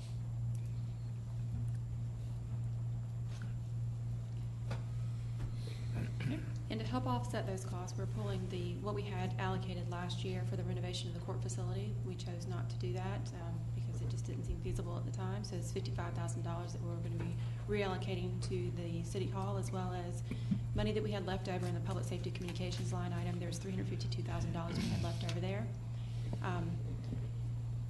After all is said and done, I believe we had $821,000 that we're going to roll over. A portion of that is going to pay for a final Motorola bill, and then $243,000 of that is going to go into the general fund to help offset the operating costs for fiscal year 17. Under the police fire court facility, we are proposing to request $770,000 for the design of the facilities over there right now, and the remaining construction cost, we're probably going to be issuing debt for that, or looking to issue debt for that. We're this November is going to be going to tell us, give a better idea of. It depends on what happens with T-Splost. Will depend on what direction we have to go with what we come to you with recommendations for funding that. So that's still just kind of up in the air.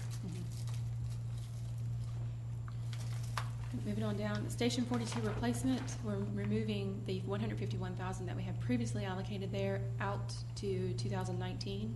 We're going to start design in that year and hope to finish the construction in 2020. The live fire training facility, I was talking with Chief earlier about this, and this is something that's going to change.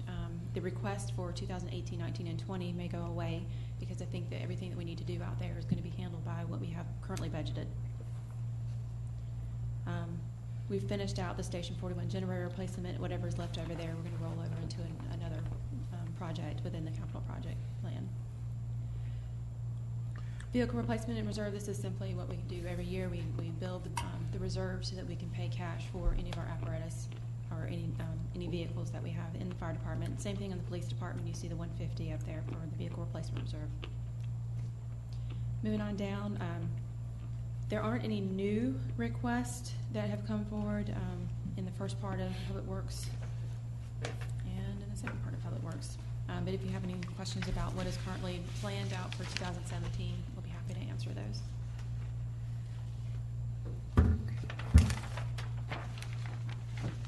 Okay.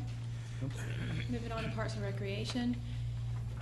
Previously, whenever we moved money out of the fund balance into Parks and Trail expansion, slow down and talk right, we had $2 million in the Park and Trail expansion account.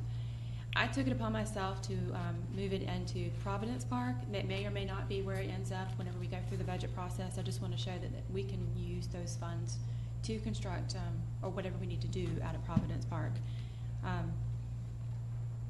There's a portion of it is going to go into the master plan update. That is a new request that Jim has brought forward this year, as well as $50,000 requested for Providence Park. He wanted to do a master plan update for the entire park and recreation facilities, and then look at specifically Providence Park about what we can do with that park land.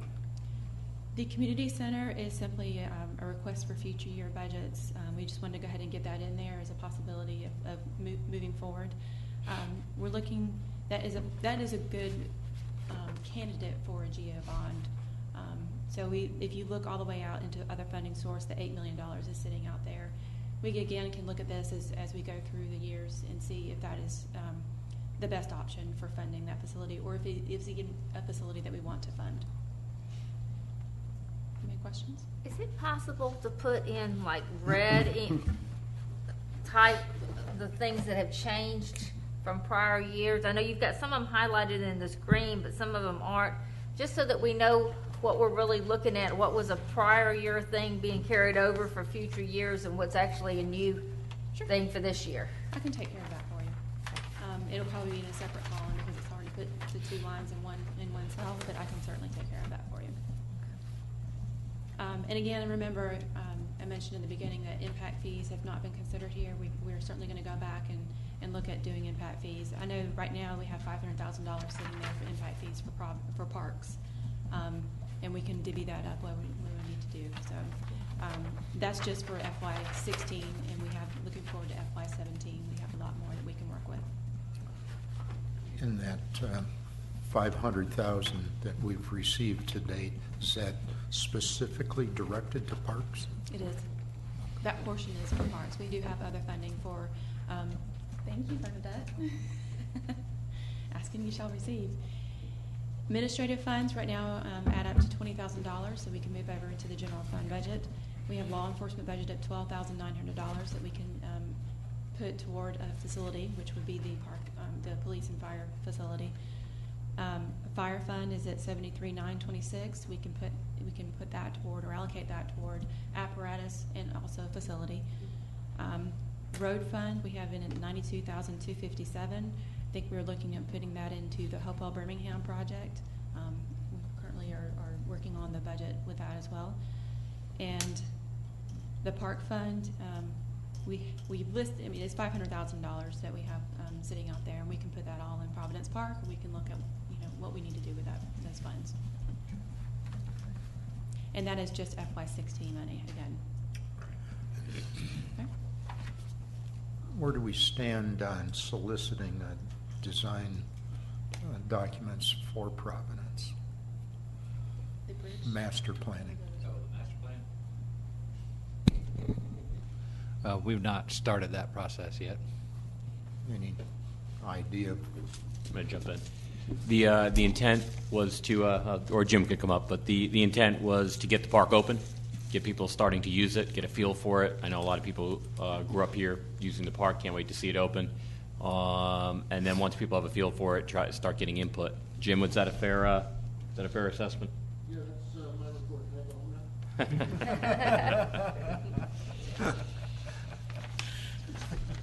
Okay, any further questions on that? Dismissed. Move on to community development. The wayfinding signage and historic markers, we have increased that budget. We are looking to do the wayfinding signage. It gets $182,000 is what we're requesting overall for all of the project. If you have any questions about that, you can certainly have the staff here to be able to handle that. It's great. Okay. Unified Development Code, we have in at $200,000. I believe you all well know what that is for. If you have any questions, I'd be happy to answer. Well, Kathy would be happy to answer that one. Anybody have any questions? Just one quick question. On the tree recompense, where are we going to use that, or how is that designated from a future standpoint? I know, but what? Kathy has plans. Our tree recompense can be used for public property. We're going to be using a big chunk of that for the landscaping at our new city hall. Okay. In one place. And then certainly we're also looking to put a major fir, conical shaped fir, over at the picnic pavilion. That may be covered. Oh, that may be covered. Oh, we may be getting fundraising for we that. had a meeting today on that. But we could have used that. We could have used our tree recompense for that.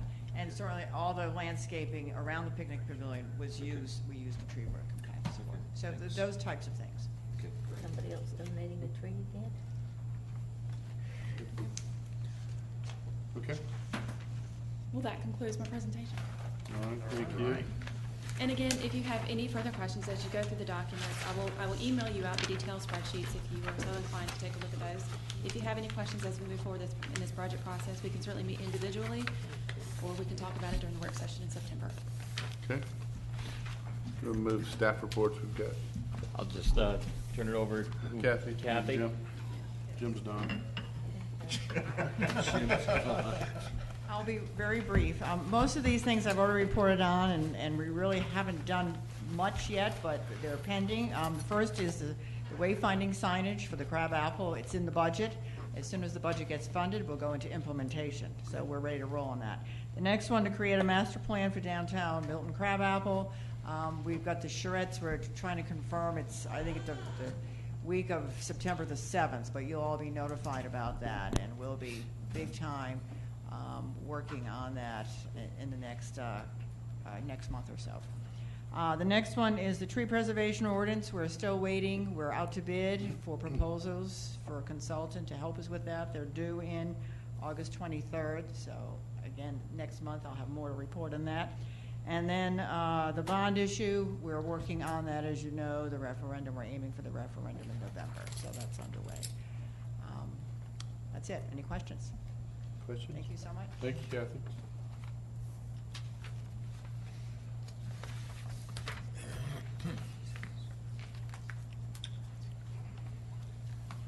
I will try to be quicker than Kathy.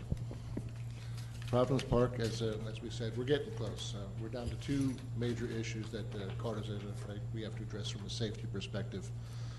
There's a contract that's working its way through right now for removal of about 50 trees that are at risk to harm people with the way where they're at. So we're looking to get those down. And we also, engineering study showed that we have to do some bridge repairs, do some dock removal, and we're also going to add a bridge. So I'm writing the RFP for that now. Looking at a target of getting it open in fall, getting people, as Steve said, getting people walking around and then starting the public input gathering in early 2017. Fall programming, we've got everything going. We've got basketball, we've got football, baseball, boys lacrosse, girls lacrosse, and it's just this past Saturday we had over 1,200 people at Bell Park. It was quite a crowd. Just a lot of things going on. It was really good to see. We're having a good time here. The Hopewell baseball is going through a lot of changes right now. They've had completely shuffled their board and they're restarting, and I'm trying to assist them along, having done it before, as well as representing the city here. So that's going to be interesting as we move forward there. Our summer programming, we had a couple of success stories. I'll start with the not good news. The yoga programming came to an end. There was a partner that we worked with. She said it was just economically not working for her. And so as a staff, as well as Parks and Rec Board, we're looking at other ideas of what we could do with the Bethwell Center. But we had two really, the basketball did very well. It was very consistent, 30, 40 kids a week. There's a basketball summer camp. Camp Joyful Souls, we set a new record again. We had our first sellout weeks, and it was awesome. Certainly we had the extra money from the grant that allowed us to do more trips, and that spread the word, so it was quite exciting. We also instituted a counselor and training program, so we took young people who volunteered their time and worked many weeks helping us out. And hopefully it starts to help us develop a pool of young people that we can go to hire for the paid positions for next year. And then the last thing to touch on is my strategic initiative that I'm working on this particular month is the IGAs. With 3 of our school IGAs, they are actually expired, though we have an agreement in principle that they're not going to give it away to us, and we're going to keep continuing to support the grass fields, cut the grass, pay the water, as we work through the paperwork of getting IGAs renewed. Both parties would like to continue the IGAs. We do use the fields. We're already rescheduling some of these for overflow from other sports because Bell can't accommodate all the need. So you'll be hearing more about that in the future. And that's all I got. All right. Thank you, Jim. Thank you.